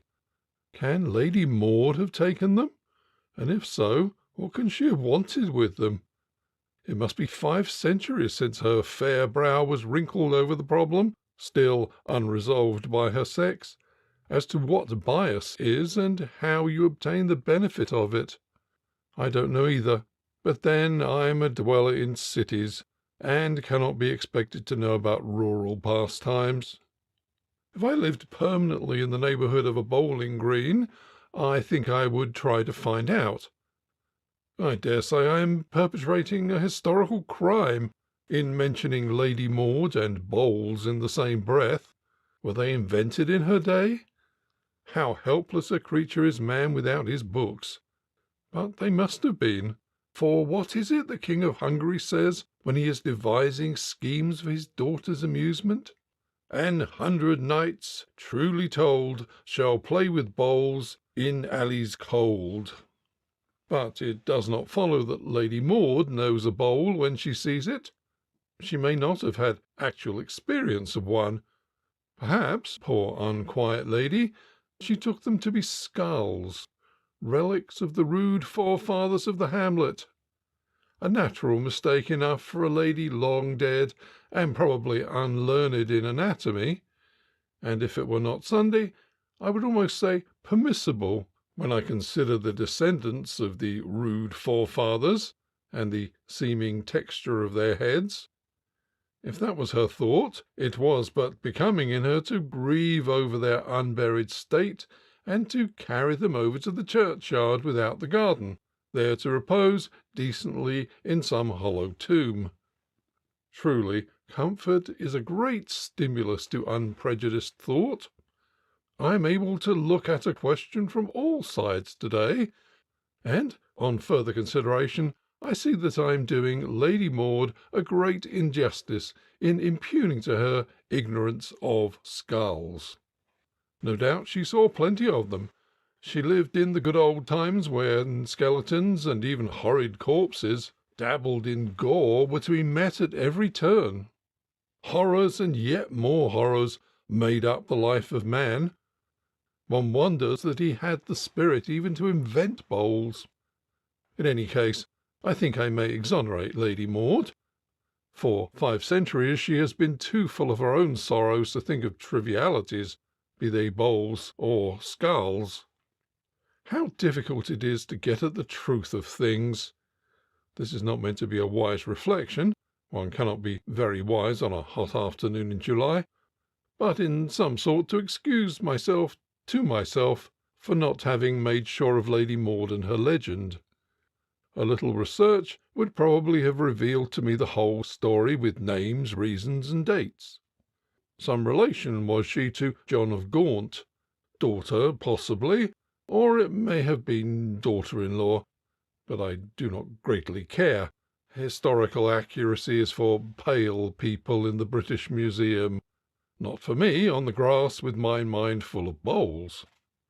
So far as I have heard it, thus runs the tale. Back from the wars came the squire, Lady Maud's stripling son, who had gone forth to win his spurs, and it was here, on this terrace walk, that they first met in the dusk of a late autumn afternoon. Mother and son fell on each other's necks, and in this close embrace her jealous husband found them. A man of his age, he saw in the situation something that called for vengeance first and explanation after, and springing upon the pair, he seized the youth in his mighty arms, and without more ado tossed him over the parapet into the river.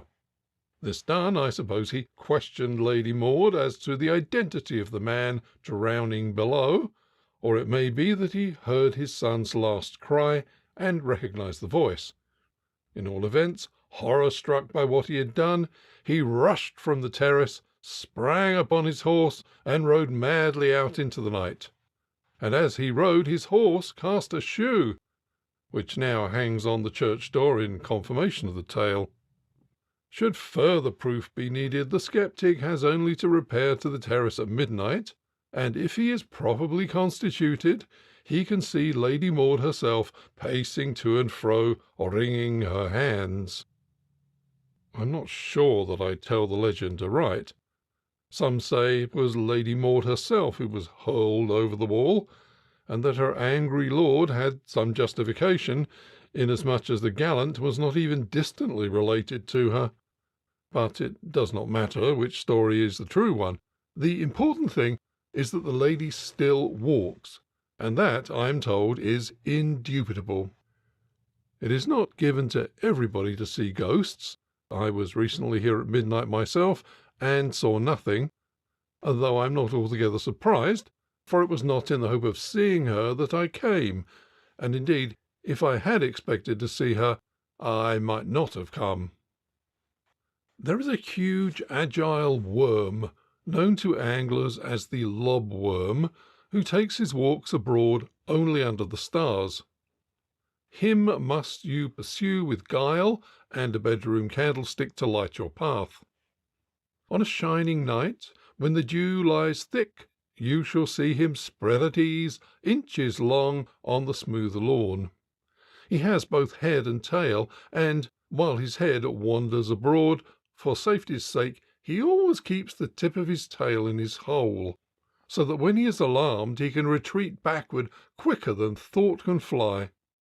It is your business to grasp him with finger and thumb before he is frightened, and very sure and rapid must you be. And you must know which end of him is head, so that you must grasp the other, or he will slip through your hand like an eel. Even when you have him firmly, you will find that his tail clings marvellously to earth, and if you pull too hard, he breaks in twain. But if you work him gently, as one works a loose nail out of wood, he will yield, and gradually all his great length is your own. When you have him, you have an excellent bait to your angle rod, but, as I have shown, in the catching he needs to be handled with as much love and tenderness as Master Walton's frog itself. I am not ashamed of having hunted him here, but I am glad Lady Maud did not happen upon me while I was doing so. The disembodied spirit and the maker of earth are too incongruous, and she might conceivably have resented my preference for the worm. Even the ghost of a woman, I suppose, does not like being scorned. But I could not exist within a few yards of Thames unless I had lobworms in store. For the river below is the Thames in infancy, innocent as yet of locks and weirs, almost ignorant of boats, but not too young to be full of fish. Immediately under the old ivy-mantled wall, Thames is a standing lesson to those who forget that they have ever been young. He is no more than 6 inches of crystal spread over 6 yards of gold, and looking on him, flowing thus softly, I have wondered how it came about that the victim of the tragedy could possibly have been drowned. But I am told that the winter rains make a different river of him, a foaming, swirling torrent, which would bear the strongest swimmer away. Indeed, a mile higher up I was shown grassy dykes in a meadow, where the river turns a sharp corner, which I wrongly took to be relics of some Roman camp. I was informed that they were nothing of the sort, but merely the river's winter channel. It appears that when he is swollen and proud, he disdains his banks at this point, and rushes headlong across the fields, taking a short cut to his proper channel lower down. He may be very grand in winter. In fact, in places he is said to be a mile wide, but I prefer him as he is now, a bright little trout stream. A trout stream, I take it, is a stream that ought to hold trout. Otherwise I could not give him the honourable title, for you shall not meet with a trout in a mile of him. For all his importance in winter, he is not yet old enough or wise enough to have thought out his latest and greatest triumph, the spotted monster which has made his name famous wherever angler fastens reel to rod. What trout he has to show are small ones, borrowed from his tributaries. But though he fails in that respect, in the matter of chub it would be hard to find his equal. I know of a quiet corner a few hundred yards away, where in a clear spot between the rushes and the water-lily leaves lie some half-dozen chub of astonishing magnitude. 2 of these are certainly the better part of a yard long. And there they will lie forever, I suppose, for no lure avails against them. In the deep weedy holes here and there are great pike and perch, and everywhere are roach and dace. But July is still too early for bottom fishing. It is a month for meditation in the shade, until the evening, when you may put on waders and fish this delightful shallow for dace with a dry fly. One of the few books that I carry with me on a holiday is the Counsels Civil and Moral of Francis Bacon. It gives me a comfortable sensation of the possession of wisdom without the trouble of acquiring it. As a matter of fact, the only thing I've read in the volume since I've been here is the essay on gardens. It now lies open on the grass beside me at this passage: "The green hath two pleasures. The one because nothing is more pleasant to the eye than green grass kept finely shorn. The other because it will give you a fair alley in the midst, by which you may go in front upon a stately hedge which is to enclose the garden." Bacon had a fine feeling for grass, and I think he would have commended Lady Maud's walk, which is some 35 yards of green velvet, separated from the river by the ancient wall, and from the world by a stately hedge of yew. It is really wonderful grass, close set, with scarce a base weed in it. It reminds me of the Oxford gardener and the £5 note. An American gentleman, who was much struck with the lawns of one of the colleges, drew the head gardener aside and promised him a £5 note if he would divulge the secret of lawn making. The gardener agreed to the bargain, took the £5 note, and divulged the secret.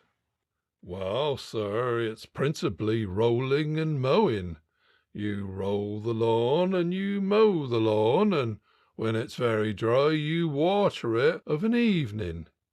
And when you've done that carefully for 500 years, you'll have a lawn something like this." I wish I knew what the Americans said or did.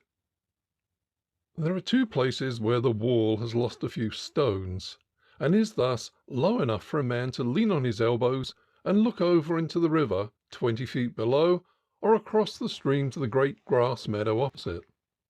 There is something strange about that meadow, or plain, as from its size it deserves to be called. A man standing in it, fishing in the river, shall ever and anon hear sounds behind him as of men brushing hurriedly through the long dry grass. But when he looks round, he shall only see the distant trees with cows under them, and perhaps a plover or two wheeling across the cloud-flecked blue. Nevertheless, there are men hurrying to and fro under the noonday sun, men whose footsteps can be heard, but whose feet cannot be seen. There was a great battle fought here ages ago, before ever the Norman had set his seal on the land, and doubtless the slaughter was immense. But why they should still hurry across the meadow in the sunlight, I know not. Perhaps the persistent foot of the angler annoys them, and they follow him as who should say, "There let the wind sweep and the plover cry, but thou go by." I begin to think that this place, in spite of its beauty and ancient peace, is just a trifle too much in touch with the other world. I have never before lighted on a spot so behaunted. Of Lady Maud and the phantom army across the river I have spoken. There are others as well. The old rectory house is full of them. It is the most delightful house in the world. You enter it, turn a corner, go up 10 steps, turn another corner, go along a passage, turn another corner, and go down 3 steps, and you are lost. I'm lost 2 or 3 times a day. When this happens, I sit down on a step and wait for a guide, and if no one comes within the next half hour or so, I cry aloud for aid. Little inconveniences of this kind do not matter here, where all is leisure. But in a house which is capable of losing half a dozen people all at once in different directions, you may confidently expect now and then to meet persons in strange garb who do not really exist. There is somebody who walks past some of the ground floor windows just about tea time. You hear a rustling through the open window, and you glance hurriedly out just in time to see a misty figure go by. There is somebody who sits in the entrance hall in the morning, a boy of about 15, some say. There is a restless lady who patrols the stairs and passages. These are harmless enough, but there is another whom I would not meet for worlds. A delightful sitting-room looks away over the lawns and river to the west. This was once a bedroom, but one night, or rather one early morning, the sleeper was awakened by a clutch on his throat, and to his alarm he saw in the half-light a dark figure stooping over him. As he became wider awake, it drew itself up, passed through the bed and wall, and disappeared. Since I heard this tale, I do not sleep so well, more especially as I am informed that neither this sitting room nor the rest of the house is considered to be haunted much. The haunted room is the one which I have the honour to occupy. It looks harmless enough in the daytime, too. A little long room with cheerful wallpaper and a tiny window, a real casement half covered with a creeper. But at night the open half of the casement looks like an empty frame, and I lie awake, waiting in some apprehension for a white face to come and fill it, and by way of passing the time of expectation, my too active memory brings up every horrible old story that I ever heard. What slaves we are to our nerves! In theory, I do not believe in ghosts, but in practice I am only too ready to be convinced. I sincerely hope that the homicidal ghost will not be the agent chosen for my conversion. If his identity is guessed correctly, he is not a person to be encouraged, for he is supposed to be the last of the mad monks of Medmenham. I don't suppose he cares greatly whether he is encouraged or not. Oderint dum metuant probably serves him for a motto, if he still retains any of his Latinity. Talking of Latinity, I wonder whether the Roman has any idea how important his grim utterance has become as an instance of the consecutive use of dum. Why is it that in books people preparing for an interview with a ghost almost fortify themselves with a revolver? Surely the only spirits to which that useful implement could do any hurt would be the household gods, and that would please a malevolent ghost of this kind rather than alarm him. I suppose the idea is that the weapon makes a cheerful noise when fired, and so impresses the spirit of the departed with the great increase in man's moral magnificence that has come about since his day. But in spite of progress and moral magnificence, man, with his poor 3 dimensions, is at a great disadvantage in dealing with a being that comprehends 4 at will. Passive resistance seems his only chance of coming out well of the encounter. To say grandly with Teufelsdroch, "Hast thou not a heart? Canst thou not suffer, whatsoever it be? And as a child of freedom, though outcast, trample Tophet itself under thy feet while it consumes thee? Let it come then, I will meet it and defy it." Or more humanely with that fine churchman of the old school, when hard pressed by his obstinate parishioners, "My attitude, gentlemen, is to lie on my back and kick." Either way of meeting the enemy commands my admiration, and I wish they may occur to me when the moment of trial comes. Latet anguis in herba. This garden seems to be alive with snakes. There goes the 4th I have seen today. 2 of them swam across the river. A swimming snake is a graceful but uncanny sight.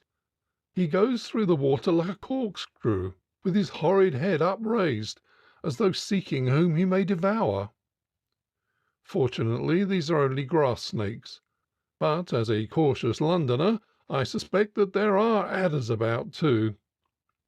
A pretty moral tale of my childhood comes into my mind, which relates how 2 children, clad in shining white robes, were put into a garden with instructions to play about as good children should. They were allowed to do anything except dirty their garments and approach a certain old wall.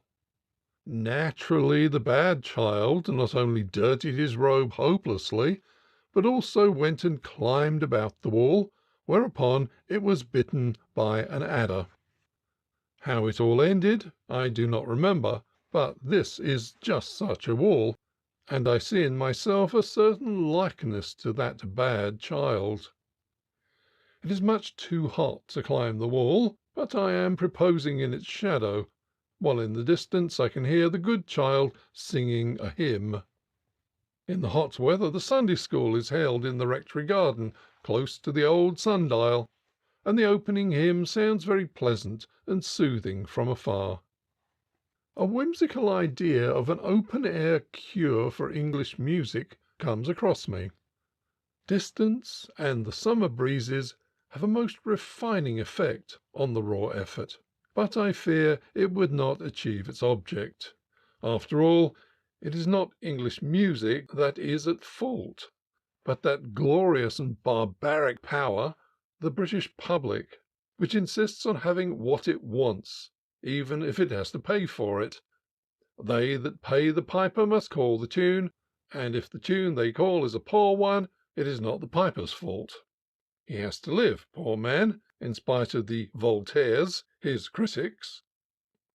I do not know why I should have been betrayed into airing an urban grievance, unless it is that I have not yet got over my indignation at hearing, on the first evening of my stay here, the bray of a concertina, which, after a few preliminary and unpremeditated rural effects, plunged recklessly into the latest atrocity, a hideous ode written by some cosmopolitan Pindar in commemoration of a victory gained in the lists of love by some commercial hieron from the United States, a vile piece of romance by gaslight that had actually driven me out of London for rest and change. But these thoughts are out of keeping with Sunday school, or anyhow the expression of them may become so, and as I am not a great poet, I must be careful. I wish I were a poet, a Wordsworth, for instance. Then, instead of talking nonsense, I should be extracting immortality out of my surroundings by, shall we say, 4 quatrains descriptive of the startling effect produced on a dandelion by the singing of a children's hymn, as witnessed by the recumbent but accurate poet. But who am I that I should be irreverent? I do not forget that of the 2 voices, one is of the deep. Let me think of something else. Somebody, I think it was Sydney Smith, said that the further he went west, the more convinced he became of the abiding truth that the wise men came from the east. I wonder if the evidence is sound. How else should it have come about that I was invited to play for the village team yesterday when the captain found that the 11th hour had come without its man? I acquired no glory, and helped my side not a whit. One catch indeed came in my direction, and I stretched out unwilling hands to miss it. However, the ball smote my thumb with great violence, so that I must have conquered my natural timidity to some extent. In days of old, when I was a constant cricketer, I used to be rather skilful at missing the ball by a few inches only after an obvious effort to reach it, so that to all appearances I was a well-intentioned, if unsuccessful, field. But now I am sadly out of practice, and my thumb is still painful. I am told that the bowling of the other side was naught. In fine cricketing phrase, the trundlers rolled up tosh. That may have been so, in fact, but to me the uttermost tosh has a habit of being very fast and alarming. I did make 1 run by accident, but it was not accounted to me for merit. At least it did not appear in my score, and I have no doubt that ethically they were right in calling it a bye, and so did not complain. We were beaten, which I regret, though as a mere substitute I do not feel that the responsibility is mine. One of our umpires was accused of umpiring for his side, which produced a lengthy and heated discussion in the field. Much testimony was borne and great irony brought to bear on the situation, and the heart of the opposing captain was moved within him that he spake, "Well, if you want the game, we'll give it you now." Thereafter he retired to the deep field, and took no further interest in the proceedings for fully half an hour. Nevertheless, he returned in time to bowl me out, which was inconsistent of him, as his side was winning all along. When a man acts the part of Achilles, he ought to do it thoroughly. I wonder why it is that one's temper is so much more uncertain when one is engaged in amusement than when one is occupied with the affairs of life. I once knew a man who was universally beloved and respected, until an evil hour he was persuaded to make a trial of what is known as scientific croquet, an absurd game with boundaries and all kinds of needless difficulties. He rapidly became an enthusiast, and less rapidly something of an expert, and in exact proportion as his reputation as a player increased, so did his value as a social unit decline, and at last all the ladies in the neighbourhood refused to play with him because his language was so unnerving. But when he was not engaged in playing croquet, a thing which became somewhat rare, those who were intimate with him said he was still the well-mannered man he had ever been. I suppose he belonged to that large class of Englishmen who cannot endure to be beaten, a virtue, no doubt, in great matters, but in small ones something of a nuisance. Cricket is exhausting. At least, I suppose it is the cricket that makes me feel so commonplace. I'm dropping into that condition in which a man might easily compose moral maxims and glory in so doing. That I will never permit while I can help it. Therefore, for a while, I will think and say no more. Tea time, did you say? No, I have not been asleep, only lost in profound meditation. Has the Sunday school gone? Good.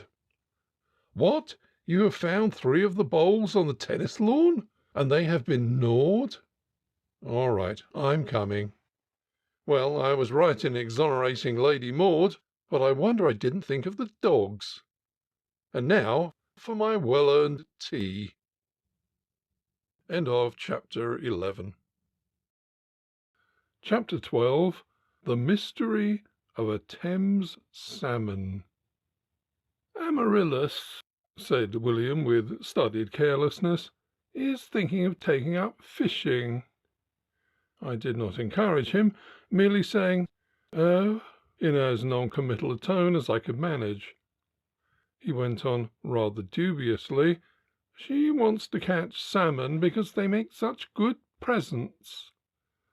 I nodded politely, but did not comment on his statement. William has been married to Amaryllis for 3 months, and is the most dutiful of husbands. He seemed a little dashed by my lack of sympathy, and relighted his pipe, which had gone out. Then he returned gallantly to the charge. "And so, you know, we thought I'd better come and see you, because you know about fishing, and could tell us what to do and where to go. It'll be awfully good of you. Amaryllis suggested that you might go out with us next Saturday and put us in the way of it. Where shall we go?"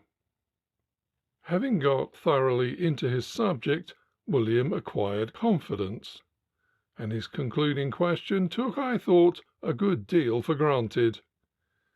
He has not yet got over his delighted wonder that so unworthy a person as himself should have been chosen to render domestic obedience to Amaryllis, and he is still inclined to exact for her extramural obedience on the part of his friends, which, to do us justice, we are in general very willing to accord, for she is the most charming little autocrat in the world. Nevertheless, there are occasions on which one must obey with judgment, and when William pointed out that, even though I was going to fish the Itchen on Saturday, and even though there were no salmon there, still Amaryllis might be willing to content herself with trout, large ones, I hastened to exercise the judgment aforesaid. Itchen trout, I assured him, were not to be caught in a day, even by Amaryllis. Was he aware, I asked, that one of the most noted experts living had only killed one small fish during the whole of his first season? Did he think that his wife would be willing to persevere at least as long?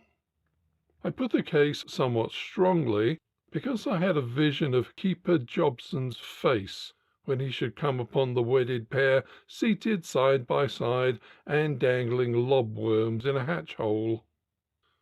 Fortunately, William saw the point, and was convinced that Amaryllis would require more speedy success. And besides, it was salmon she wanted, not trout. He invited other suggestions. I gave him some. I told him what were the chances of a young and uninfluential married couple in the matter of salmon angling. I forgot now what the figures were, but they roughly represented a cost of from 10 to 100 guineas per pound of fish, according to the locality of the fishing, and they considerably lengthened William's face. He said he had no idea that it would be so costly a business. They could, of course, as his wife had intimated, lessen the outlay somewhat by borrowing the necessary implements from me, but even so it required consideration.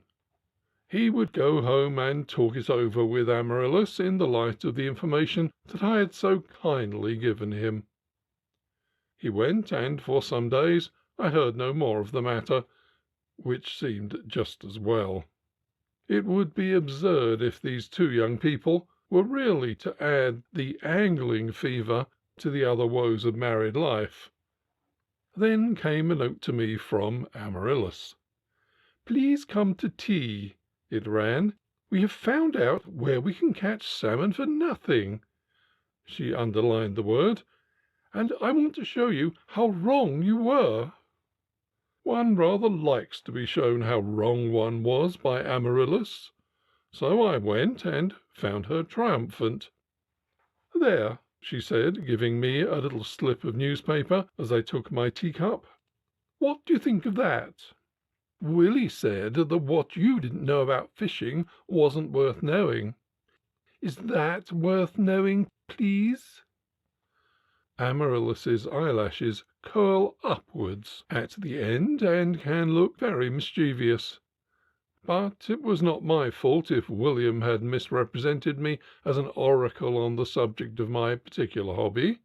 That he should apologize for me then by saying that everybody is liable to make mistakes, I regarded as my misfortune, and I proceeded in self-defence to read the newspaper cutting. It was headed "Salmon for the Thames," and stated in a few words that a further consignment of young salmon had been liberated by the association which undertakes that laudable work. In fact, the paragraph closely resembled others that I had seen before, and I did not feel that it required any particular comment, or that it possessed any particular significance. I looked to Amaryllis for enlightenment, and was told without delay that if some people put salmon into the Thames, other people could take them out again, and moreover could make presentation thereof to Aunt Elizabeth and other objects of deserved esteem. "Certainly," agreed William weightily. It seemed that he did not object to being a little oracular himself, when it could be done in the safe form of conjugal agreement. It may be that subsequent events found me too ready to take the broad downward path, that I lost for a moment, for a good many moments, the frank-faced candour that should be an angler's proudest quality. But I would plead that I conscientiously endeavoured to explain to the pair what the paragraph signified, and that they steadily refused to be convinced. Also, as I have mentioned, Amaryllis's eyelashes are not to be disregarded in a discussion. "It says salmon," she asserted, with a little toss of her head. "If it meant pars, or whatever you call them, it would say so." "Undoubtedly," William threw in. "I don't believe you know anything at all about it," she continued with dignity. "You weren't there. I believe they put in quite big salmon, so that they might begin to fish for them at once. I call it very wise of them, and very stupid of you to be so obstinate." Amaryllis's eyelashes almost touched her cheek, and betokened that their mistress was quite hurt about it. I gave way. "You may be right," I admitted. The eyelashes left the cheek, and Amaryllis looked up brightly. "I believe you are only teasing me," she said. "And to make up, now you admit I am right, you must come and help us catch them." "You must, old man," William added. "Can't do less." So it came about that not long afterwards 3 persons were seated on 3 Windsor chairs in a punt anchored in a certain backwater of the Thames. 2 of them were prepared to give battle to any salmon that might be in the vicinity. The third, myself, was resignedly acting as philosopher and guide. It had seemed inadvisable to enlist the services of a professional fisherman, for it is not every fisherman who can enter into the spirit of a delicate situation. Amaryllis was confident that she was going to catch a salmon, and she expected a show of confidence in those around her. Anything like laughter, or even doubt, she would never have forgiven. William also would dutifully have shown resentment. So I put lobworms on barbel hooks for them, explained, in answer to certain initial complaints, that they had not been provided with 18-foot fly rods, because the water was the wrong colour for the fly, and generally endeavoured to seek peace at the expense of veracity. After all, I can bait a hook, and I know as much of the haunts of Thames salmon as the next man. I hoped, too, that a long day spent in vain would cool Amaryllis's enthusiasm, and that after it the incident would be regarded as closed, even at the expense of Father Thames's reputation as a salmon river. It was possible, of course, that she might ascribe failure to my inefficiency, but in that event she would not be unappeasable. If she were ever to learn that she had caught no salmon because there were none to catch, I should never be forgiven for letting her fish in error. The day wore on. We sought several fresh beats, save the mark, but never a touch indicated that salmon or anything else fancied lobworms on ledger tackle. We lunched, and I held forth at some length on the uncertainty of salmon fishing. I amended the ancient Thames story of the man who caught a brace of 10-pound trout the first day he fished the river 5 years ago, took a house on the banks on the strength of it, and had been there ever since fishing early and late without touching another, and gave it them. In my version he caught 2 20-pound salmon early in the 60s, but the other details were the same. Amaryllis was plainly impressed, and began to eye the river doubtfully. Then there was a momentary excitement over a small perch which had attached itself to William's lobworm. It excited her contempt as being a mere common fish, and was returned. A little later we boiled the kettle and had tea, and I told the story of the ardent but unfortunate angler who, since early boyhood, had been wandering from river to river throughout the United Kingdom, fishing day after day, but had never yet caught a salmon, though once he hooked and lost what his gillie said might have been a sea trout. It was an almost probable story, and very convincing. Amaryllis looked at her rod with distaste, and feared she would never really have patience enough for fishing. In fact, all was going well. It was nearly time to go ashore for the train, She had had her day's salmon fishing, and was in a fair way to be persuaded that the fault of failure was not mine, but Fate's, and all would doubtless have been well if she had not soon afterwards had a bite, and after a severe tussle succeeded in landing the fish. It was a 3-pound chub, plump, silvery, and, as such a fish is apt to be, imposing. I was about to disclose its identity to Amaryllis, who was still palpitating with excitement, when William, looking at it judiciously, said suddenly, "It is a salmon, by Jove!" That did the mischief. Amaryllis's secret suspicions were confirmed, and she at once agreed with him enthusiastically. She had seen salmon in shops, and they were just such big, bright fish as this. Its head was perhaps a trifle big, and some of its fins were red, but in all other respects it was just about what it should have been. I shrugged my shoulders. Their minds were made up, and it was no good saying anything, for they would not now have believed me. I merely observed ironically that his head and fins might be accounted for by their owners having been a long time in fresh water. They took me seriously, and said that it doubtless was so. After that we had to pack up in a hurry and catch our train. Amaryllis was all smiles and enthusiasm during the journey back to town. Luckily we had the carriage to ourselves, and when we parted at Waterloo she thanked me prettily for my trouble, and announced that she was going to send the lovely salmon to Aunt Elizabeth that very night.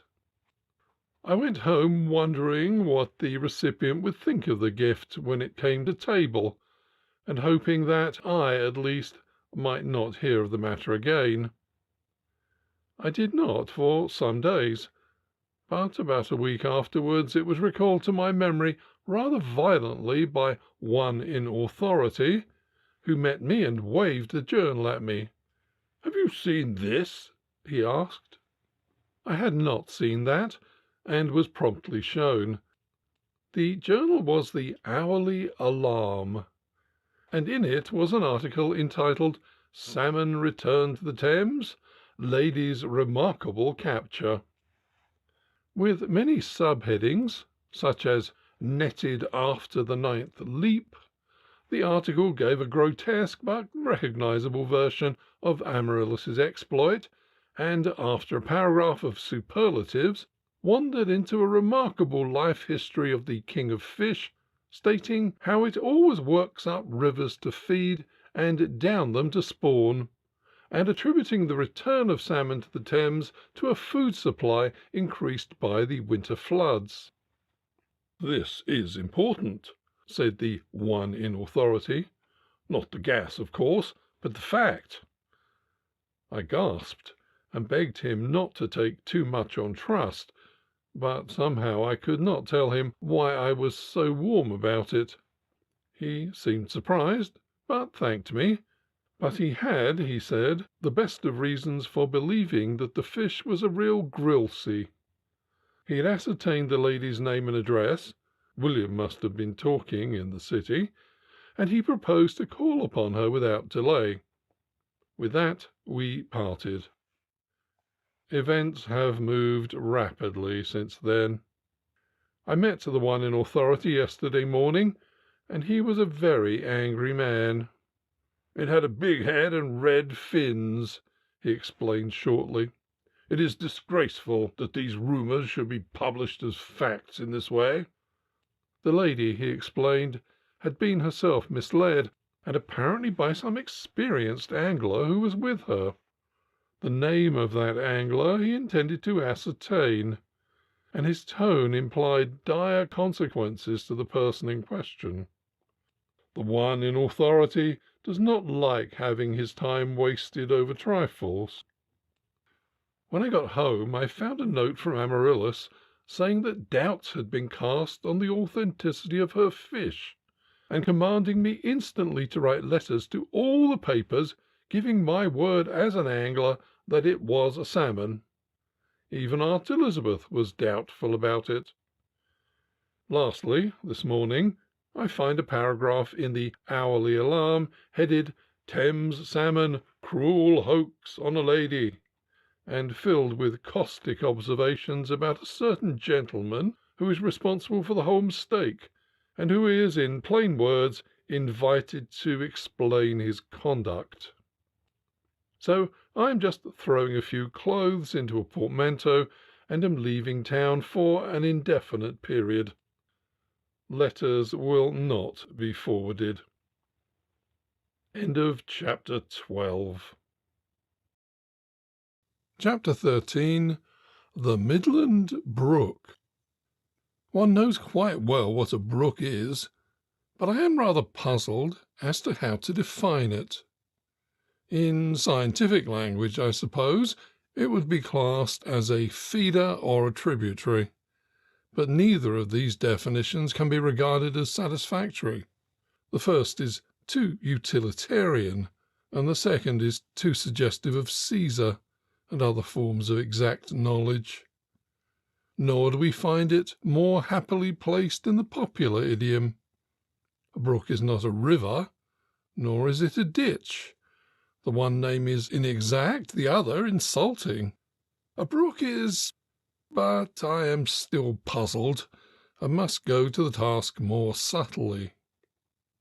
When you find a stream that is neither so great that a reasonably active man, encumbered with rod, landing net, and creel, can without rashness attempt to jump across it at least 3 times in every mile, nor so small that it is capable of maintaining a few trout, then you may conclude that what you have found may be a brook. May, because there are also burns and becks, which would fulfil the conditions laid down. As a rule, it is easy to distinguish a burn or beck, except perhaps for the Hampshire beck, they are practically the same, from a brook. The main point of difference is mud. Your right-minded brook is rich in mud, while your burn has little or none, and seeks to make up for the deficiency by rocks and shingle. The Hampshire beck, as far as I know it, is a thing by itself, a sort of miniature chalk stream, readily to be distinguished from a brook by the clearness of its water and the consistency of its bed, which is hardly more muddy than a northern burn. If there is mud, it is not a beck at all, whatever the natives may call it, but a brook. I have been at some pains to draw these distinctions, because I do not wish it to be thought that I am singing the praises of the small stream in general. The burn has received more than its share of adulation from angling writers, and I cannot but think that it has deteriorated in consequence. It has begun to realize its own importance, and is puffed up with pride, and it now takes as good care of its trout as the Itchen itself, which, when you consider that the said trout average some 6 to the pound, is clearly monstrous.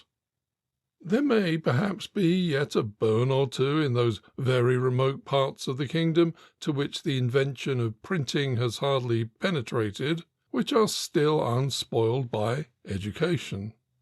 Mr. Andrew Lang knows one, and guides us to it after this fashion. When, no stranger, thou hast reached a burn where the shepherd asks thee for the newspaper wrapped round thy sandwiches that he may read the news, then erect an altar to Priapus, god of fishermen, and begin to angle boldly.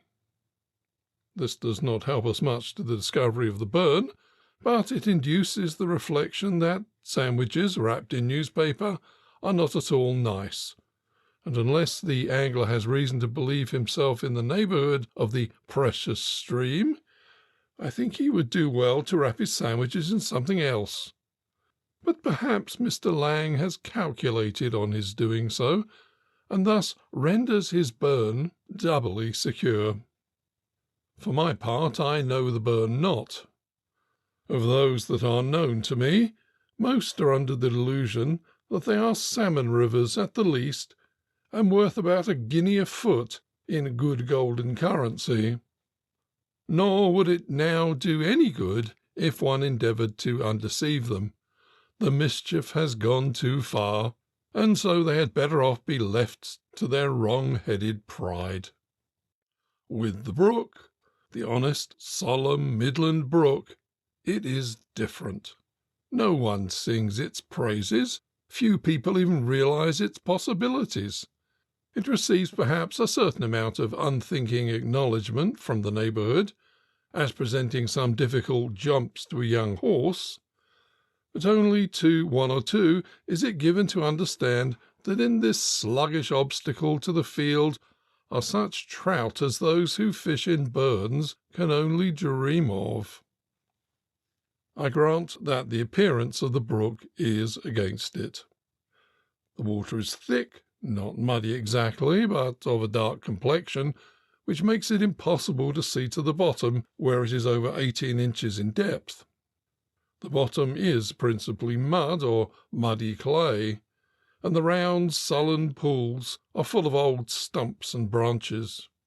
The whole is lamentably suggestive of eels, and yet it contains trout, real trout, short, thick fish, seldom weighing less than a pound, and sometimes as much as 3 pounds. Young Farmer John knows all about them, and in answer to discreet questions admits that he generally gets a brace of fish, and often 2 brace, of which one at least is a 2-pounder. Once he got as many as 5 brace in a single afternoon early in April. But then John only goes out when there has been a heavy storm and the water is muddy, and he fishes always with a big worm. He does not seem to think much of the brook and the trout. They are only fish to him, not the chiefest jewels in his crown, and worth more than their weight in gold. It might be wagered that he thinks much more highly of his rabbits. I feel that asking his permission to fish in the 1.5 miles that runs through his land, I am taking advantage of his ignorance of the proper balance of things. But, as usual, conscience is grasped by the throat and squeezed into acquiescence. "Why, yes," he says cheerily. "Fish as much as you like, but I'm afraid you won't catch much with the water so low." The fact that the brook has not been found out has its advantages. Permission to fish in a recognized trout stream is not granted thus easily and ungrudgingly. In the event, the stock of fish in the water is not materially diminished. The brook is visited perhaps 4 times. The first day the catch is nothing at all. The next 2 days yield a brace of fish each, and the last day, there has been some rain in the interval, under favour of Providence, results in 4 nice trout. But, as John observed, there are plenty left, and I take his word for it willingly, though it is only about once in a season that you can form any sort of estimate of how many trout a Midland brook really does hold. On some warm July evening, perhaps, they may suddenly take it into their heads to rise altogether, and then, in pools which you have fished over and over again, and in which you are ready to swear that there is not a single trout, you shall see 5 or 6 good fish feeding steadily. But on other days and evenings you shall not see a sign of fish. The brook seems absolutely lifeless, except for the water skaters and the occasional bubbles caused by an eel, and you fish on without the least encouragement until you begin to doubt whether there is a trout in the stream at all. But if you are lucky enough to be on hand on the one evening, and happen upon the right fly, you may make up for a good many blank days. To be successful in brook fishing needs a long and patient apprenticeship. It takes years to understand even one brook, but there is this much of consolation in the matter. that when you thoroughly know one, you are much better able to cope with the others, for they all have many characteristics in common. They all have much the same variation of stream and pool, of mill-head and mill-tail. They all abound in old stumps and willow roots, and they all have an occasional waterfall or weir with a floodgate in the pool above it. So it comes about that the best places for trout in one brook have their counterparts in another, and the practised eye can detect them at once. It does not follow, of course, that the fish are to be caught, but it is something to know where one has the best chance of catching them, and to feel that one is not through ignorance fishing in spots where no trout can possibly be. Now, for brook fishing, a man must have an open mind. He must not be wrapped up in theories or too submissive to public opinion. If one method of fishing seems to him more likely to succeed than another, he must be prepared to adopt it, and must, to a certain extent, disregard what is considered dignified in a sportsman. He should be ready to... But it occurs to me that all this preamble may have prepared the reader for the worst, so I hasten to say that I do not mean the setting of night lines or the use of a net. I only intended delicately to introduce the question of the worm. The matter is simple enough in reality. Some parts of a brook cannot be fished with a fly by reason of the bushes and trees on the banks. In other parts, except on that one evening, the angler might throw flies for ever without getting a rise. Therefore, if these parts are to be fished at all, there is only one thing for it, a worm. Even in the parts of the stream where a fly can be used with effect, I do not stand out for strict and invariable orthodoxy. An Alexandra, the pot hunter's pet, will sometimes kill a brook trout which would not look at an ordinary fly, and in that case I think its use perfectly legitimate. In fact, it comes to this. Brook trout are so hard to catch by any means short of actual violence that the angler need have no scruples about trying anything up to the said limit. He will have been fortunate if at the end of a day's fishing, during which he has tried every known lure, his basket contains 2 brace of fish, and may justly look for applause even though he took them all with a worm. I'm not sure, though, that the worm is altogether the best bait, except when the water is very thick. A rather large March brown has served me excellently at times, and as a general rule I should say that the fly quite holds its own. Whether it should be used wet or dry depends entirely on local conditions. As a rule, one is only too thankful to be able to get a fly onto the water anyhow. But here and there one always finds a certain amount of open water, and if in it a fish or 2 may be seen rising, a dry fly may be put over them with advantage. Dry or wet, only one fly should be used. It should be rather larger than those employed on a river. There is also another method, which I have not mentioned, well worth trying on summer evenings, and that is dibbling with a real moth or some other large insect.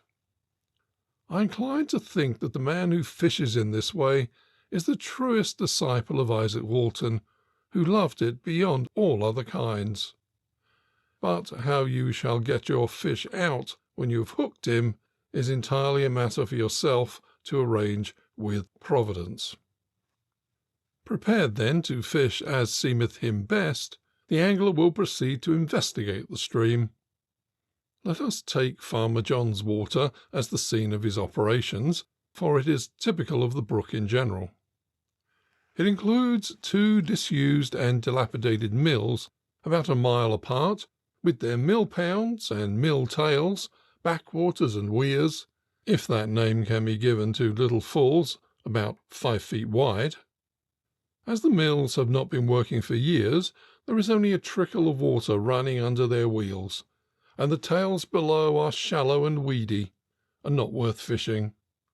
The pounds above are, in consequence, stagnant and also weedy in parts, but they are fairly deep, in places as much as 5 feet, and they hold the largest trout in the brook. The lower one widens out to about 30 feet, close to the mill, and is some 40 yards long. The other is longer, narrower, and deeper. It is not of much use to fish them in the daytime, but in the evening a fish or two may be found rising round the hatch hole above the weir, or at the top end where the water is shallower. Then a fly at the end of a long line may tempt a heavy fish.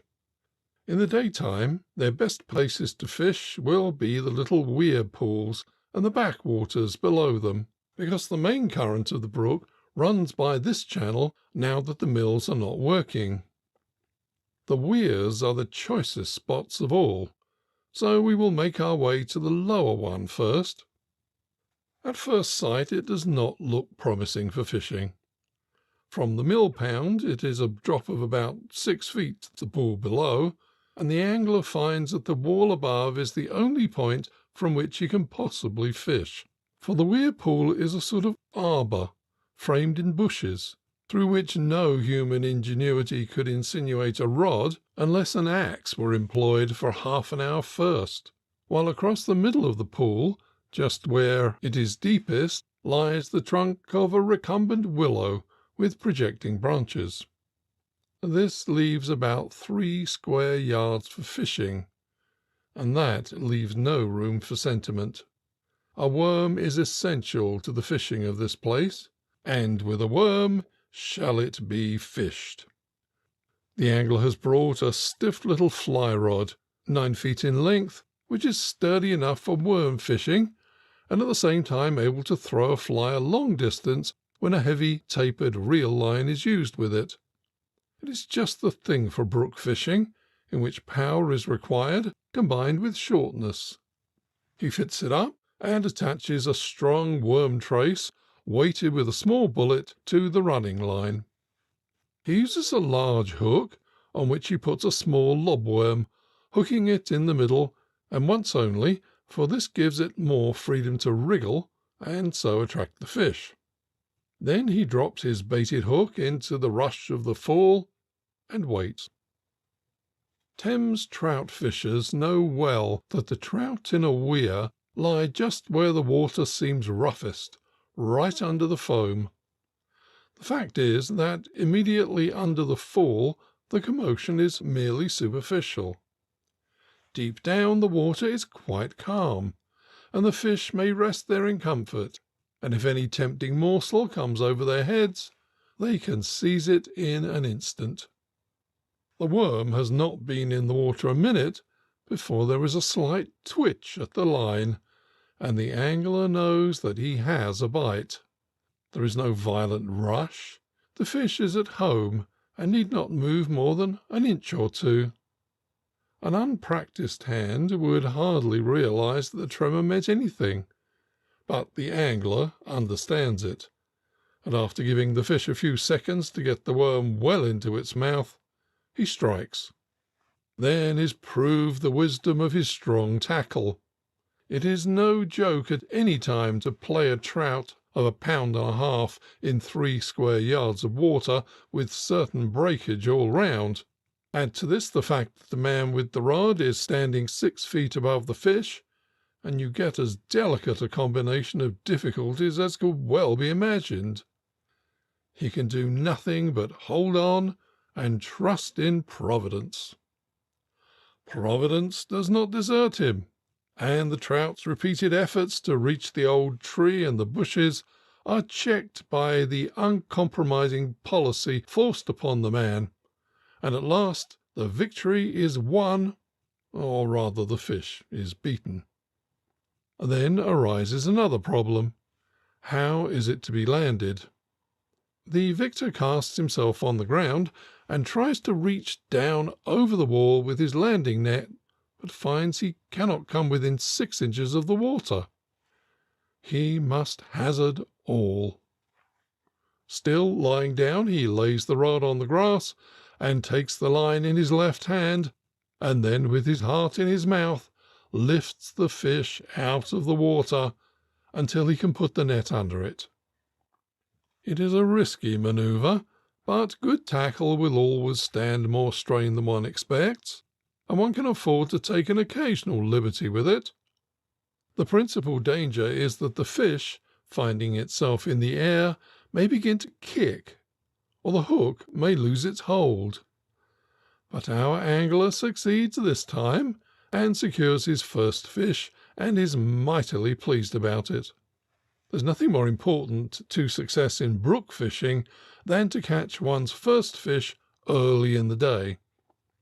It prevents the despair and incredulity which are only too likely to fill the soul when one has angled for hours without seeing a trace of a fish.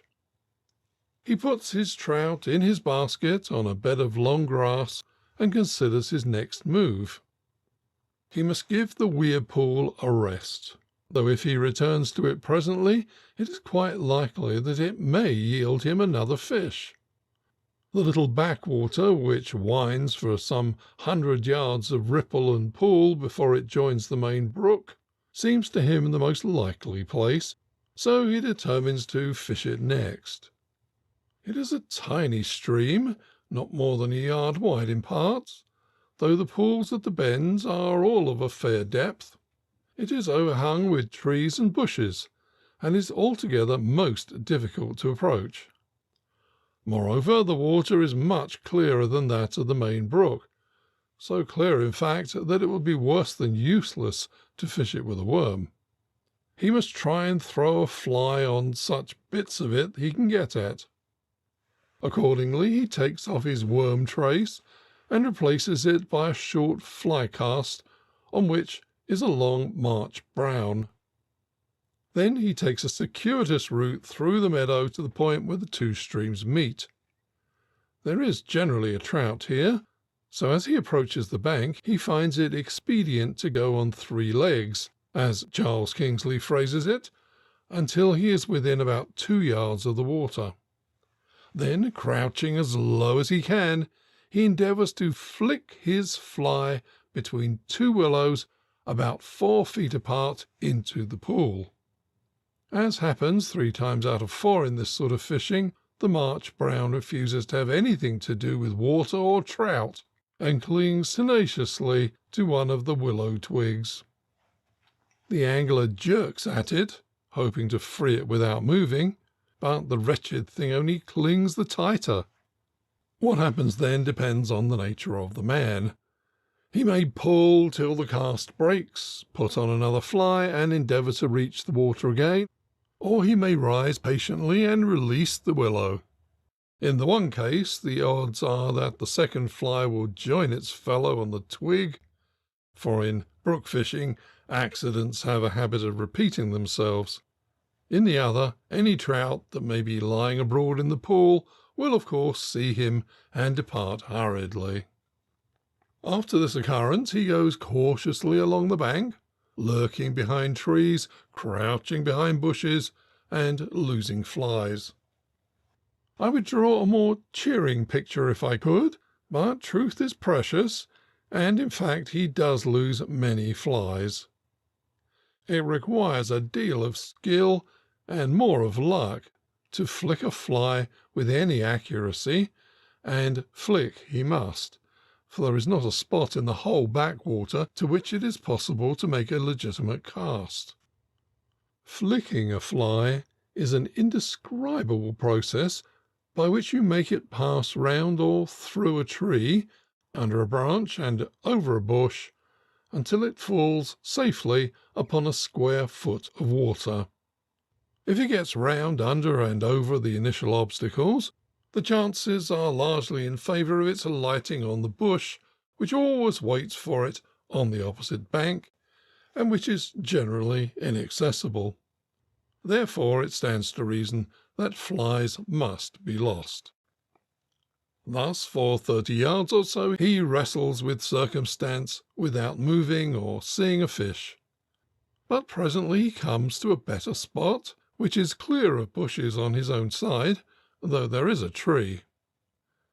Kneeling behind it, he can get his fly onto the water more or less easily, He peeps round the trunk and finds that he overlooks a tiny rapid above a pool, and there, by all that is fortunate, is a trout lying in the channel between the weeds, a light-coloured fish of about a pound. He trembles a little as he prepares to flick, for it is nervous work fishing for a trout when you can see him, but it does not prevent him from flicking the fly just where it ought to go, a few inches above the trout's nose. Much flicking and little water have dried the March brown, and it floats nicely downstream. As, other things being equal, it was morally certain he would, the fish takes it in a business-like way as soon as it reaches him and the angler strikes. For about a quarter of a minute there is a sharp tussle. The trout dashes about in the shallow water, and the man, in the foolishness of his heart, thinks he has him. But, finding that the weeds are not strong enough to help him, the fish soon turns and bolts downstream into his hole, and then the fly comes away. It is disappointing, but natural. Pike tackle would hardly hold a trout in this water, where it is only a distance of a foot or two to the nearest root, and only by the merest luck could a light fly cast be expected to do so. With human inconsistency, the angler who in his calmer moments would defend the beauty of brook fishing against all comers mutters a wrathful wish that he had had the Atlantic or some other open piece of water in which to play the fish. Rather humbled, he then continues his way upstream. In a deep, dark pool at a bend he sees another fish rise, and again he manages to flick his fly aright. The trout takes it almost before it touches the water, and retires under a root with promptitude. The angler vows that this time he will not be done out of his lawful prey. Without pausing to doff boots or stockings, he climbs down the bank and commits himself to the deep. He sinks into the mud at once, sinks horribly, but nothing daunted, he wades out into the pool until he can reach the root with his net. Then the fly comes away again, and he returns to shore wet, muddy, and furious, and, sad to say, sits down and abuses brooks and brook fishing for many minutes. Eventually, however, he becomes calmer, reflects that, after all, he has one good fish in his basket, and decides to go back to the weir pool and try for another with a worm. This he does, but not getting another bite, he soon leaves it and turns to the main brook. For about 100 yards above the floodgate and the weir is a quite considerable stream, deep, sluggish, and in parts 20 feet wide. Today it wears its most lifeless aspect. His fly falls absolutely unheeded. Presently he finds himself by the side of a big pool below a brick bridge built for Farmer John's hay wagons. There is not a sign of a moving trout, but he fishes over it carefully, and at last, almost under the arch, he gets a rise and hooks his fish. It fights gamely, but in this open pool it is comparatively simple work to land it, and it duly goes into his basket, a nice little trout of nearly a pound. Then he goes on upstream, feeling more cheerful. There is, it must be confessed, rather a monotony about the pools of a brook, especially if one is not sure whether they contain trout, and one can never be sure unless one has seen them on that July evening. They are solemn, I might almost say sulky, pieces of heavy water, and it seems of little use to fish them. Our friend catches nothing and sees nothing for the next half-mile, though he tries the worm as well as the fly. Then, at a sharp corner, he finds a pretty gravel shallow, at the head of which he gets another rise. He misses the fish, though, and consoles himself with the thought there was only a small one. A quarter of a mile higher up, the brook runs under a road, and on a shallow above the bridge he sees another fish, a big fellow, which, unfortunately, also sees him and darts back under the bridge. Yet another quarter of a mile, and he comes to the second mill. The backwater here is short and shallow, but the weir is very promising, forming quite a large pool at the back of the mill. It is not easy to fish, as it is surrounded by tall osiers, but by kneeling on the bank and flicking on rather a large scale, he manages to get enough line out. There's very little water coming over the weir now, and the pool is clear and still. The bottom is covered with that dark green mossy weed in which trout love to lie. At the very first cast, a trout rises out of the weed and is hooked, but it is only a little thing of an ounce or two, and he puts it gently back. It is not till he puts his fly right under the fall that he gets another rise, but then it is a good one, and a heavy fish feels the steel. It shows fine sport, and rushes about all over the pool, running out his line in grand style. But there are no dangerous places except a tree in the farthest corner, from which he manages to turn it, and in a few minutes he has it in his net, a dark, burly fish weighing 2 pounds all but an ounce. The pool is too much disturbed now for further fishing, so he leaves it, climbs up a high bank, and finds himself on the edge of the mill pond. Farmer John's water ends with the meadow in which the pound lies, so he has only about 100 yards more water at his disposal. The pound is narrower and deeper than the one below, and here and there it is overgrown with bushes. He follows it to the end of the meadow, looking out for a rising fish, but though it is now 6 o'clock, he cannot find one, so he goes back to the deepest part by the hatch hole and sits down to wait till he does see a rise. To while away the time, he puts up his worm tackle and throws it in on the chance of getting an eel. For a long time it remains untouched, but at last the line quivers a little, and he picks up his rod so as to be in readiness to strike, for you must not give an eel too long, or he will swallow the hook and cause you great tribulation. Soon the line begins to move slowly off, and he strikes. For nearly a minute the eel, or whatever it is, moves slowly about in a small circle, and the angler congratulates himself on an easy capture. Then, without the least warning, there is a tremendous rush. 20 yards of line are off the reel before he realizes what's happening. A great fish leaps out of the water a long way off, and all is silence. The angler winds in his line, reflecting on the perversity of things.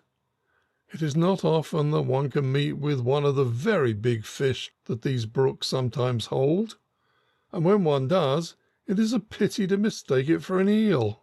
That trout may have been anything over 5 pounds. After this, everything else seems of small importance. And though our angler catches another trout of about 1 pound in the weir pool, he has to a great extent lost interest in his fishing, and presently he takes his rod down and starts on his 4-mile walk home. As things go, he has not done all badly, and his 2 brace of trout are at any rate well earned. Moreover, the big one is still there, and he can come again. End of chapter 13. Chapter 14. A Suburban Fishery. I would cultivate the devil himself if he had any trout fishing within 20 miles of London, said my friend, with a note of regret in his voice.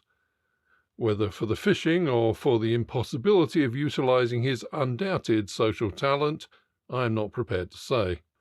The speech was perhaps a little rash. It is recorded on good authority that men have been taken at their word by the personality in question, to their subsequent regret. But there are doubtless not a few bold anglers in London who would not hesitate to echo it, even if they were considerably less safe in doing so than they are. But the supposition belongs to the realm of vain speculation, for the devil himself would have his own task in acquiring the fishing in the first place, and in the second, supposing that he performed it, one may safely assert that he would firmly refuse to be cultivated, even for the sake of also acquiring a valuable soul. A soul is a valuable thing, and my friend's, for all his freedom of speech, is worth more than most. But it is not so valuable as all that. Trout fishing within 20 miles of London belongs to the world of dreams, where are also the elixir of life, the philosopher's stone, the rainbow's end, and other unrealizable delights, and the common man whose dreams do not come true must awake out of sleep and travel into a far country before he can get his fishing. Trout and trout fishing are not necessarily the same thing, or I should not speak thus from the depths. There are trout within 20 miles of London. There are trout in London. A noble lord captured one with a fly quite recently from the lake in Buckingham Palace grounds. He even rose others, or as one of our less highly priced newspapers naively put it, others made several bites at his fly. This was a rainbow trout, a fact which adds its small weight of significance to the evidence of the Americanization of London. There are rainbow trout also in the Serpentine. But while we view with pleasure the presence of rainbow trout in our lakes, we do not fish for them. And if we did, we could not call it trout fishing. Trout fishing is too idyllic a thing to be imaginable within sight or sound of the great city. When my friend spoke his brave words, he meant it, of course, to be understood that the trout fishing in question was to be situate in a lovely valley. The meandering stream was to flow through lush pastures, over a bed of golden gravel, with ancient willows shading its deeper pools from the noontide glare. Wide-spreading oaks were to stand sentinel over the peaceful scene, and not so near to the water as to cause risk to flies.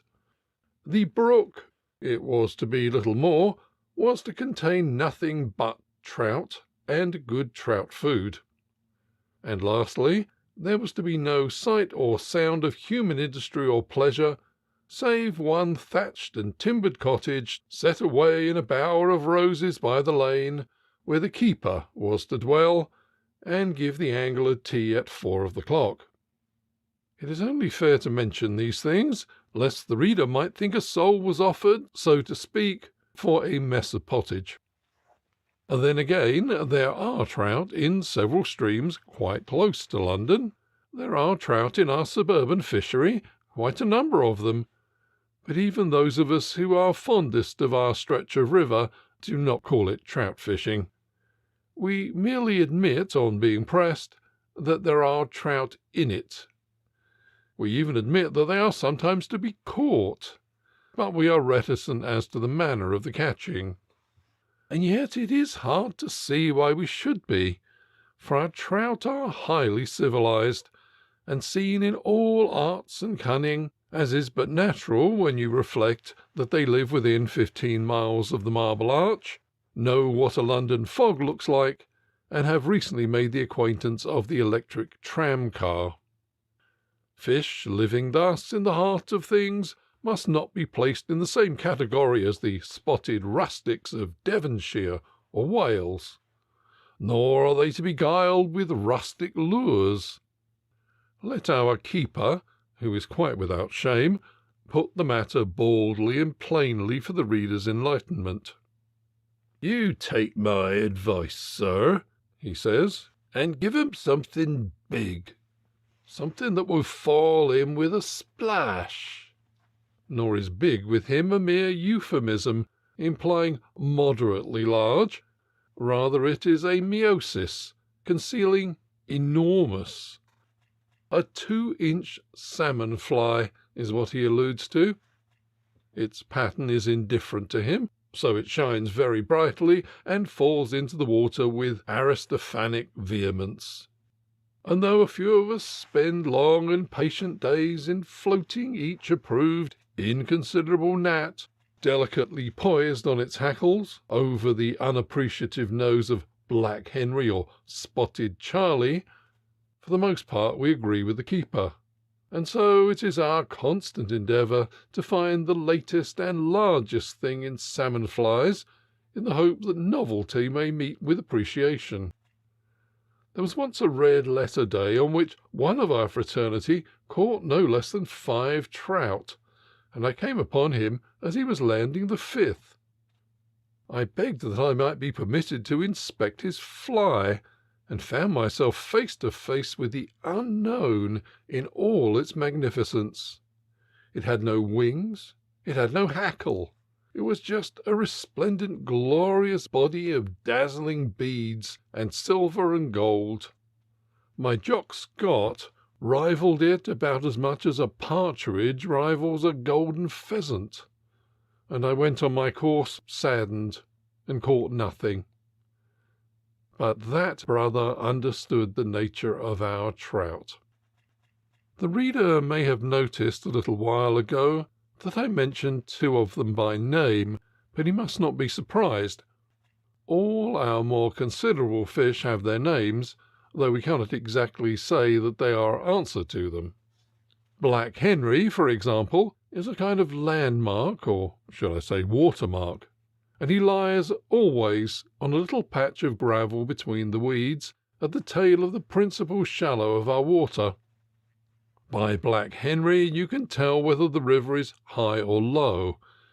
If it is high, he will be a mere shadow on the bottom. If it is low, you can count his spots, although there are other ways of ascertaining the state of the river, of course. Black Henry also marks the lowest point of the shallow where you may expect to find a trout, just as Long William up by the bridge marks the highest, the end of our water, in fact. Black Henry is somewhere between 4 and 5 pounds in weight. Long William is much heavier, and is indeed the largest trout we have in this part of the stream. He may be 8 pounds, or even more.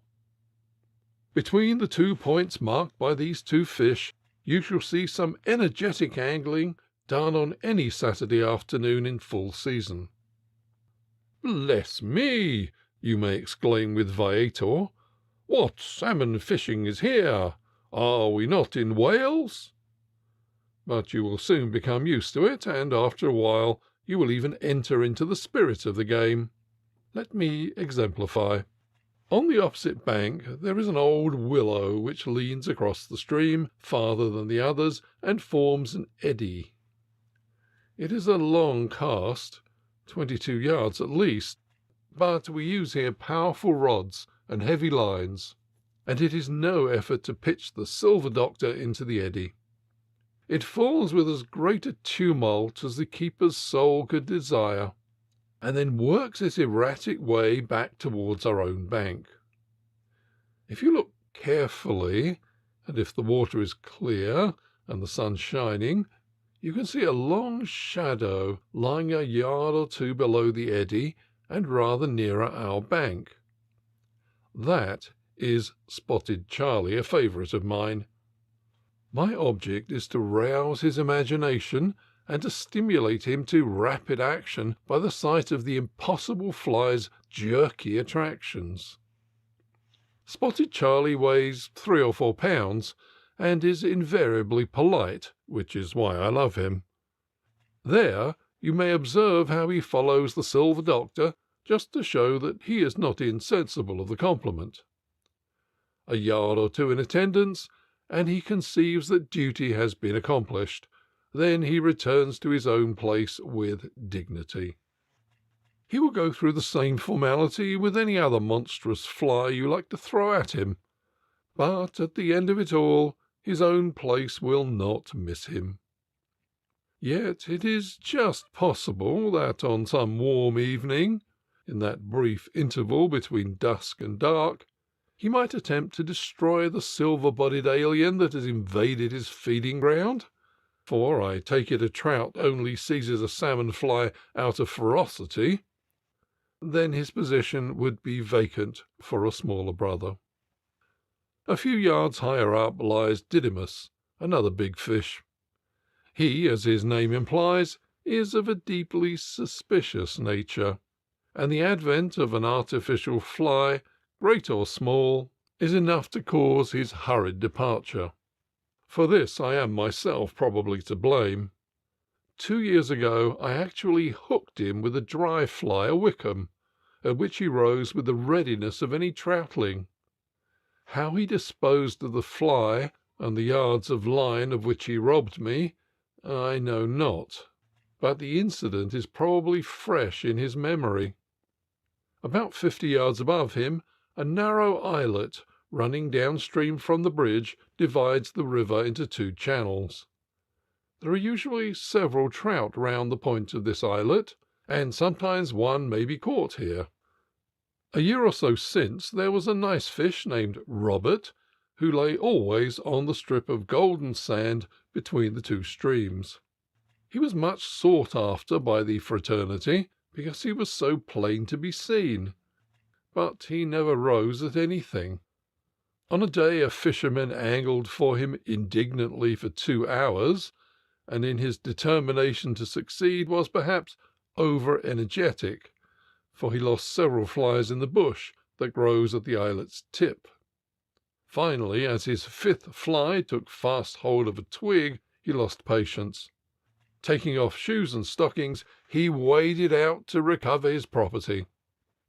To his surprise, the fish did not resent his approach, in fact, took no notice of him, and I blush to record that the irate brother took mean advantage and kicked Robert very hard. So Robert disappeared, it is thought, for good, but I suspect him of living in anonymous seclusion on a shallow lower down. Not very long ago a considerable sensation was caused by the intelligence that one of the brethren had hooked Long William with some gaudy fly, and had even played him for several minutes. The fish, of course, got off, as a trout of that size generally does, but the event has stimulated the fraternity to fresh exertions, and it is hoped that some day, not this year perhaps, or even next, but still some day, he may be hooked again.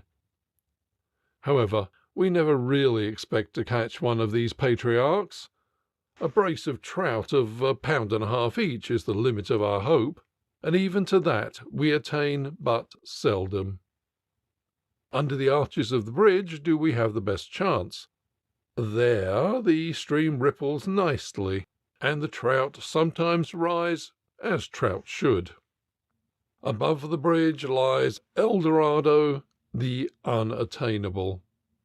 It is, in fact, a large mill pool, where is a splendid mill race gushing out over bottomless depths, which gradually shelve up to a wide shallow. Upon this forbidden pool the brethren often cast a discerning eye, and speculate on the probable weight of the trout that must inhabit it. Nor do they hesitate to speak of 10 and even 12-pounders, and sometimes, as they lean upon the bridge and give rein to their fancy, you may hear darkling hints as to what they would catch could they only find themselves standing in their waders on the shelf of that great tumultuous hole, with their trusty spinning-rod in hand, and, of course, the card of invitation in pocket. But prophecy is somewhat akin to faith, as explained to us by the Sunday scholar. It consists principally in asserting what will happen in case of certain contingencies that will not arise. In this instance, the contingency is the card of invitation, for the mill pond is very strictly, and, let me add, properly preserved.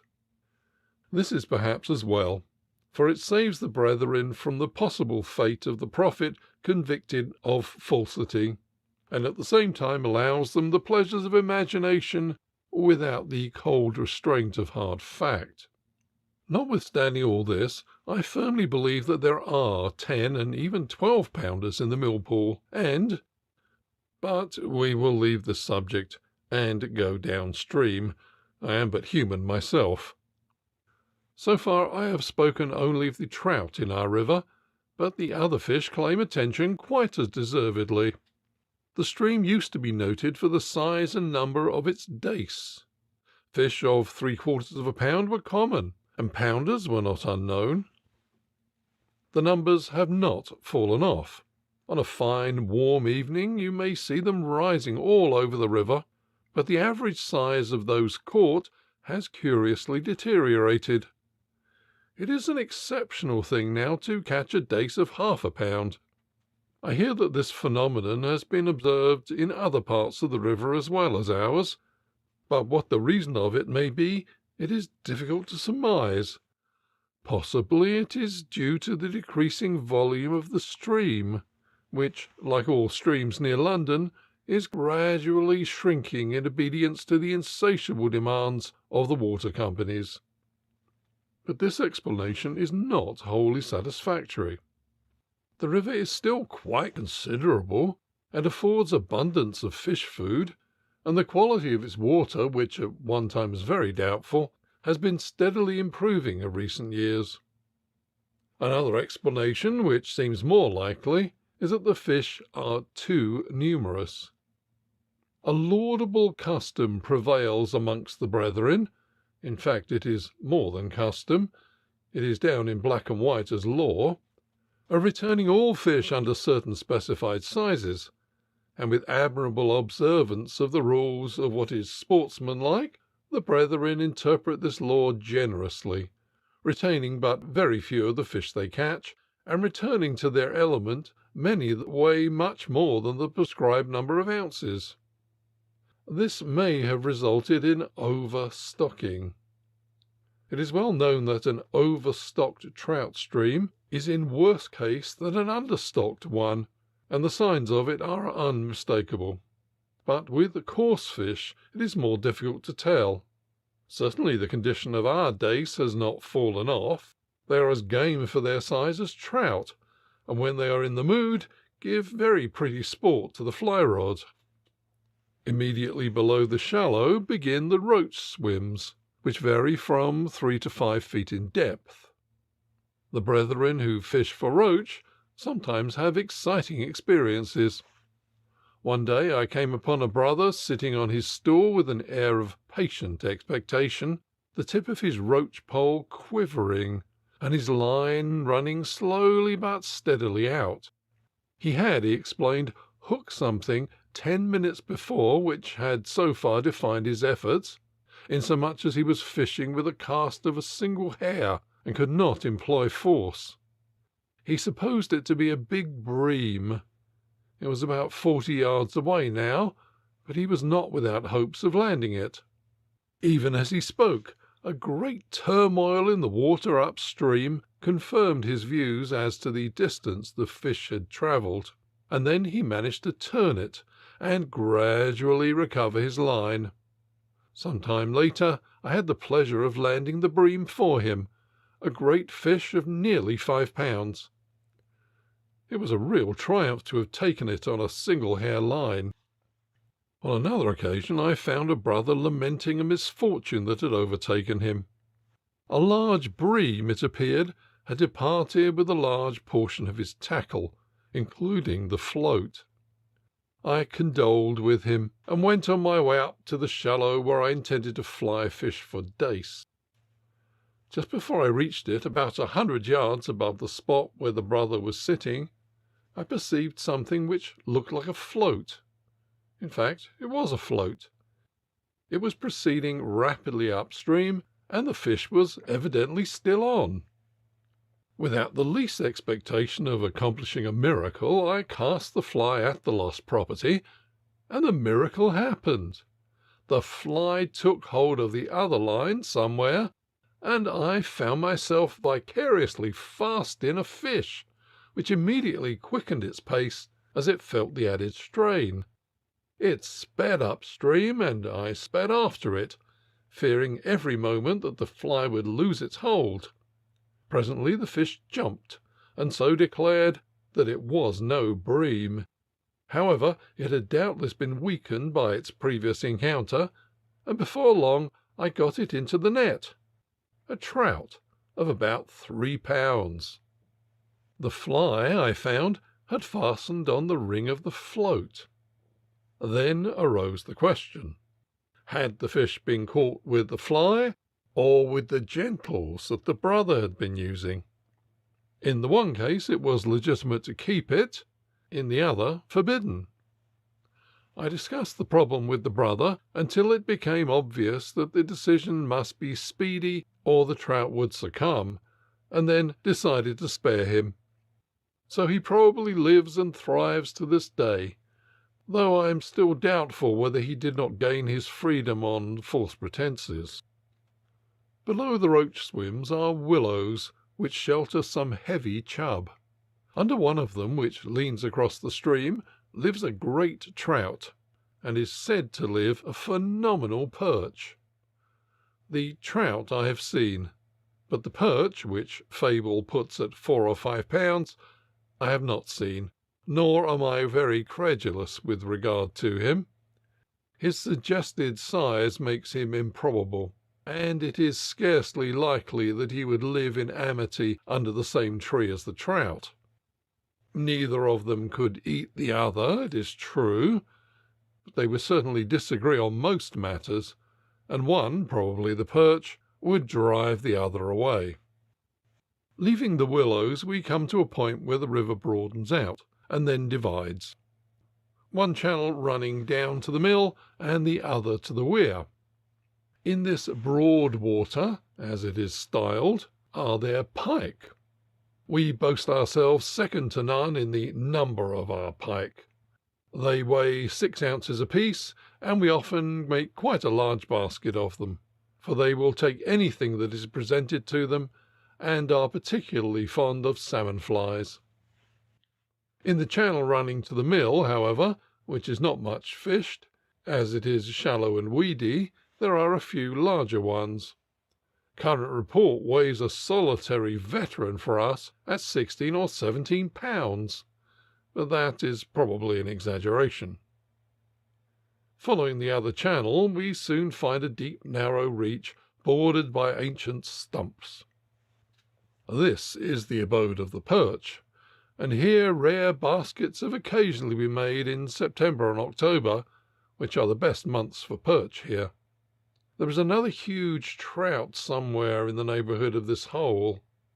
Very occasionally he is seen to feed. He ploughs the river like a torpedo boat, and the small fry leap out in shoals before him. But he is too ancient and cunning to take a fly, and he has never yet attacked a spinning bait, though he would probably do so if you could catch him on the feed. But he is provokingly irregular in his habits, and it is likely that he feeds at night. There is another monster, about 100 yards lower down among the willows, who once took a roach bait and destroyed most of the angler's tackle. He too is very rarely seen to feed. This clump of willows, where the river turns a corner, is a favourite place for chub, which grow to a large size and are proportionally cautious. The heaviest of them hardly ever rise to a fly, but occasionally they bite well in the winter at cheese or lobworms. Some distance below the willows is the other shallow. There are usually 1 or 2 good trout here, as well as a plentiful supply of dace. After this the river turns 2 abrupt corners, and then keeps a straight course for the weir. The weir pool and the 200 yards of stream below it are really the most fascinating piece of the fishery.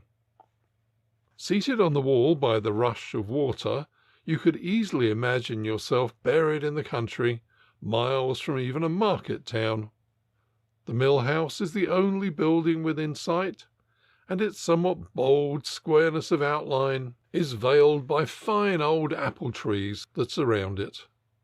Everywhere else is the scenery of rural England, as this generation knows it, mile on mile of grassland, dotted with oaks and elm, rising to faint blue hills in the distance. Sometimes I have longed for a field of golden corn on the other side of the stream, but golden corn is rapidly losing its honored place in the Englishman's scheme of things, and in many a district where the harvest song once resounded, it is heard no more, and the nation's cheap bread is made of bone dust or some such nourishing material. The progress of civilization, which has modified so many of our great thoughts, has had its effect on the proverb too. We knew of old the dubious character of much that glittered. Now we are learning that not all that is golden is gold, or even to be bartered for. There are compensations, though. Long grass is sufficient of a nuisance when one is fly fishing. Corn, which is taller, would vex the brotherhood still more. But to return to the Weir Pool. It is not very large or very deep, but it contains a few ancient trout, as well as the perch and coarse fish, and these trout have, until quite recently, been a source of displeasure to the fraternity. They flatly refuse to be caught, whether by fly, live bait, or spinning, saving two only, and one of these being captured in the winter by a pike fisher had to be returned. Therefore the matter was taken into earnest consideration, with the result that the general feeling found voice in what practically amounted to a vote of censure on the inhabitants of the pool, without definitely calling for their destruction. If, so approximately ran the expression of opinion, a trout shall be taken by a brother who is bait fishing, it may be retained. There was a proviso as to the size of the fish, but it was not so strict as to hold out any hope for the veterans of the pool, should they be unwise enough to take the bait intended for barbel or bream, for which fish the fraternity in general, and two brothers in particular, at once began to display an unsuspected yearning. Before long it became a recognized thing for these two brethren to sit one on each side of the weir, each holding his ledger rod, and regarding the troubled waters with a hopeful expression, and waiting for the barbel and bream to begin to bite. For barbel and bream, the common earthworm in its largest size is as good a bait as you shall find, and doubtless their patience would have been rewarded had barbel and bream existed in the pool in any quantity. But of barbel and bream there is no considerable store there. Indeed, only one of each kind has been taken, I believe, during several years. Nevertheless, the patience of the two anglers was not exhausted, and one day one brother was aroused by a shout from the other. Raising his eyes, he plainly perceived that his friend was fast into something heavy and vigorous, which was hurrying round the pool. Like a true sportsman, he hastened across the bridge with the landing net, and after some exciting minutes had the pleasure of lifting out, not barbel or bream, but one of the veterans themselves. The fish was a noble specimen, weighing some ounces more than that 5 pounds which every honest angler hopes some day to achieve, and you may imagine the joy of the successful brother, who shook hands with himself, his friend, and the keeper, and generally failed to conceal the pride that was in him. Then, the first glow of triumph over, he remembered that his luncheon awaited him at an adjacent hostelry, and went off in a condition of great benevolence to consume it. The other brother returned to his rod, and ate meditative sandwiches with renewed hope. If one veteran had taken the earthworm intended for barbel and bream, why not another? For some time he angled on confidently. It seemed certain that he would have a bite in a minute, but somehow the bite came not, and an insidious doubt began to creep into his mind. Were there any veterans in his corner of the pool? If there were no veterans, he could not expect bites. He looked across at his friend's corner. The eddy there certainly had a better appearance than his own. What if all the veterans lived in it? To cut a long story of mental strife short, he decided that he would make a trial of the other corner while the absent brother feasted, and he accordingly removed himself, his rod, and his sandwiches, and became confident once more. Though confidence certainly aids success, it does not ensure it, and even in the new corner bites came not. It seemed, indeed, as if distance had lent enchantment to the view, and the doubt returned in even more insidious fashion. What if there were no more veterans left anywhere in the pool? This possibility was very discouraging, and he began idly to look about him. By his side was the bag containing the absent brother's earthworms. He took it up and inspected the contents.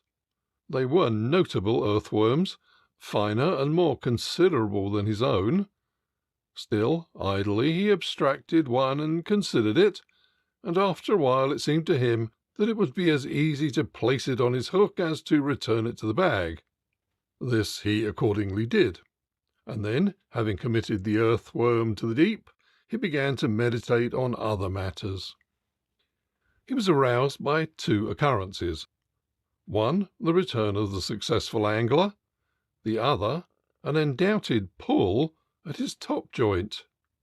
To this he gave his attention first, and, answering the pull, he found that he too had hooked a large fish, which behaved in much the same manner as the first veteran. The positions were now reversed, and the newly returned brother hurried to his assistance. Between them they eventually landed what was obviously another and even more important veteran. It weighed, in fact, over 6 pounds. Now it was the second brother who failed to conceal the pride that was in him, and there was more shaking of hands, and by the time I reached the spot, the very atmosphere seemed to rejoice. The sun beamed more brightly, and the waters plashed more merrily. Yet I suspect, though I will no more than whisper it, that the first brother may have reflected somewhat ruefully on the insistence of human appetites. Had he not gone away for his luncheon, it is probable that both the veterans had fallen to his steel. Indeed, he said so, not grudgingly, as one who states a fact, and commented on the turn of fortune that had inspired his brother to fish in his corner and employ his earthworm. This fact disposed of, however, all was joy. Now I, as has been said, came up when the rejoicing was at its height, and rejoiced also for a space. But presently it seemed, to my unsuccessful mind, that these brothers were somewhat too fortunate. Nor did they seem disposed, like Polycrates, to make sacrifice against the evil chance, but rather spoke of glass cases, methods of preservation, and other pinnacles of achievement.